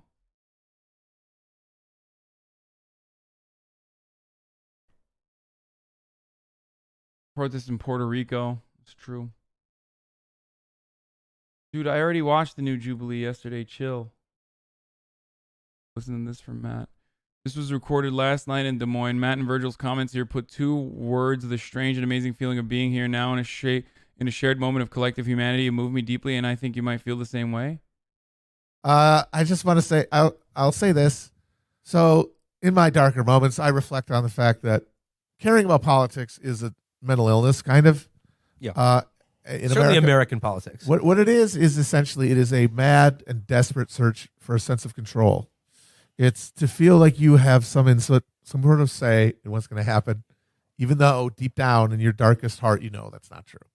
You know that you are totally at the whim of history and fate and machinations of man and beast, and that you have very little to say about where you end up. And politics is a way to feel like maybe I can influence it. And for the most part, that's what it is. It's a sort of a sick displacement of one's sense of helplessness.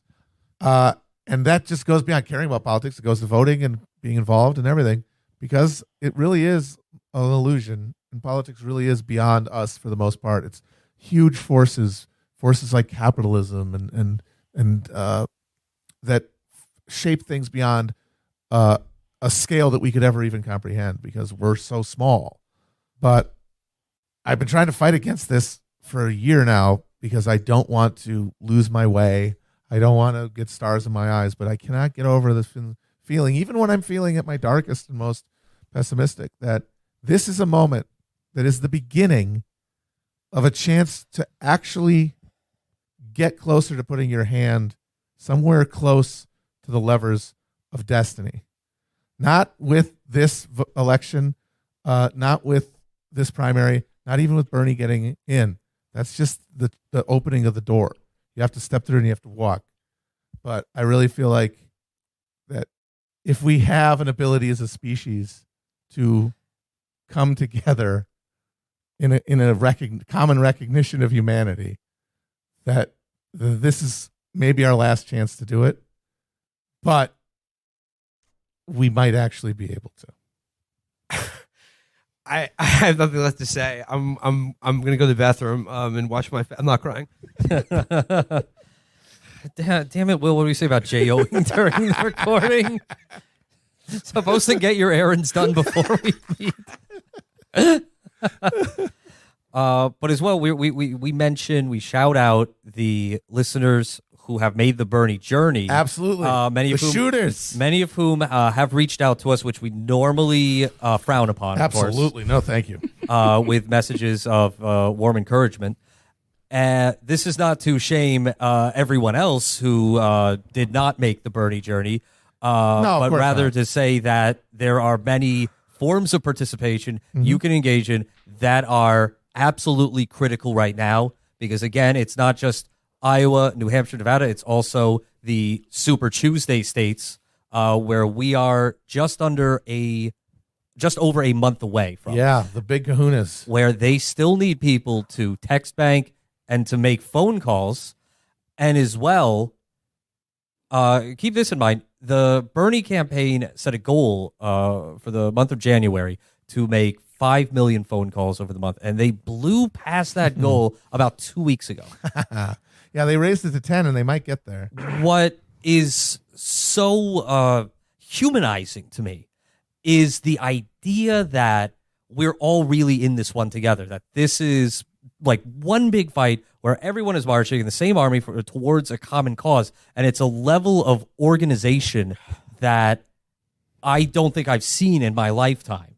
There have been movements such as the anti-war movement, for instance, moments like the Obama campaign, which had a lot of enthusiasm from the left.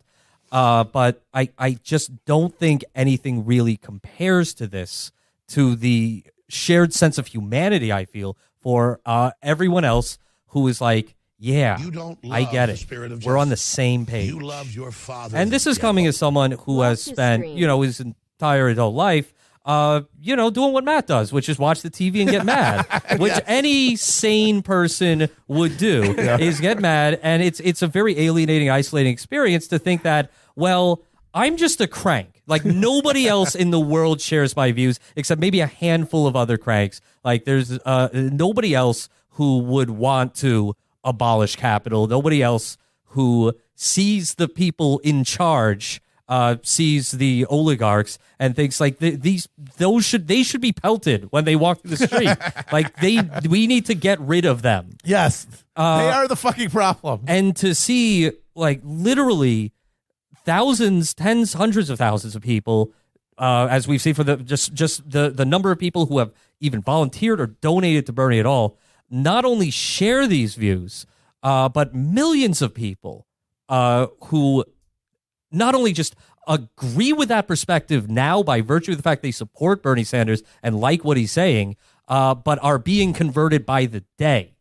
That is, I think, the only cure for this awful spectacle-induced alienation in which we live. Yes. I just, I don't have anything else to say other than what Matt and Virgil just said that I can really even put into words right now. I just feel that like echo everything they said and just feel that like right now at this moment, the people working for Bernie who support him are the best of my generation. They're the best around. Nothing's ever going. I sent you a tweet on there. When you get a chance, check it out. Let me know if I can help in general. Excuse me. I'm sorry. I'm out of control. I apologize for that. Chad and Hasan PLS select burn. Scrubs in lolly countries like mine depend on your best efforts to stop the hemorrhage caused by the right wing. The world's counting on you. I didn't skip it. It ended.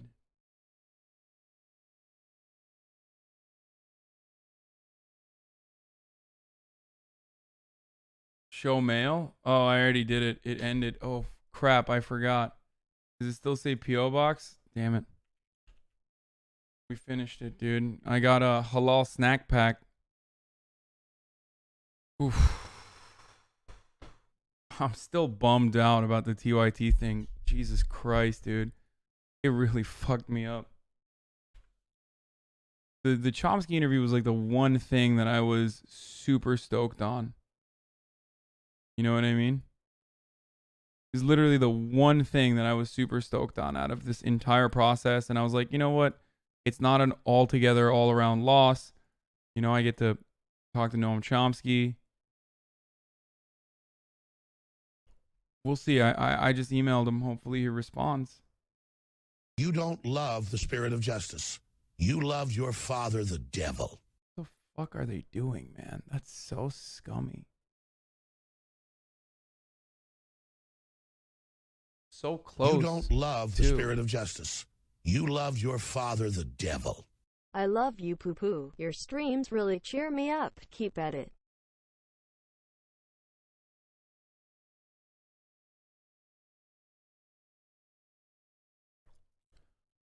Yeah, Tom Perez tweeted.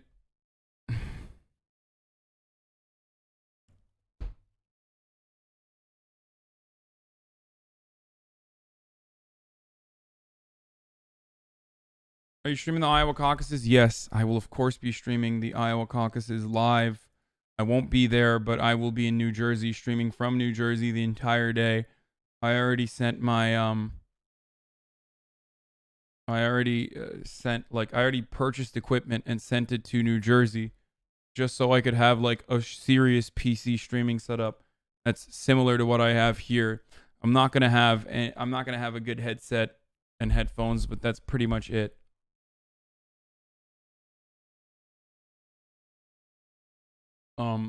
Pork roll, not Taylor ham.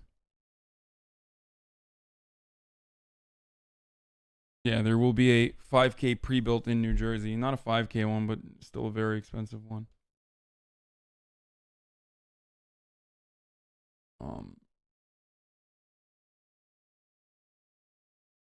Yeah, Pepe La pre-built. Yeah.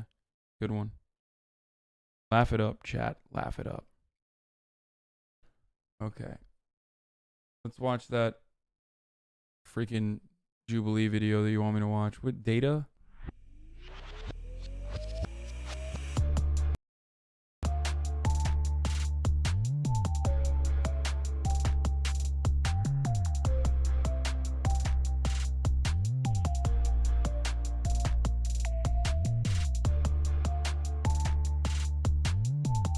Probably ain't great for stream.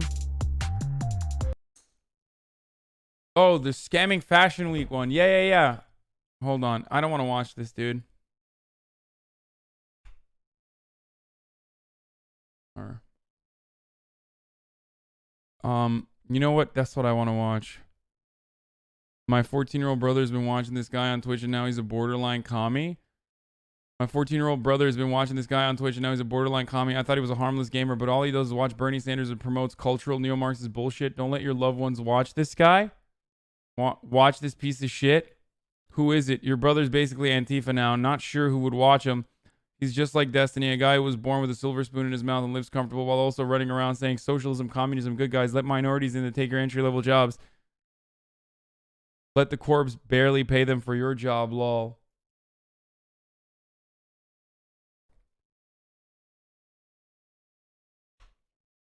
That's pretty funny. I love these. I love when the Poll brothers mauled. I do unironically say that all the time. Destiny doesn't, but it's funny that they still think he does. I wonder who. Also, if you're the 14-year-old who's watching me right now, who's radicalized, what the fuck are you doing? How is your brother still not bread pilled? What are you doing?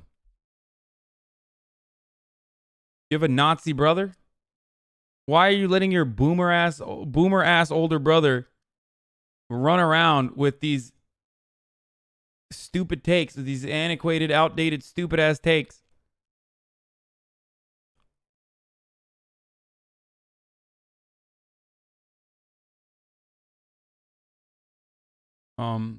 Proof Delaney will win in Iowa. Who will win the Iowa caucus? John Delaney. Oh, Pepe hands.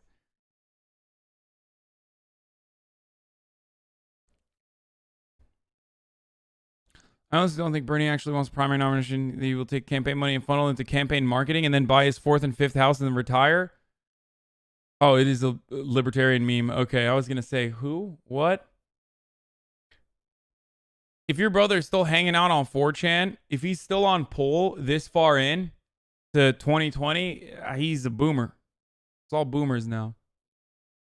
When you ask your teammate for a bandage repost from post subreddit, yeah, we already watched it. Thank you, Steam Powered Fish. Poggers. Cross post Hasan versus chat. What is this? Bunch of softies in my chat, dude. Maybe their real problem is that the MMA is far too violent now. Is that what you want? Huh? You pussies? Is that what you want? You want MMA to be softer? Oh no. There's bones breaking in my MMA. I don't like it. I need less violence in my violent combat sport. Shut the fuck up.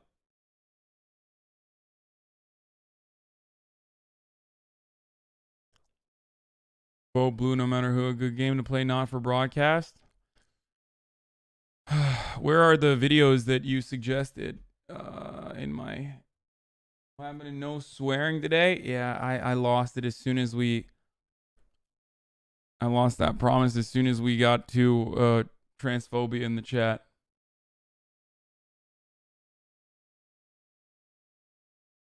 Am I missing it? Where is it? Where is the... Oh, some good React content. Damn, nobody upvotes these things. Sean's opinion. For months on end, my friends Julian Castro and Cory Booker asked the DNC debate rules to change so that the more diverse set of candidates could appear on stage. The DNC said no.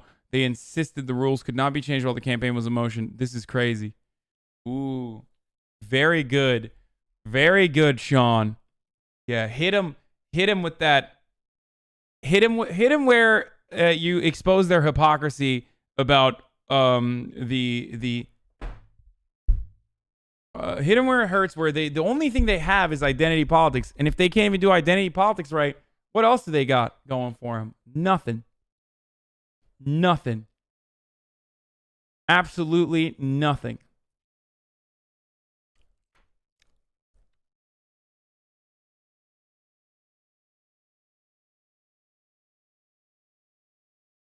New Bernie hit piece. Let's set the record straight.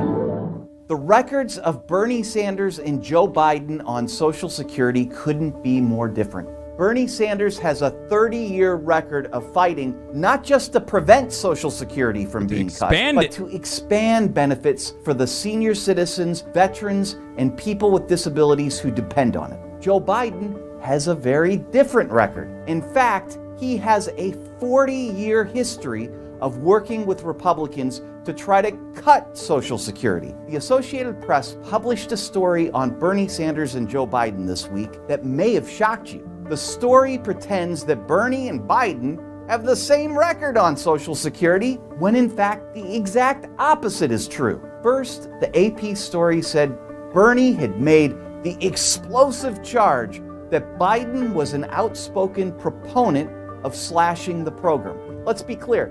That's not a charge or a claim.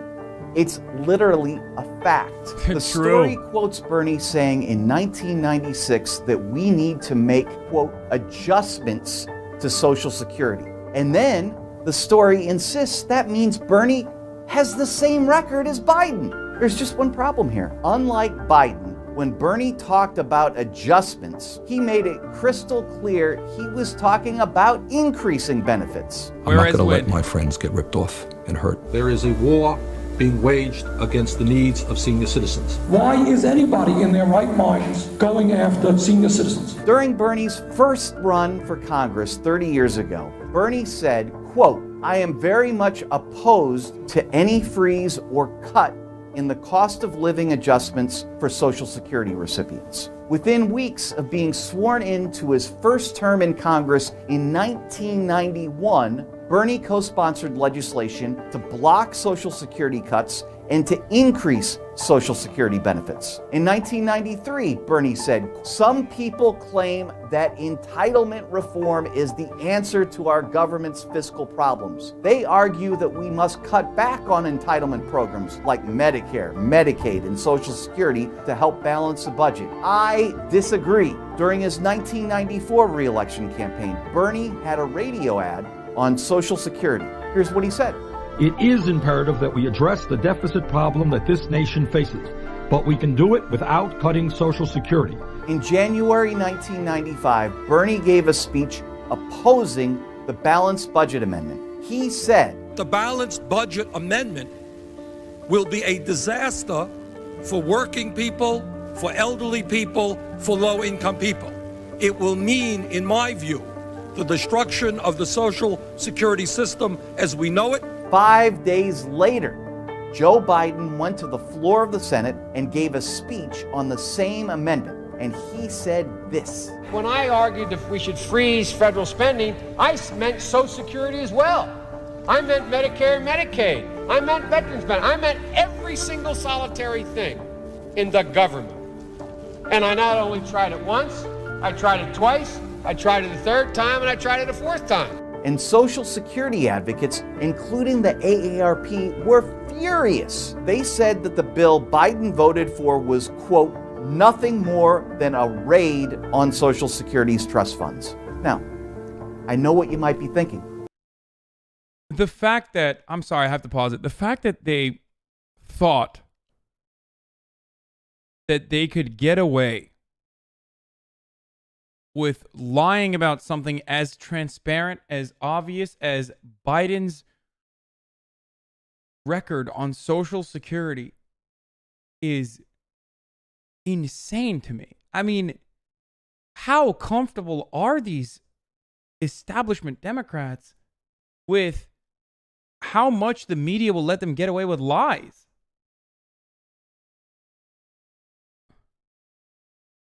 It's kind of infuriating.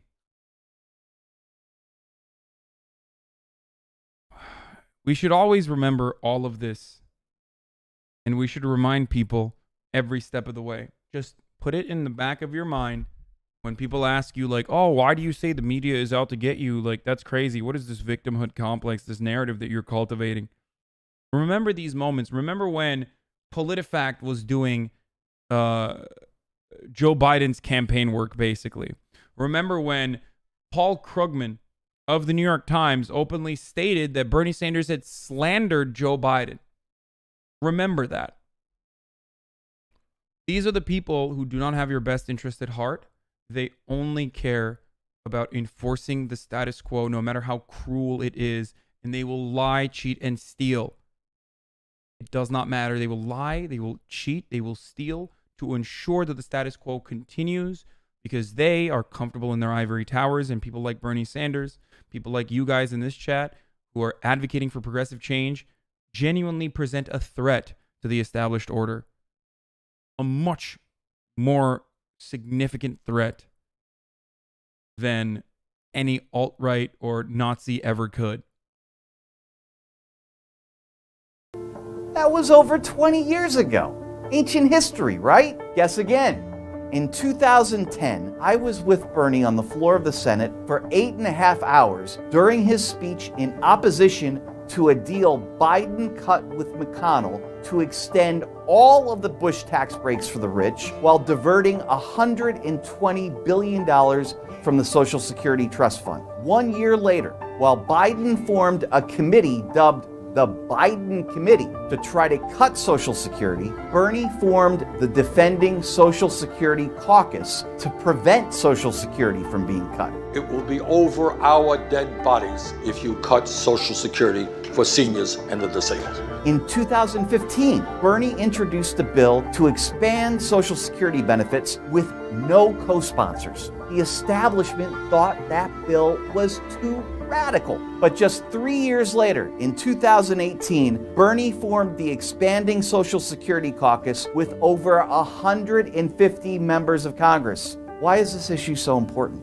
In America today, half of older workers have no retirement savings. 20% of seniors are trying to survive on less than $13,500 a year. When Bernie Sanders, the devil. Imagine thinking anything within the confines of electoralism is threatening to the establishment. Dude, this is anything working within the confines of electoral politics is threatening to the establishment.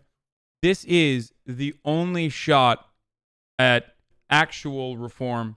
This is the only way that you could go, you could only operate within the system while still seeking to change it.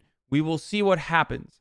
We will see what happens if this movement does not continue, if it's pushed back on, if the DNC gets their way. We will see.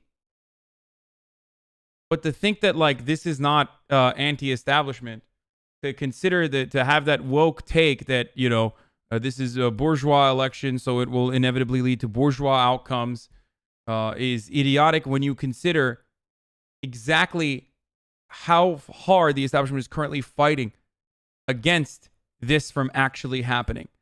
I mean, what did we talk about for the past hour, man? What was I talking about? With what the DNC is doing to change the rules, to bring in Michael Bloomberg so they can get enough delegates, so they can secure enough delegates between him and all of the other establishment candidates to ensure that there's a contested primary, a contested convention, in which case they will activate the delegates in the second round of voting so that Bernie Sanders cannot secure the nomination. Like, they're doing everything they can at this moment. They've lied up to this point. It's not working as much anymore. Now they are even contemplating, at least according to the latest Politico hit, that they want to change the rules back, then revert the rules back to superdelegates having a say before the convention. So it's obvious that they're trying to do everything they can to stop this. But the reality is, this isn't going to be electoralism. This isn't going to end at electoralism. This isn't going to stop when Bernie Sanders becomes president. That's when it starts. That's when you will actually see organizations. That's when you'll actually see labor movements. That's when you will actually hopefully see real activism on the ground, targeted in strategic points of, I still support Bernie, but I'm skeptical. We'll see. When you see actual grassroots momentum and people pressuring congresspersons and our elected representatives in places where they have to make a decision. Do you want to get reelected, or do you want to keep taking corporate money and keep advocating for the best interest of corporations? That's when it's supposed to start. Okay?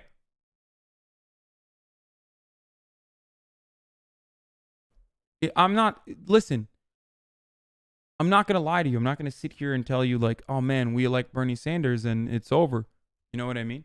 Even getting Bernie Sanders elected is tremendously difficult, as you have seen, despite how popular he is. But it's not, that's when it starts. Like, once he's in the White House, that's where it's going to start. And there are still going to be a million different hurdles to overcome, perhaps even more significant hurdles once he is in office. Just because I don't talk about that part of the equation does not mean that I am not seriously thinking about what the next steps will be. Okay?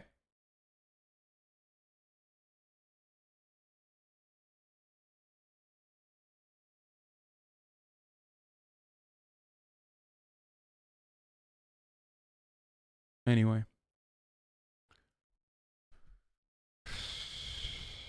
I've met too many leftist revolutionaries with no guns or one gun and a million right wingers with a basement of guns. Yeah, that's not what this is. Like, that's not even what we're talking about. Labor militancy doesn't need to be like actual Molotov cocktails. I know that some people will scoff at me when I say this, but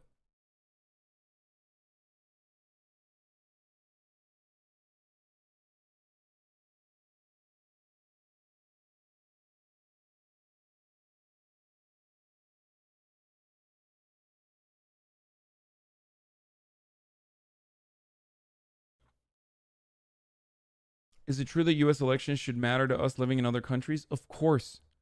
Of course it should. The United States runs the entire world, man. What do you mean? That's why I always think it's funny whenever people say like, oh man, like all this foreign interference, like they're trying to change the outcome of the election. I'm like, dude, what other means of survival do these nations have? And that even includes Russia, by the way.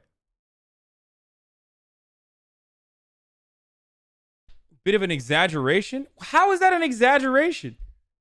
Even on the cultural thing that like liberals can easily understand, even on culture alone, the cultural shift of Donald Trump's presidency has had shockwaves around the world. There is white nationalism and fascism, like fascist candidates and white nationalist candidates that are like assuming positions of power. Even just on cultural issues alone. And we're not even talking about like material consequences of the United States literally changing the outcome of elections or personally attacking places.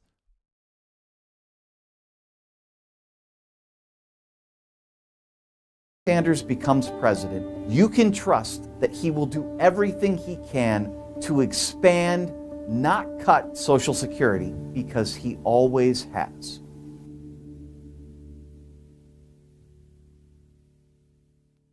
If the Democratic Party fucks Bernie again, will you change your mind on labor militancy? What do you mean change my mind on labor militancy? You're missing the caucus concert? Dude, why do you want me to... What am I going to do? Watch fucking Bon Iver? Like, no, I'm not going to watch him sing in a live audience. It's like, I don't even like live music to begin with. I very rarely enjoy it unless it's like in a smaller setting. But I certainly don't think it's great when you're restreaming it. You're not even in the room. Oh, more is on already?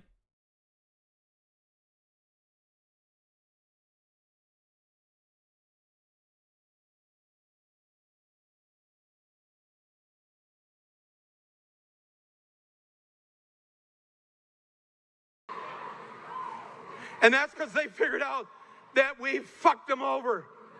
We've left them with a dirty, disgusting planet. We didn't. So listen, but here's a way out. Here's he something always we sounds can like do he's crying. so that they'll take care of us in our old age.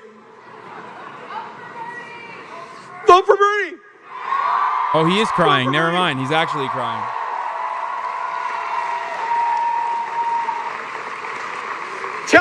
Tell your 20, 30, 40-year-old sons and daughters tonight when you leave here, call them up and say, you know what? I want to make it up to you.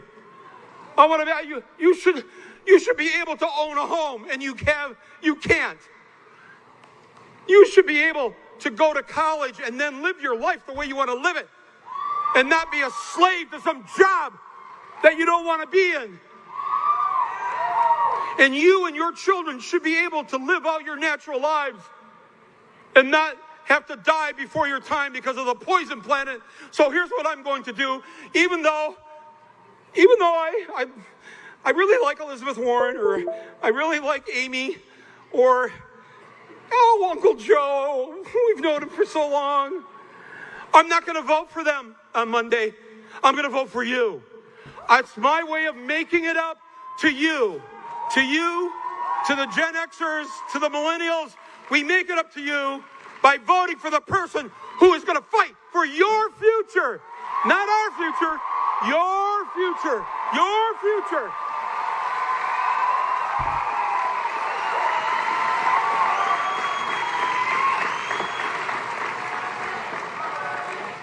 Bernie!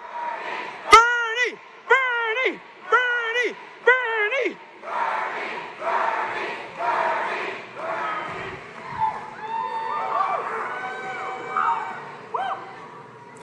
And I just want to say one more thing about whether this is really a democracy. I want to believe that it is.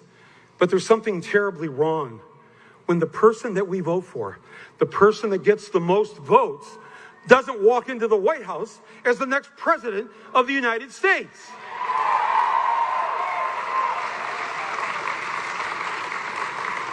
Twice in the last 20 years, the Democratic candidate won the majority of the votes, but didn't walk into the White House. Do you think the Republicans or Donald Trump if they won the majority of votes, would settle for that? No. No. But we're like, what is it with us? What is it with, I mean, yes, I know we're the people of peace and love and kindness and all this, but we have to back that up with some fight in us. We have to be able to say, no, sorry. Sorry, not sorry. We're not going to do this anymore. We're going to fight for ourselves, for our lives. This has to happen because you know what? If you graduate from college and you're $50,000 in debt, $150,000? No, oh my God. Well, I was over at the Smoky Row Cafe, and a woman came up to me. She's a resident here, medical school resident in one of your hospitals, and she said, are you here?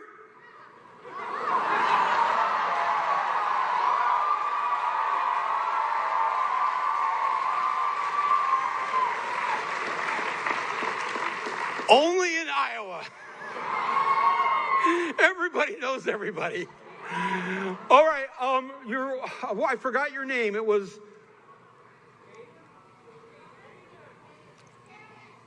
Yes, everybody's naming themselves. I have $300,000 in debt too. She is $300,000 in debt because she wanted to be a doctor. Do you know what the Canadians do if you want to be a doctor? They not only is your 8 years of college free, they pay you to go to medical school. That's what a civilized country does. And I'll tell you, I don't want any doctor being $300,000 in debt. I want them focusing completely on me. I want them to have no stress. I don't want them worrying about how they're going to pay the mortgage tomorrow when they're supposed to be worrying about me. Right? Don't we all want that? Do you want your doctor thinking about, fuck, I'm $300,000 in debt.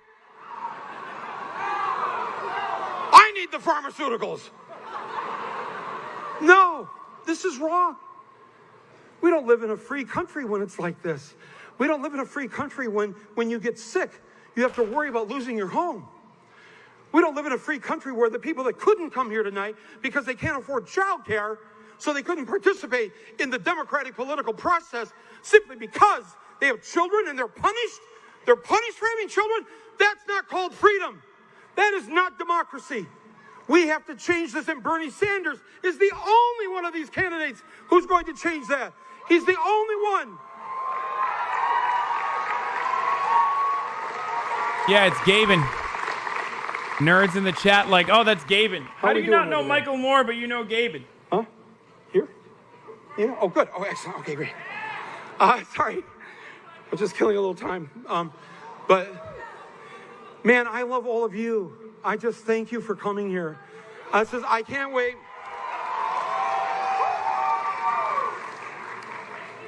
I can't wait to go back to Michigan and tell people that the Hawkeyes and the Cyclones and the Panthers, Who else? Who are they? At Clive University? No. The Bulldogs. Yes, of course. No, we've been everywhere. We went to the University of Northern Iowa. Oh my God, that's so great up there. And listen, Monday night, everybody, you know what your job is, right? You got to bring 10 people with you. You got to go right to the Bernie corner and caucus. We need you. The rest of the country needs you. We are all looking upon you. You made Barack Obama happen in 2008. You can make history happen again right here in the great state of Iowa. Let's bring on the co-chair of the Sanders campaign, the state senator from Ohio, Nina Turner.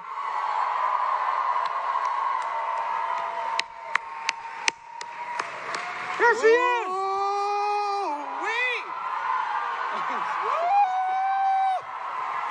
for Michael Moore, baby. Love you, darling.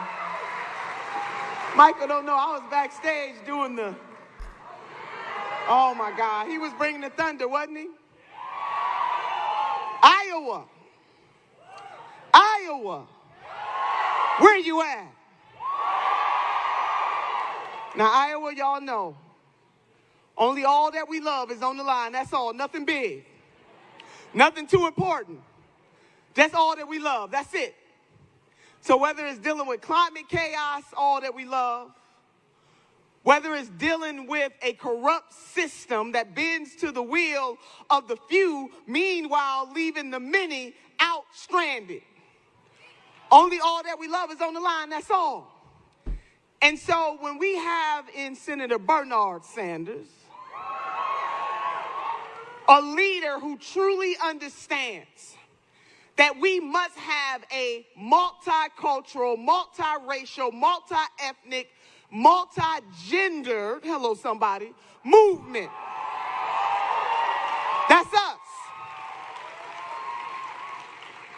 So Iowa, we need you to come through. We are going to defy the naysayers. All the folks who 4 years ago thought this was a fluke, baby, it's the real thing. You better ask somebody. You better ask somebody. This is a people-powered movement. We're not a movement that says, oh, we're going to skip Iowa and New Hampshire, and we're just going to buy our way through the primary. Hello, somebody. When we make history in this country, it will be because of people just like you in this room and people like you all over the country. There is too much on the line and we can't play with it. This is not about middle of the way. This is about true transcendence that we need in the United States of America. What is wrong when people have criminalized poverty in the United States of America? Something is wrong. When we look at the injustices in a legal system that somehow sees black men as more criminal than anybody else, something is wrong. We need some justice.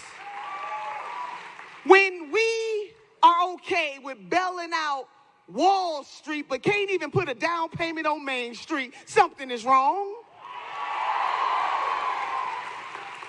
But I am so glad, Iowa, and I know that you are too, that we have in a leader somebody who Dr. Cornel West refers to as a long-distance runner for justice. Now, I don't know, sisters and brothers, when Senator Sanders was a college student at the University of Chicago, whether or not he knew that his leadership in court, him standing up against segregation and racism and bigotry, both at the university and within the Chicago school system, I don't know if he knew that he was being prepared for this particular moment. Hello, somebody. Now, Iowa, you know I love to tell them to roll the tape, baby. Roll the tape, hashtag receipts. Because when we align his record up against other folks' records all along the way from the 60s to the 70s and the 80s when he was mayor in Burlington. Come on, somebody. In the 90s when he was in the House of Representatives. Come on, somebody. In the 2000s. Wait, there's someone at the door. Who is it? What? Long distance runner for justice. What? What's up? What? How's it going? Whoa! Whoa! It's Raj! That's right. Rocking an LA drip. Look at the LA drip. What do you think? I need your honesty. Hold on, these pants are too big. I just got these. I think I'm out dripping you right now. Look at this. I got. Chill. I'm gonna put my wallet. Oh, chill. Okay, chill. Look at. Hold on. Look, I even got the. Look at the boots. Hold on. Huh? Look at. I mean, he's got the Chelsea's on. Dude, I got the Chelsea boots and everything. Ever since Hasan inspired me to, look a little better, I've been dressing up a little bit now. Hold on, I'm gonna change the audio real quick. Also, Will's coming too. Will's coming, nice. Yeah. This is nice. Is this what your What? This is what your girlfriends use to? No, it's a self massager, dude. How it? I'm sure. Okay. Sure. All right. I think this should be fine. This should be good. Yeah, it should be good. Okay, good. Hello, somebody. Yeah. Okay, can one of the mods change the Rajas here? Okay, I gotta go change for the. Yeah. Oh, you gotta go change because I'm out dripping you. Is what's Well, happening. obviously I'm not gonna go in like this. Do you have air conditioning here? It's hotter than shit. I know it's hot. Do you not have air conditioning? No, of course I do. Oh, really? Well, turn it on. Jeez. I'm just never. You know what? That's really Hasan. You're just trying to live with you're just trying to live amongst like the poors, the common folk. You know, you're Why a would I true use air Bernie. conditioning in the middle of the winter, dog? It's normally super. Yeah, but it's like 80 degrees out. You know. It's hot out. Yeah. It's 80 degrees. I landed in LA and it's like, man, it's like 30 degrees warmer than Oregon. It's crazy. Yeah. LAX is, I know I say this all the time, but Sucks. holy shit. Sucks. What a disaster. Worse, I know. Seriously. LAX is the absolute worst. Bad. It's no good. I know. What's this? You got a nice little cushion. He's like a full-time streamer now. Oh, hi, Fish. How are you? I'm going to give Fish a treat. Because Uncle Raj is here, so I'm going to give him a treat. Can he have treats, Chad? Yeah. Okay. Where's his treat? You want a treat, Fish? You want a treat, Fish? That's next to my streaming desk. Like What the hell is that? Is this okay? All your jewelry? All your chains? That's next to my TV stand. Next to your what? That under my TV. Under your TV? Oh, okay. There's a lot of shit in here. I don't know what it is. There's a chicken burrito in here. What? Jesus. Is this the free kisses? Yeah. Ah, okay. They look like combs. You want to treat Fish? Who's a good boy? Who's a good boy? Okay. Uncle Rod is just spoiling. Whoop. Okay. Alright, here we go. Okay, here we go. Ready? Easy. Easy. Okay. Good boy. Isn't he so good? Can you guys see me giving him the treat? Going to move the camera? Okay, move this chair out of the way. There we go. Alright, sit. Shake. Good boy. Oh. How about the other hand? Oh, other hand. Oh, okay. Well, I can only use one hand too. Okay.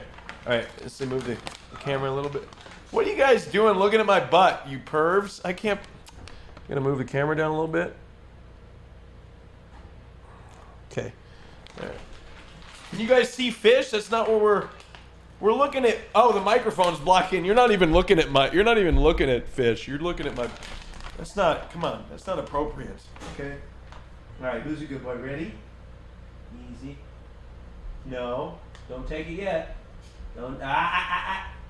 No. Okay. Go ahead. He's so well behaved. He's so. What? I just gave him one. Okay.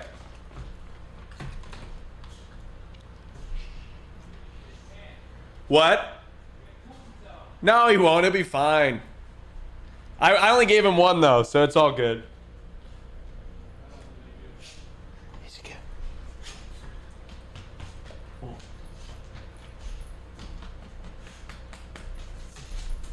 Oh, jeez.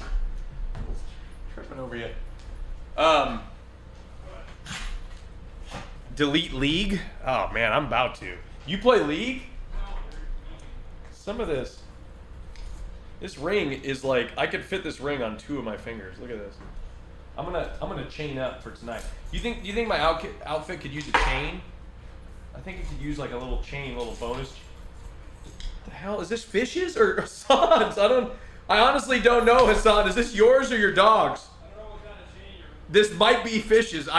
But you know, like, you know, I don't know if it's with you. I don't know. Like it could be yours. Is this yours?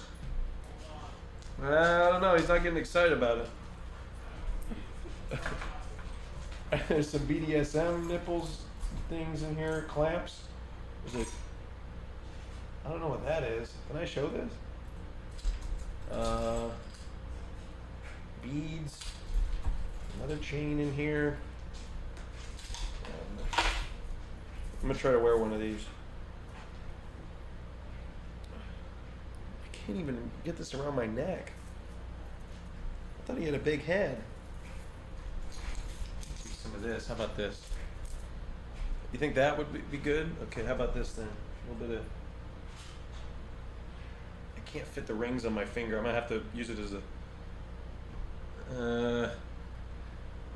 let's see here.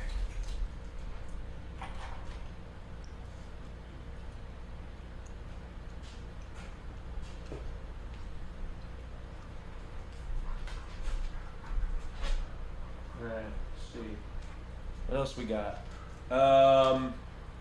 Okay. Now we're working with something here. Now, let's add a little bit. We need a chain of some sort. We need a chain now, right? Okay, so don't roll your eyes. Tuck in the shirt? No, I don't think tucking in the shirt's good. I know, I'm gonna do my best not to look like a GTA NPC. All right, I'm gonna do my best with that. Let's see here. What else we got? I don't even know, the difference in any of this stuff. You putting on your makeup in there or what? What? No, I'm getting dressed up. You're getting dressed up? All right. He's getting ready. You guys have any suggestions? Can you guys see anything around the room that I could put on?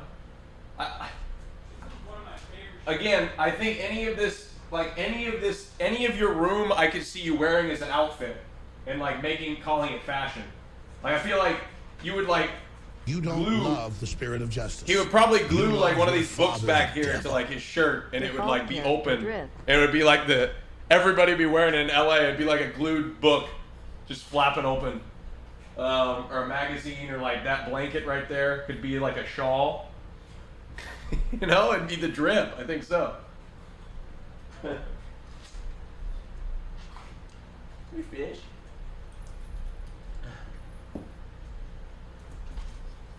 Oh, sorry, I'll pet fish. Oh, fish. Oh, well, I don't know what else to get. I don't know what else to put on. If you have any suggestions, let me know. Am I a skinwalker? What does that mean? What's a skinwalker? I have no idea what they're saying. Is that another... What is that? People are monka-essing. Why are they monka-essing? What does that mean?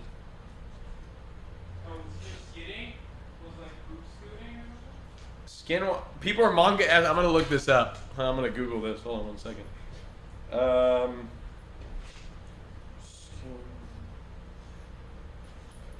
Legend animals associated with witchcraft usually include tricksters such as the coyote, but can include other creatures.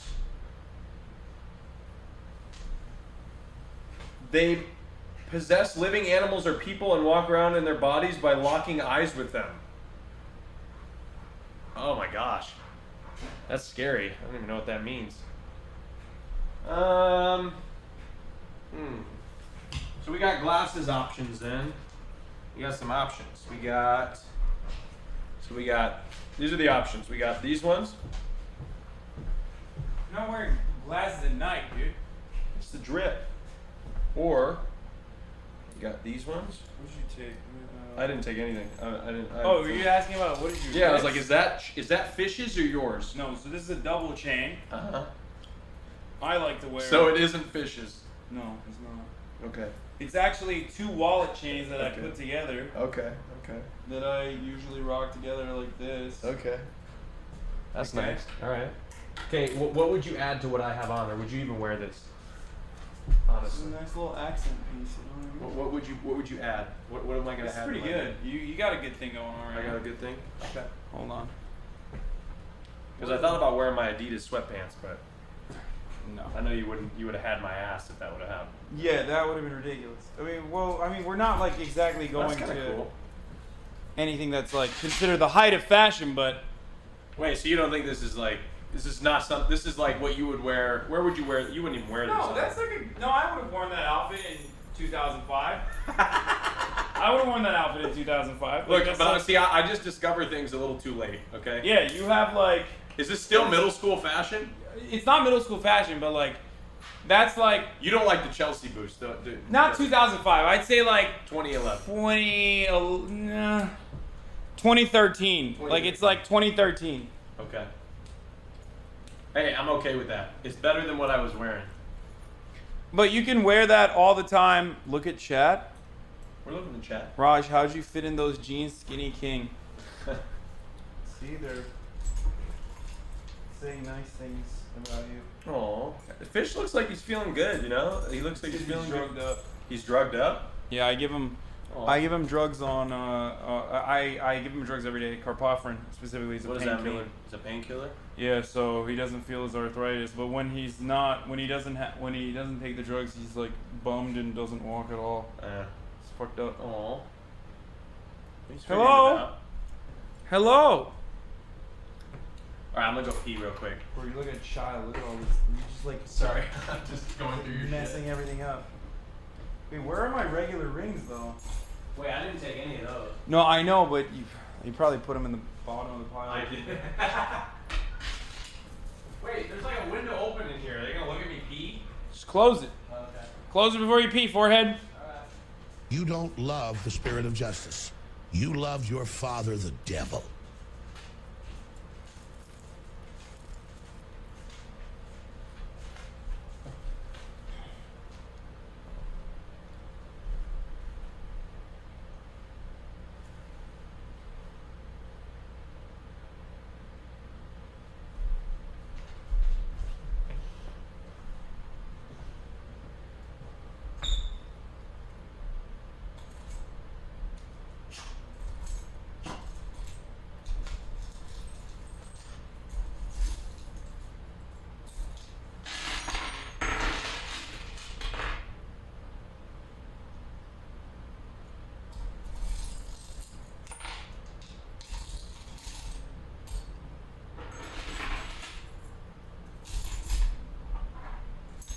Oh, there it is. Black outfit, Andy? Always, dude. Come on, you know this by now. I think black looks the best too. It's like just the best. I'm always wearing black. Black on black. Here's this evening's drip.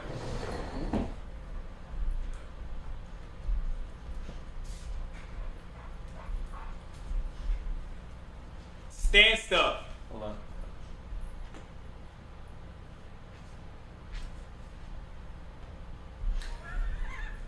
Why would you do that? I know. The only one they're gonna get is that one. Okay. Good job. Good job. The only one out of all those pictures, the only one they're gonna get is me going like this. All right, here. Pull a chair. All right. Fish, watch out. Where's Will at? When's he gonna be here? I don't know. Okay, well. What's this stuff? Cat ears. You just got a bunch of shit. Yeah, I get PO box stuff all the time. Oh, wait. So anything that we haven't opened yet? No, we already. I should have waited for you, but damn. I'm so hungry. I already ordered food too. Oh, it's all right. Wait, you should just put it in the fridge and save it for later, and we'll go out to eat. It is actually something I can. Wait, are we? Is there gonna be food there? Well, I think we're thinking about like going a little bit. We don't want to show up right on time, you know. Yeah. So like, I'm thinking that we show up like a little later, if you're down with that. I think like 7:30. What do you think? Where is this thing? I can't say on stream. One second.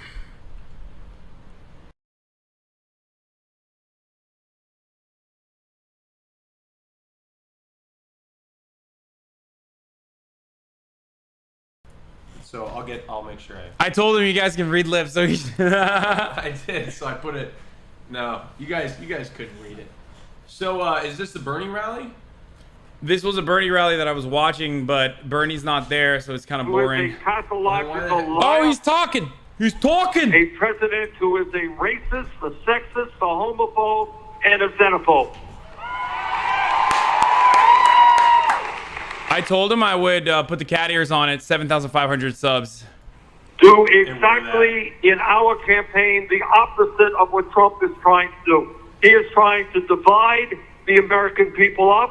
We are going to bring our people together, black and white and Latino, Native American, Asian American, gay and straight. We're going to bring our people together around a progressive agenda. So yes, I can style Greek goddess. On Monday night, the entire country and, in fact, the entire world will be looking at the great state of Iowa. Give him. And my humble request of you is to do everything that you can to make sure that our friends and neighbors come out and vote. Because this is what I believe. What I believe is there is a low voter turnout, behind it. we're going to lose this election. If there is a high voter turnout, we are going to win this election. He's just So dropping our shit. job is There's so much shit. to create the highest voter turnout Like, it's not in the messy. history of the Iowa So much caucus. variety of things. Is this just from P.O. Box? Lastly, So much of but it, yeah. certainly not least, Oh, you want some? I want to thank one of the speakers tonight who happens to be my beautiful wife, Jane. We've been married. We have been married for 31 years. Aww. She is the brains in the family. She is my inspiration. And I thank her for all Is he that speaking she from the has phone? done for the last 31 years and for what she is doing right now. Can he take all this? So, Thanks, Vern. Yeah. Yeah, he won't So eat it at at this- once anyway. Yeah, at give it to this him. Give it to him. pivotal moment He can't eat in all of it at American once anyway. history, He like breaks it, chews it. let us go Good boy. forward. Let us Good boy. stand together. Let us defeat Donald Trump and let us transform this He can't be there in person Thank because he's you in all fucking locked up in the very Senate for a dumbass Senate thing. Thank you. So, what's this thing that the Republicans won't call witnesses, the Democrats are being spineless? Like, what's the deal? I don't understand this.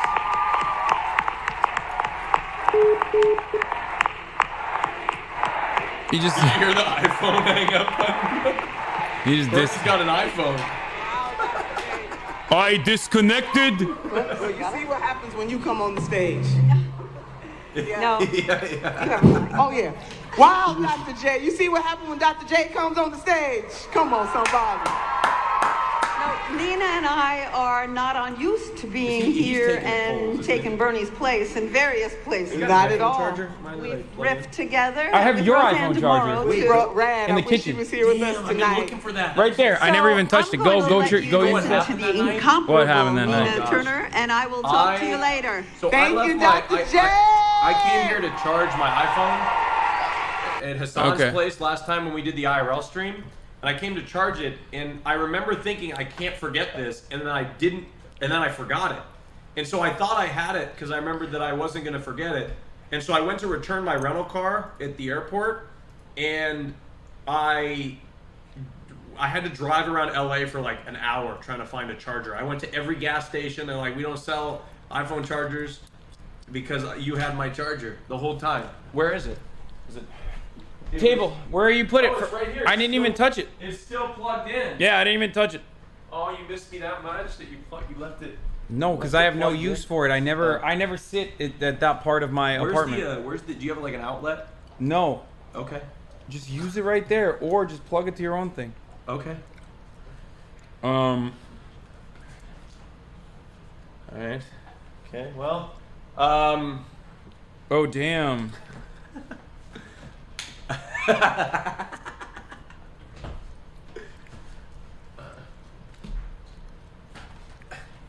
Oh, these. He gets suck. this. He gets this way. You get this way when you don't get your treats. No, stop. No, I was wondering if you wanted one. Oh, you want to give me a treat? Yeah. No. I'm so hungry. I'm like angry. Yeah, he's hangry. Sorry, I'm just You're okay. like, no. Sorry. I want a treat. It's 4 minutes out. I'm just going to what am I gonna do? I'm going to Oh my god, my brain is not You must working. be really hungry. Yeah, dude, I've been What'd up you order? since 7. I ordered just straight chicken. Like straight chicken. You'll see. Really? I ordered a protein shake too, but I just ordered straight chicken. I'm also kind of in like a bad mood already because of what happened with TYT. Oh. Did So you talk to your streamer about it? I did, yeah. What happened? It's a long story, but like they wanted me to do the show and I produced it, and then literally right like a day before, a week before the show was about to start, with one like really important guest for me. I locked down the guest, and then like the show's about to start in 1 week, and they were like, yeah, we're discontinuing it. So I was like, I didn't even need to do this. Like I'm part time with you guys. You put in all the work. Yeah, put in all this work, like, and I was already part time. Like I didn't need to do the show. So they were like, we're not doing the show anymore. And then they took all the segments that I produced and they put it on all the other TYT shows. So they just basically took your work and didn't. Pretty much, yeah. So that was frustrating, but that wasn't the frustrating part. I don't care. Like I'm glad. At first when I saw it, I was like, it's all right. I'm glad that, you know, some of this work is not being thrown in the trash, and it's good. And these are like cool activists and stuff like that I wanted to highlight anyway. So I was excited about that, and that's fine. But then the interview that I was really excited about, Noam Chomsky. I found out just now that like they're interviewing Noam Chomsky still. Like I was supposed to do that interview, and they're interviewing him 2 days before the interview that I was supposed to do with him. So I don't know now if they like told him that I don't know if they like told him, no, the interview's still on, we're just changing the date.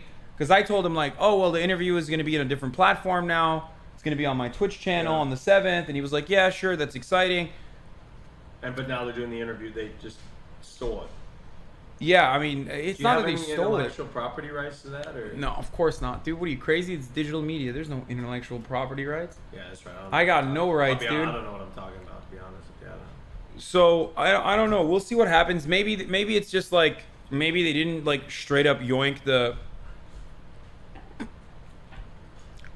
maybe they didn't straight up yoink the interview at all and changed it. Maybe they're gonna do a TYT interview with them, and then also on top of that, he's gonna do an interview with me separately, or maybe. But it's so close to the same date, so it just literally feels like they just changed it. Oh, wait. Did you email them about it?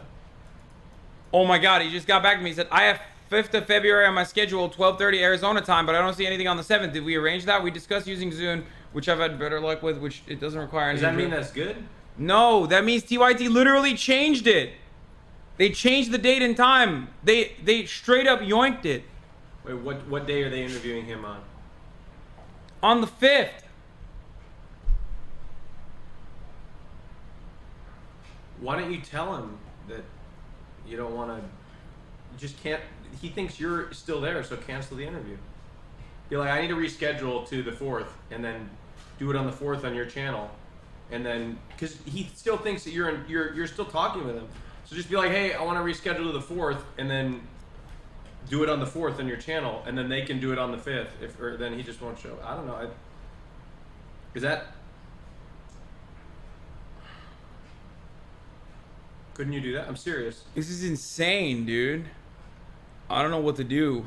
Well, no, this is so fucked up. It's like he's 90 years old, man. I feel... That's the other part of it that I feel terrible about, which is like...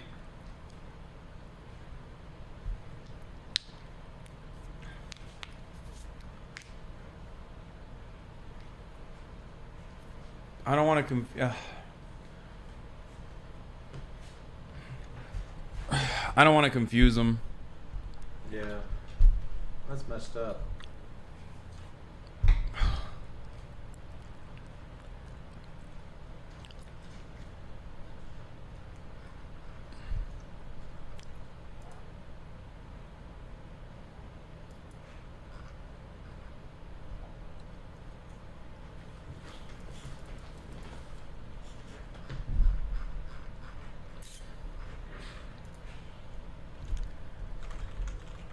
I think some wires.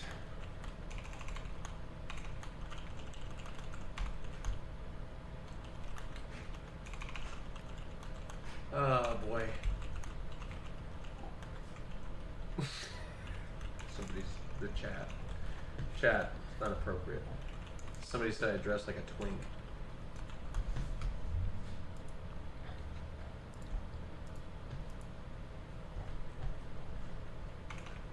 Not true. I dress like a twunk, okay? I'm a top. Don't you dare.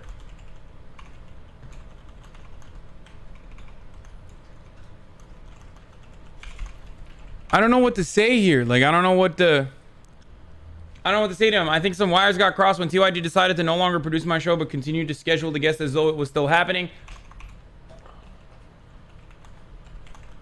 On my...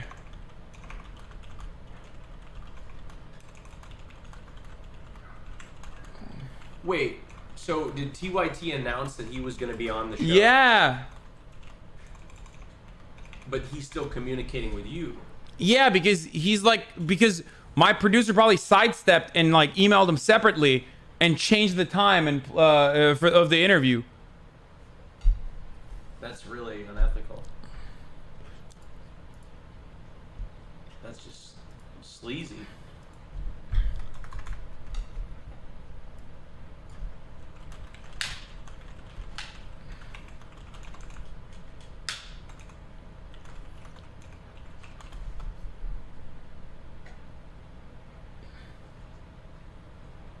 Hold on.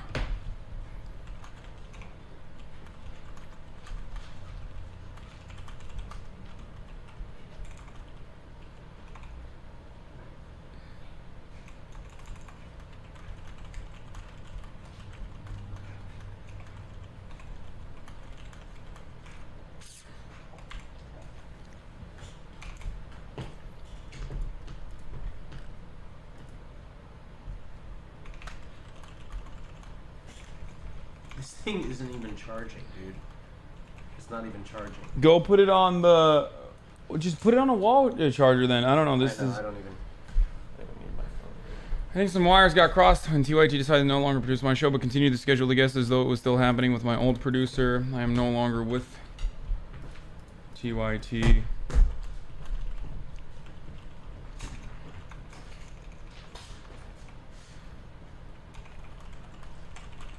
Did he almost die? What happened? I thought I was stepping on I fish. love the system. I thought can was now stepping remove on it in him. full head. Stop. Call Sank and find out what's going on before you do something that deprives everyone of getting to hear Chomsky speak. If This I was in is your for you, position, you know I would try to am get on jump your on a call side, with him but to you explain the situation beforehand. direct and contact and then just be TYT like, hey, and look, solve you know, this this directly. is what they're trying to do, and you know, I think you should come on my show, or I don't know, something like that. You got to get there before. Oh, oh, yo, get the door. That's the food, probably. Hey, chill. Or is it Will? I think it's Will. Okay, it's the food then, dude. Hey there, how are you? Thank you. Fish, back up, fish.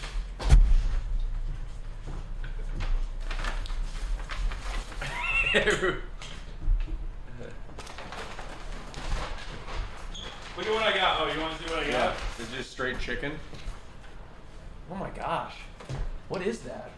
I don't know what this is. Does that have macros in it?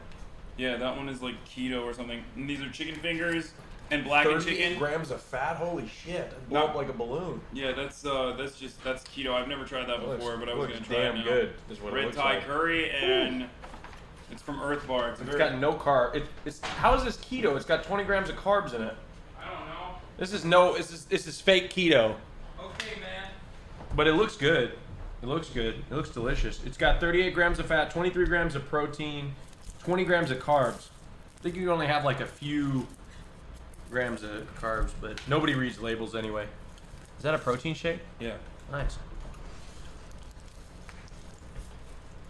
Oh, sorry, you're right. It could be keto if you get fiber in there. My bad. I'm not sorry. Forgot about that part. I don't actually know if that's true or not. There you go. You need to be fed. That looks good, whatever that is. You want to try it? Yeah. May I? Can I drink off your straw? Yeah, I don't care. Why the fuck would I care about that? What have you never, like... played organized sports. All right, watch out. Let me get back in here. That literally tastes like dirt, but it's kind of good too. I think it's because I added maca into it. What's maca? It's like for your dick. What? It's like an. So are you saying that I just drank a male enhancement? Somebody walking around with you with just a rock hard dick? I don't know. It was something that Janice taught me. Really? Maca, not matcha. Maca, like the maca root. I can kind of feel that a little bit. Like, no homo. It's interesting. Maca powders for females, though? No, it works for males too. It's a porn star secret.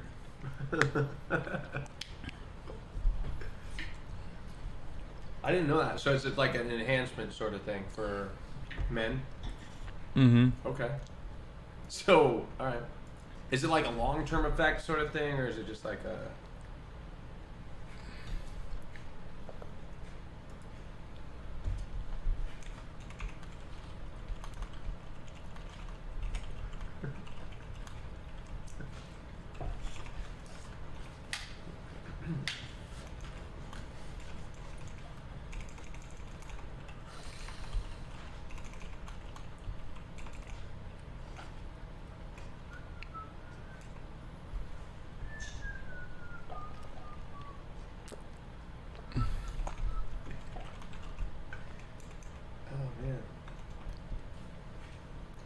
Here.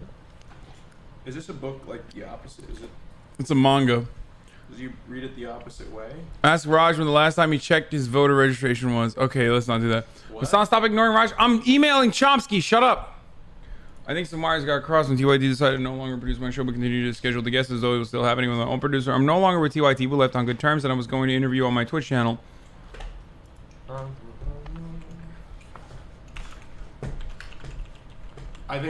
I think if he's a pretty ethical guy, right? Yeah. Hold on. Was the original date? We had scheduled. Damn.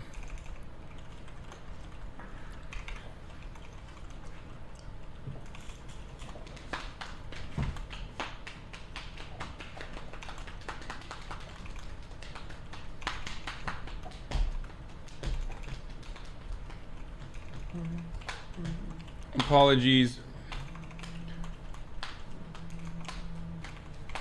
Oh,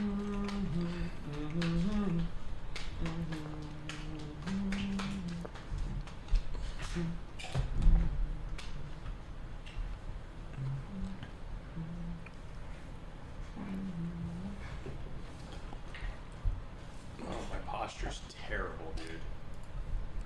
Have you been working on your posture?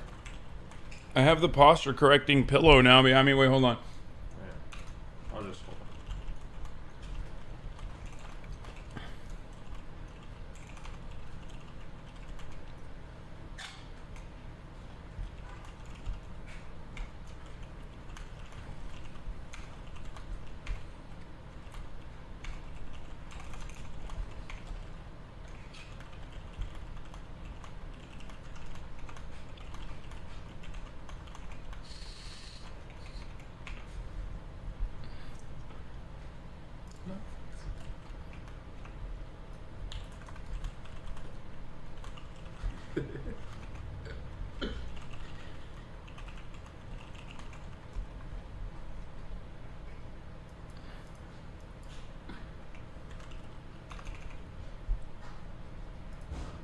Somebody photoshopped me as a skeleton behind here, just holding on for eternity.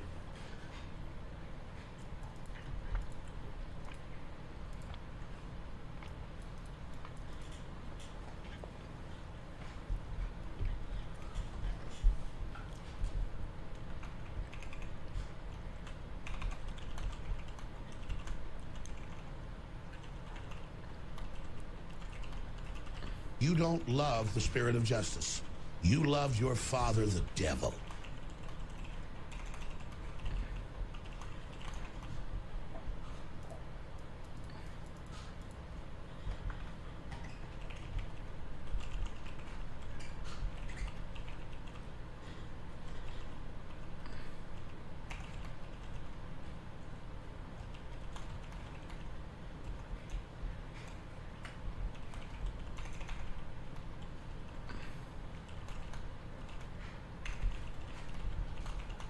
Totally understand if you'd rather interview with TYT and not have time to do one with me as well, is what I'm going to end it with.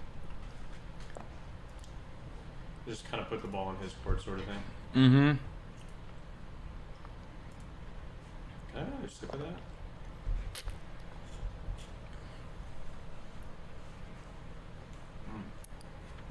Damn, you're gonna let him play you like this? Yeah, I'm gonna let him play me like this. Yeah. Oh, Will is on Claw's stream. Oh, Will is? He's on Claw's stream? Yeah, he said I'm gonna finish up when you guys are leaving. I'm gonna finish up and what is this? What the hell? I don't know. What the hell is this, Raj? I wasn't sleeping. They caught me at that moment. I was hoping that we were. I was trying to like say Photoshop me as a skeleton, because you were telling me to hold on. How old is he? 90?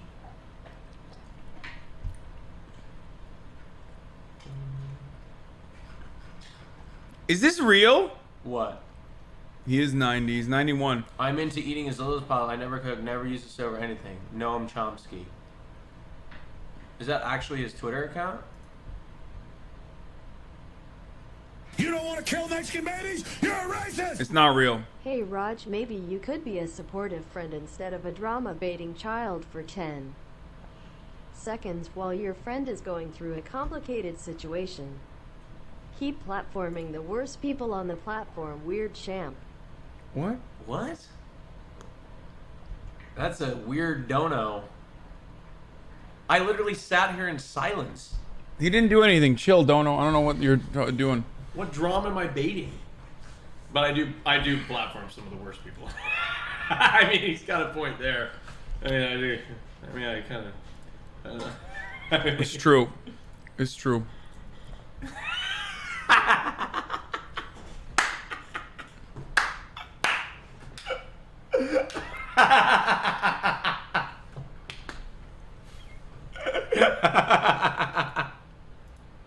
Oh my gosh. Oh, that's perfect. Oh man. Hasan, we've sent a lot of emails before this midnight FEC fundraising deadline. No doubt about it. Probably more than you get from some friends and family.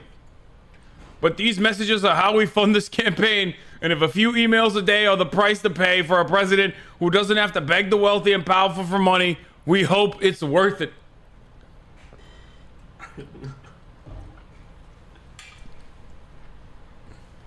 That's a beautiful photo. God damn it. Hold on. I'm gonna dono a little bit more. I'm gonna dono to my favorite e-girl, dude. How much have you donated so far? What? I'm not gonna say it out loud, but do you? I don't care. Do you say that out loud? Fuck. Can I say that out loud? I don't want to say that.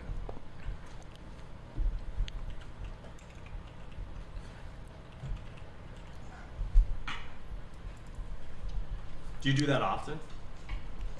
There's only a limit. There's a limit to. Oh, the FC. Okay.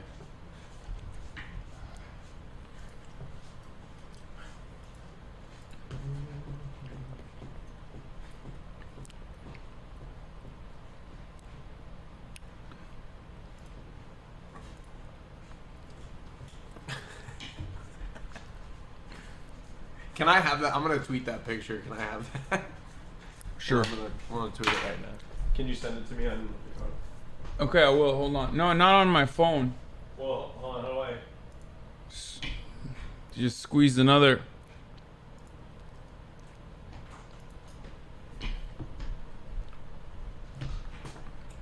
Squeeze another 500 spot out of me, those sons of bitches.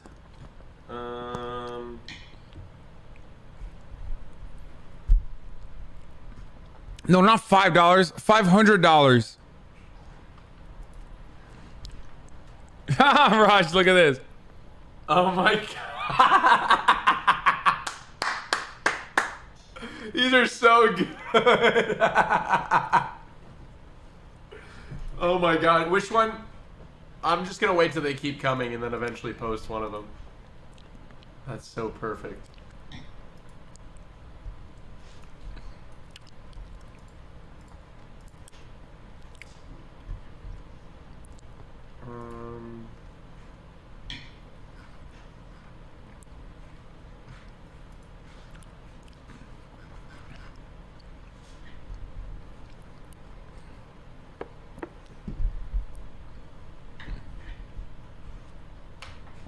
Are you looking?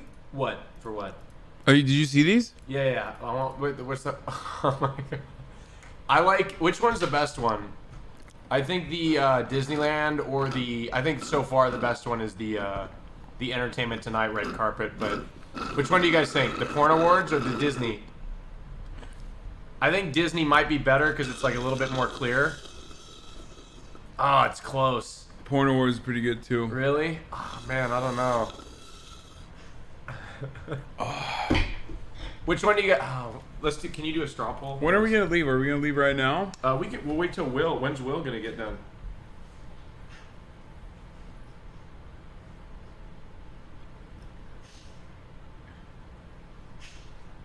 What he's asking, like, soon? Are we leaving soon? Yeah. We're ready. I think we should go like get some food or something and then move that way. Also, we have this too. That's at 9 p.m. now. Oh.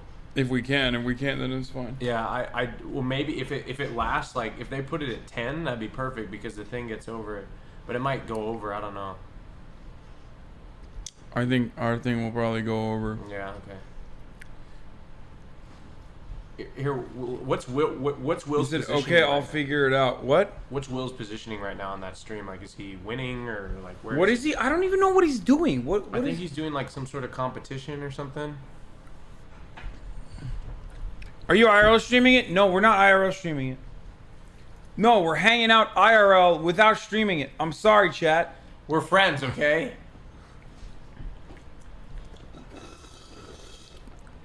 I'm so hungry, dude. Oh my god. Wait, hold on. Are we gonna go near the... I got the Are you gonna address tell of the me where... place Can now. you text it to me so I know? Yeah.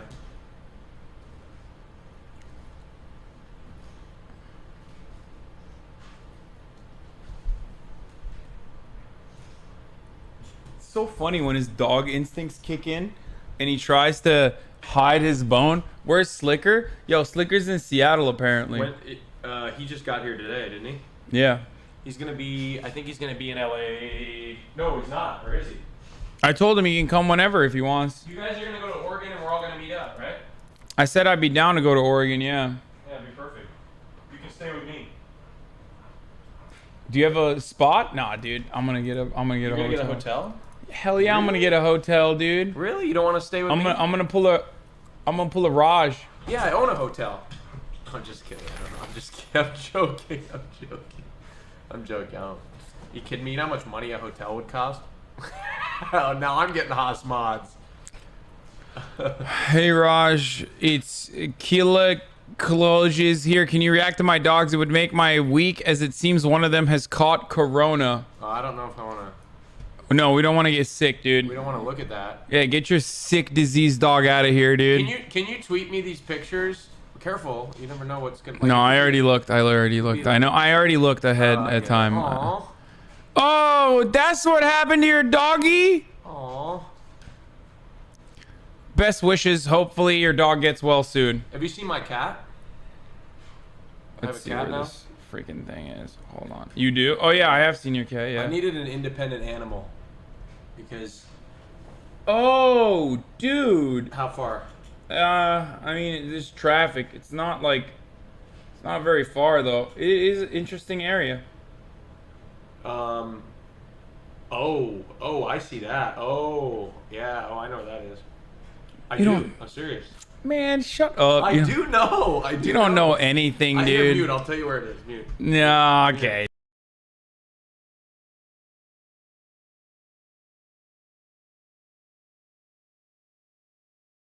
Raj, people are asking if you have stopped with your OnlyFans obsession. Yeah, actually, like I realized that like the amount of times that I masturbate, they could not keep up with the content. I would just go, like I would be spending way too much money for new fresh stuff, and like it's like you'd have to, you know what I mean? And it's like they upload daily stuff, but it's like sometimes I don't want that stuff, and I'm very selective, and so like. It just didn't match. The demand was too high, so it couldn't keep up. So, yeah, that's my OnlyFans situation. That doesn't look like you really. Is it they saying it looks like you? No, that's my friend. Oh. You weirdo. He thought Felix looks like me. I mean, not really. He said Felix looks like me enough that he would. Nah, not really. Why do you make your chat like that? I always have to see the reactions. How much weight have you lost, Raj? How much weight have I lost? Do I look like I've lost weight? I don't know. Did I look fat before? I don't think I mean. Felix is too jacked compared to Hasan. Shut up. Shut up, bitch. You guys have ruined his night, dude. Now he's gonna be like, yo, am I looking skinny? Oh no, honestly. Am I looking slim? I just think it's content to watch you like critique what I wear. If I didn't feel comfortable wearing it, I wouldn't wear it. Like no, seriously, like when I'm you'll know I'm insecure when I wear sweatpants and like a sweatshirt. But you wear like tight ass sweatpants. Wait, okay, though. I shouldn't say that because I wear that on stream all the time. When I'm on stream, I'm just being comfortable. But if I'm out in like, I'm going to an event, shit, I don't even know. You would wear sweatpants to an event? Never, no. Yeah, that's a weird. That means I'm insecure on my own stream. Yeah. No. Do you even work out anymore? Yes, bitch. I work out every day. See, that's the type of shit that'll like really fuck with And people's pisses heads. me off. Yeah, it does. It's like, what, you don't notice? You know? Chad is more jacked than you? Yeah, no shit, Chad is more jacked than me. Holy shit. They Yeah. call me traffic jam. People see me, they stop. Damn. He's jacked.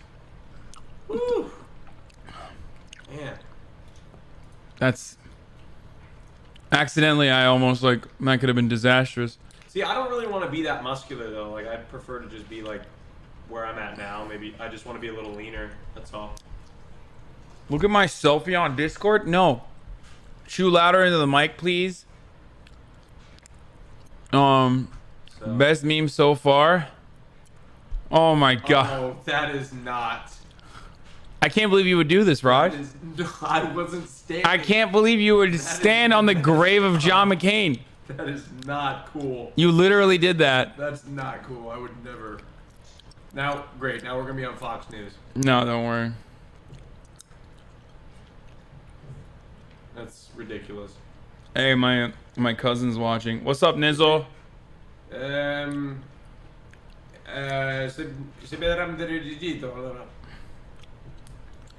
Good one, dude. Trying to speak Turkish. Does he speak Turkish? Yeah, of course he speaks Turkish. Wait, someone with an OnlyFans just followed me Really? on Twitter. Yeah, after you said OnlyFans. Austin Marie, OnlyFans? Look at this. Who's this? Oh, damn. Wow. Okay. Wow. Okay. All right.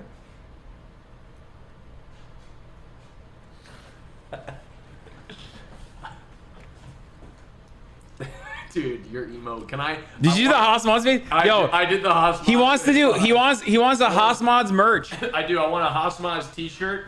That's just like a right here, just a Haas Mods right here. It's my favorite emote on Twitch right now.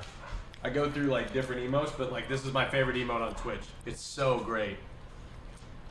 I love it. I know who it is. Is the redhead, right? No. Oh, greenhead. A green head? She has green hair. Thank you. Did you just have? Yeah. Oh, nice. Hey, fishy. Pepe Mods merch, the most Pepe Mods thing ever. Haas Mods. I love this one. Fixing my Gucci glass with a tiny hand. Look at that. When they modify it to put a hand on it. Why does this guy keep asking, are you guys going to the 100 Thieves party? I don't know what that is, dude.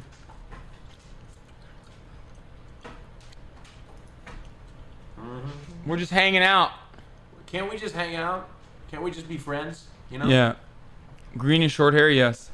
Hey, Hasan, it's honeybees. I know you didn't want to before, but I would love it so much if you could finally react to my cats. My birthday's on February 7th. And Somebody's gonna get you on these. You gotta make sure you look at them. love your father, the Like, you gotta put them on that screen. Will Hasan notice me this month? A Pride, I've noticed you. You have been noticed. I made you one. So I. Oh, that's 100 gex. What's that? You don't know 100 Gex? No. Oh my god, dude. What is it? Oh my god, dude. You're gonna love. Oh, you're gonna hate it because you're such a fucking boomer, dude. What do you mean? Hey, you little piss baby. You think you're so fucking cool, huh? You think you're so fucking tough? You talk a lot of big game for someone in such a small truck. Oh, look at those arms. Your arms look so fucking cute. They look like little cigarettes. I bet I could smoke you. I could roast you. And then you'd love it. You text me I love you. And then I'd fucking ghost you. Big boys coming with the big stuff. I feel so cool. Like I'm running my shit on you. Big boys coming with the big truck. Feel so cool. Like I'm running my shit on you. Come on, no, you gotta listen to this.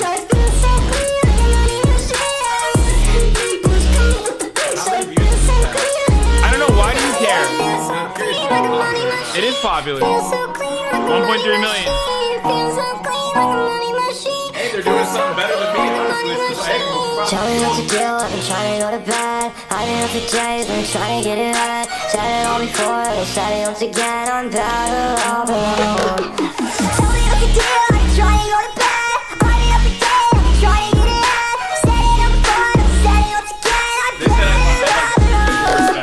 With the big boys coming with the big stuff. I feel so cool, like I'm running my shit on you. Big boys coming with the big truck. Feel so cool, like I'm running my shit on you. Big boys coming with the big truck. Feel so cool, like I'm running my shit on you. Big boys coming with the big truck. Feel so cool. That's new. That's new. I did not. Chrissy Teigen used to not follow me. That is a new instance. I don't know why. Feel so clean like a money machine. Feel so clean like a money machine. Feel so clean like a money machine. Feel so clean like a money machine.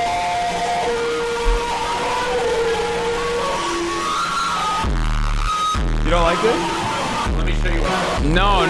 We're not doing your. No, you always do this. You always do this.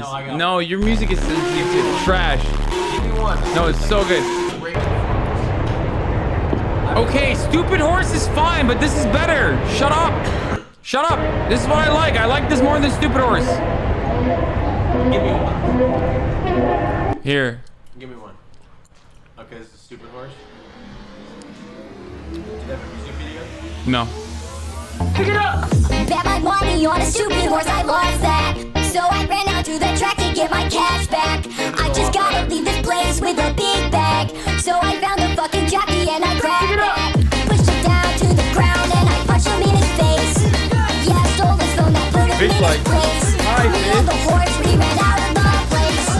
Then we took my horse back to my place. Stupid horse, I just fell out of the Porsche. Lost the money in my bank account, oh no. Stupid horse, I just fell out of the Porsche. Lost the money in my bank account, oh no. Stupid horse, I just fell out of the Porsche. Yeah. Lost the money in my bank account, oh Yeah, it no. is. Stupid It horse, already I is. just fell out of the Porsche. I know. Lost the money in my bank It's like the account. first time when I just don't get it at all. Is it ever gonna? Do you think it's ever become mainstream or ever? Kinda. It's Zoomers love this shit. Stupid horse and a swordfish dead.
look the fucking same, even though we kill each other all the time. So, no one looks like John Zerka. We all look Slavic. Just accepted Islam. Okay. So... You don't love the spirit of justice. It's Turkish You history love your class. father, No. the devil. Oh, fuck, I'm trying to click Can on you this. play this? This pops. Here, I'll just show you this. Basically, what happened is genocide, and the United States bombed Serbia to stop them from killing Albanians or people in Kosovo. Okay, and so the U.S. bombed somebody to stop the killings of the people. Yeah, and they're asking for Serbians. They're asking for the United States to help them. Okay. Sorry, I fucked up the countries. Okay. Look at this shit. Look at this. Look at this. Look at this. Look at this. Okay. Look at how fucking insane this is. Yeah, it's a lot. Oh, Albania. Okay, now it's all together. Okay. It all makes sense now. Now you want to see one of my songs that I listen to? So yeah, the Slobodan Milosevic was the Serb leader during the Yugoslav wars in the 1990s. He recently committed suicide by drinking poison. You remember that? Like recently, yeah. Remember that guy with the white hair? Yeah. Ignored what? Raj? Did Raj ignore me? Raj? No, I think you ignored me because I wanted to play one of my songs. Oh. Okay. I've been listening to this one recently. What is this? This is the boss. Okay, whatever. What do you want to play? Go ahead. Okay. Wait, tell me what it is. All right. All right. Here. Little Sister by Elvis. What? I actually. You didn't even know it was an Elvis song until I know, told and you. Now I really like it, and so there's a video. One down. Oh, there's a video. There's like a video. I've been really liking this song recently. Creeper, dude. It's cringy. No, I said you're a creeper. Little sister, don't you? It's not a creep. Little sister, it's about him dating like Little sister, don't you kiss me once or twice and say it's very nice and then you run. Is he good? Little sister, don't you do what your big sister done. Well, I dated your big sister and I took her to a show. Still on Claw's stream, he's asking where we're gonna go to get for food. some candy. Along came Jim Dandy and they snuck right out. You wanna have chicken? Little sister, don't you? Little sister, don't yeah, this song is better than anything that Hasan has Little played, right? sister, don't you kiss me once I'm gonna get copy strike because of you, dude. Nice and then you run. That's why we only play meme songs. Oh, so he's gonna stay on Claw's stream. Okay. not gonna go eat with us? 100 Gex is better than Elvis Presley. Don't at me. Alright. Okay, you've seen Bashar al-Assad, right? Yeah, the guy, the old president of Iran. Yeah, that you've heard this. What? Iran? No, Syria. And still the president of Syria. You've heard this song before, right? This is a slapper. Allah Suri Bashar.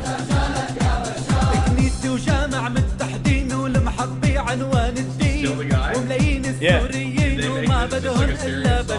Yeah. He's the lion of Damascus.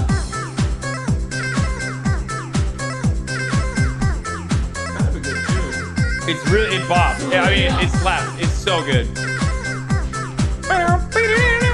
He's just doing war crimes out there. Not a fan of the guy. Millions displaced.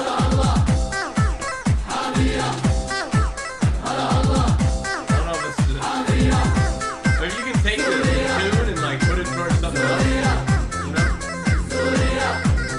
Why are you getting uncomfortable, dude? It's making me a little uncomfortable. I'm not gonna lie.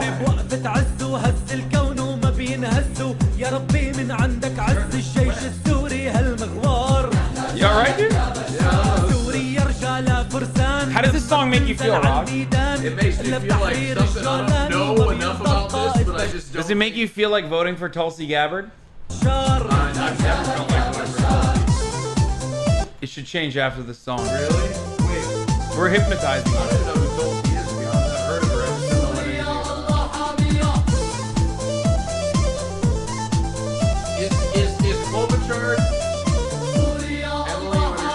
Amy. Amy? Is she still in the race?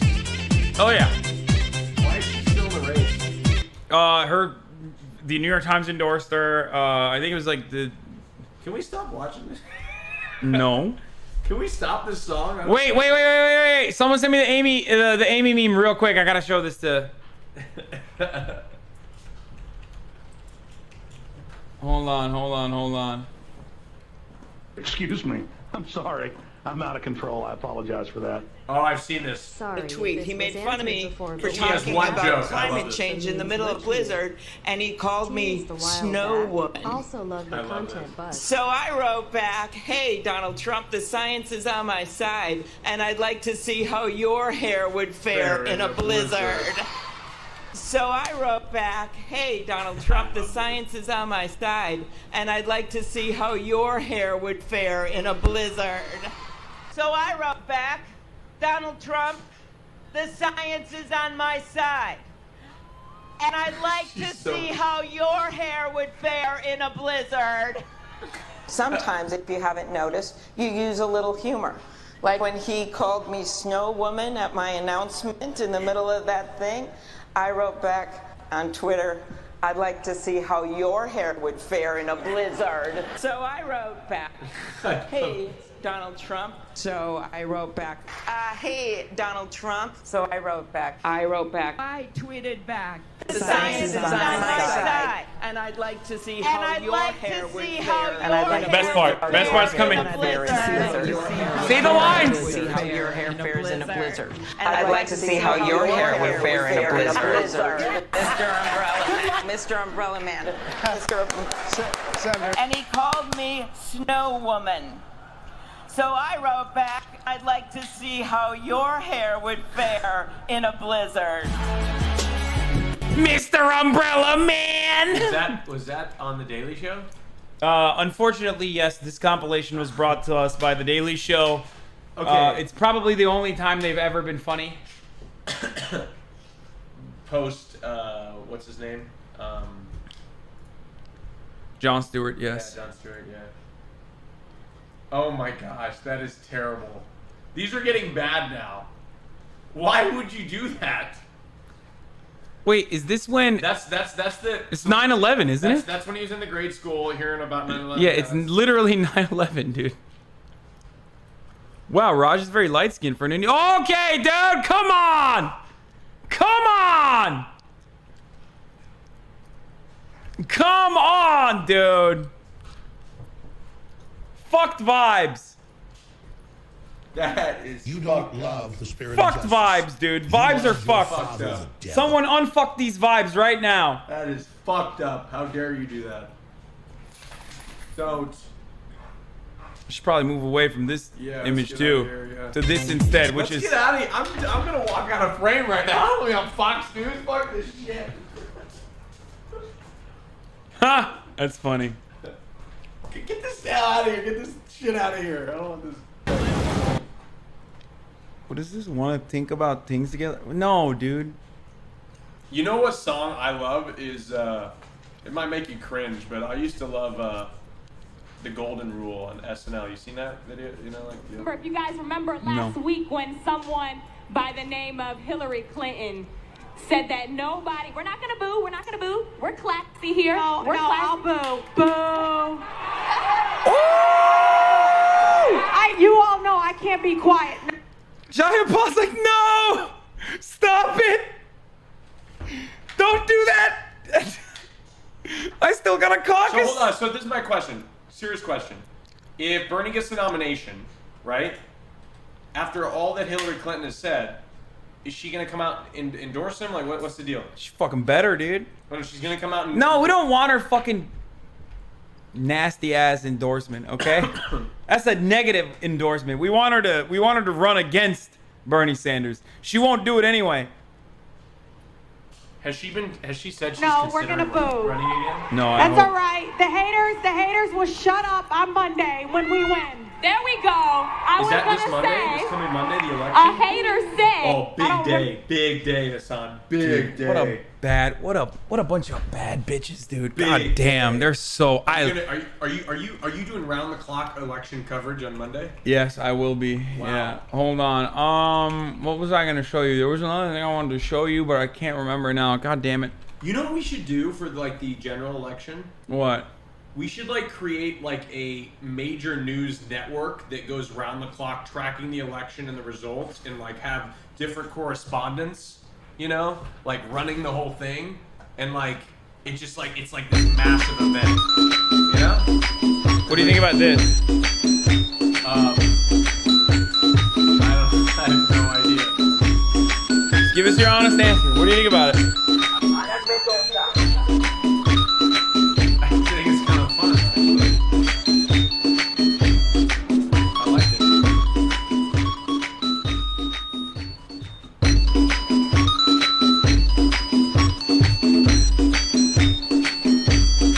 How do Turks dance like this?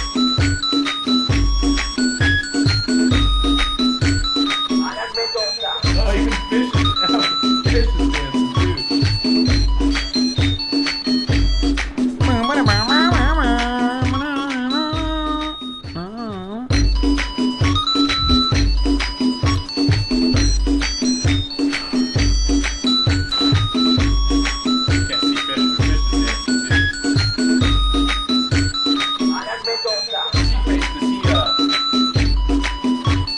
Yo, this is why. Look at how aggressive Honeybees is.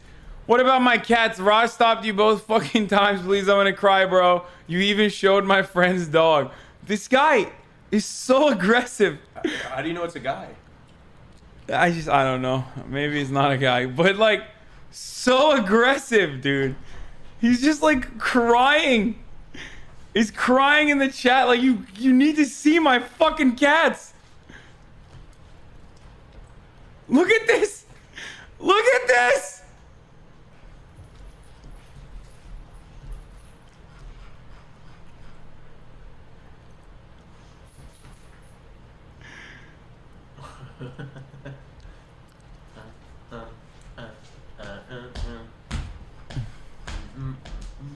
How often does this person do that for? I don't know. She, her, please. I'm just sad. Okay, I was wrong. Sorry.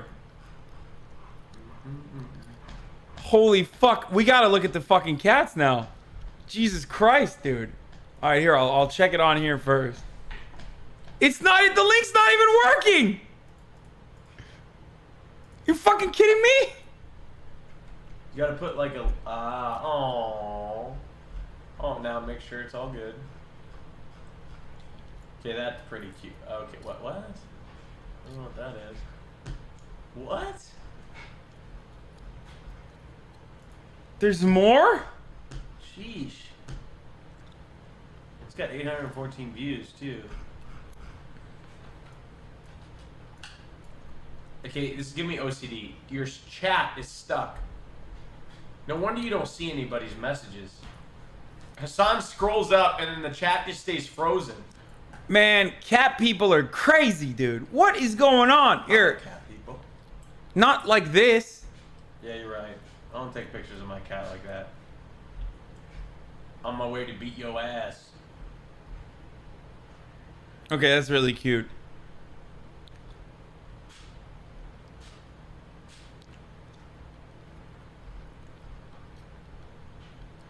I don't understand this part. Is that like a normal thing that people do? I have no idea. It's a TikTok meme. Do you watch TikTok? Sometimes. Me too, actually. I watch TikTok more than I'd like to give my... More than I'm... Which was better, my dogs or her cats? I'm gonna have to say her cats because otherwise I feel like she's gonna cry more. So I'm gonna go ahead and pick the path of least resistance here and say her cats. Okay, sorry, but secretly your dogs. I like dogs more than I like cats. So I don't know. I think I like them more equally. I used to like dogs way better than cats because I thought cats didn't. But like here, cats are like, I've got a social cat. So like, my cat in the middle of the night will like. What's this? Life is strange. But you are used to making girls cry on stream? Yeah, on camera. Fucking commie simp. Good one. Hystelios. Fucking commie simp.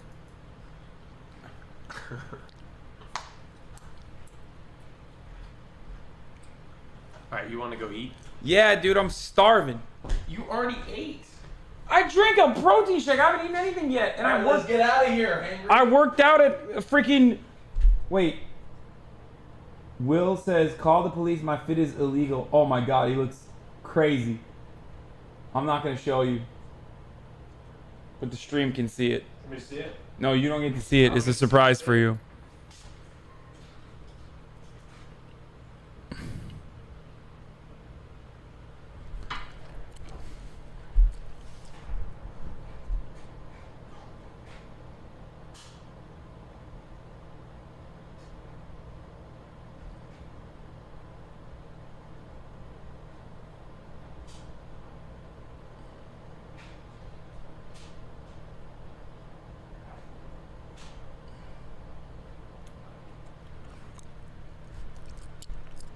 Should have wore that with hot you? Yeah, maybe. Hasan only hangs out with hot people, Pepe hands. That's not true. I'm hanging out with Raj right now. What? Wait, what did he say? Wait, I didn't hear what he said. I missed it. Oh, okay. What did he say? I missed it. What'd you say? You just said Hasan only hangs out with hot people, Pepe hands. And wow. I'm just kidding. So I'm just kidding. All right, Fish, let's go. Come on. Hey, chill. I'm gonna take your dog. I'm gonna take your dog. Come on, No. Fish. Let's go for a walk. No. Walk? All right, let's go. Let's go get food. Come on. I'm ready. Okay. Striking until Hasan apologizes. Man, shut the fuck up, okay? I'm not that. Come on. It's not even gonna affect me. It's gonna affect him. No, it won't. I was just memeing, but You would. No, I feel fine. Honestly, I'm very. I feel fine, dude. I feel fine. I'm good. I feel freaking fine. It won't ever affect me. I'm good. I'm good. I'm good. I want to know which picture to post. Hold on. Can you somehow send that to my phone? What are you doing back there, man? Can you send me? Why? Can you send me? Do you know what that is? Have you seen that meme? Hold on. Here, give me the Disney one. Send the Disney. I can't send them to you right now. Can somebody put it and then send it and then copy and paste it on No, Discord? aren't you? Yeah. Can And someone then- post it in the Discord and Raj? No, post it in the chat. No, No, you're not gonna see it in the chat. They're like, no. What you're gonna do is you're gonna take the link, you're gonna copy and paste it, send it to me on Discord. You send it to me on Discord. What? And then No. It's so easy. Come on, just. Why? Is that it? Make sure. Okay. All right. Now copy that link. All right. Now. So much There we go. work. All right. Now. So much work, dude. What should I caption it? LA for the weekend. Stay away from Daff. She's my queen, not yours. Okay, It's gonna dude. be LA for the weekend. You can have her, dude. All right.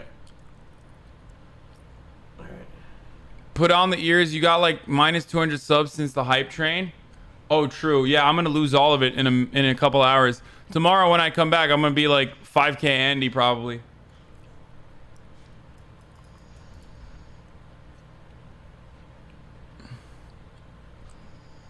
Who's snoring? Fish. What? You don't love the spirit of Oh, he justice. said he's done in 10 minutes. You love your father, the devil. Why?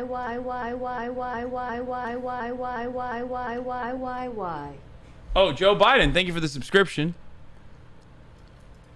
Just review MHA tomorrow. My Hero Academia for subs. Wait, what? Why would I do that? Look at this. Do you want this one? All right, I just tweeted it. You want this one? Oh no. No. What do you mean, dude? We were there. Were we? Yeah. You don't remember this, dude? You don't remember this, dude?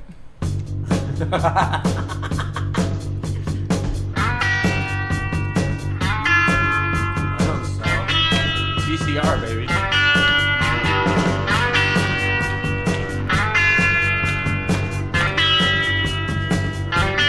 Some folks are born made to wave the flag. Ooh, they're red, white, and blue. And when the man waves, You want to sit down at the place? yeah, I guess. Oh, we gotta go. It ain't me. We might just go direct to the spot. I ain't no senator, Actually, just come here. We're gonna go directly there right now. Because, no, the suggested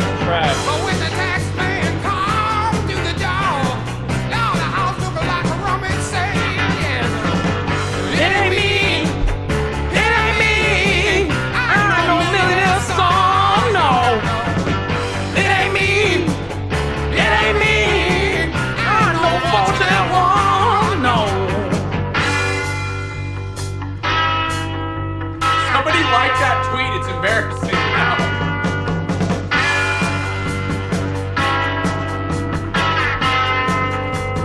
Here, I'll retweet it. Actually, I'm not gonna retweet it. No, I'm not gonna retweet it. Come on. Yes, I'm embarrassed. LA weekend. Come on. I like it. Retweet it. Come on. Okay. Come on. Retweet it. Come on. What's the fit out? What's the worst thing it out? It's dad.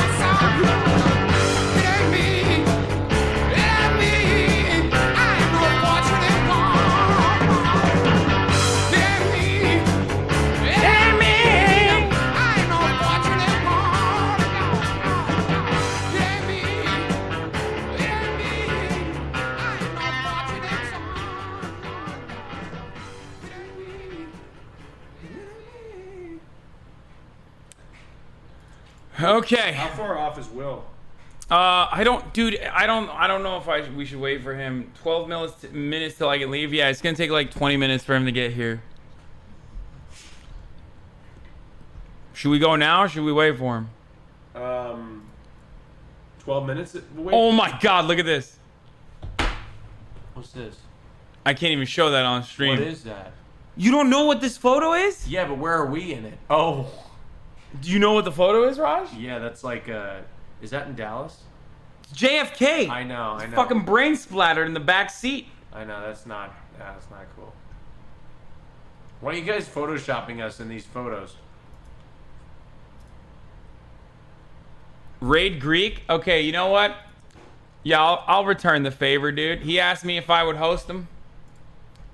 Let's get him over. Let's get him to go over, XQC maybe? Will it work? Probably not. Who knows?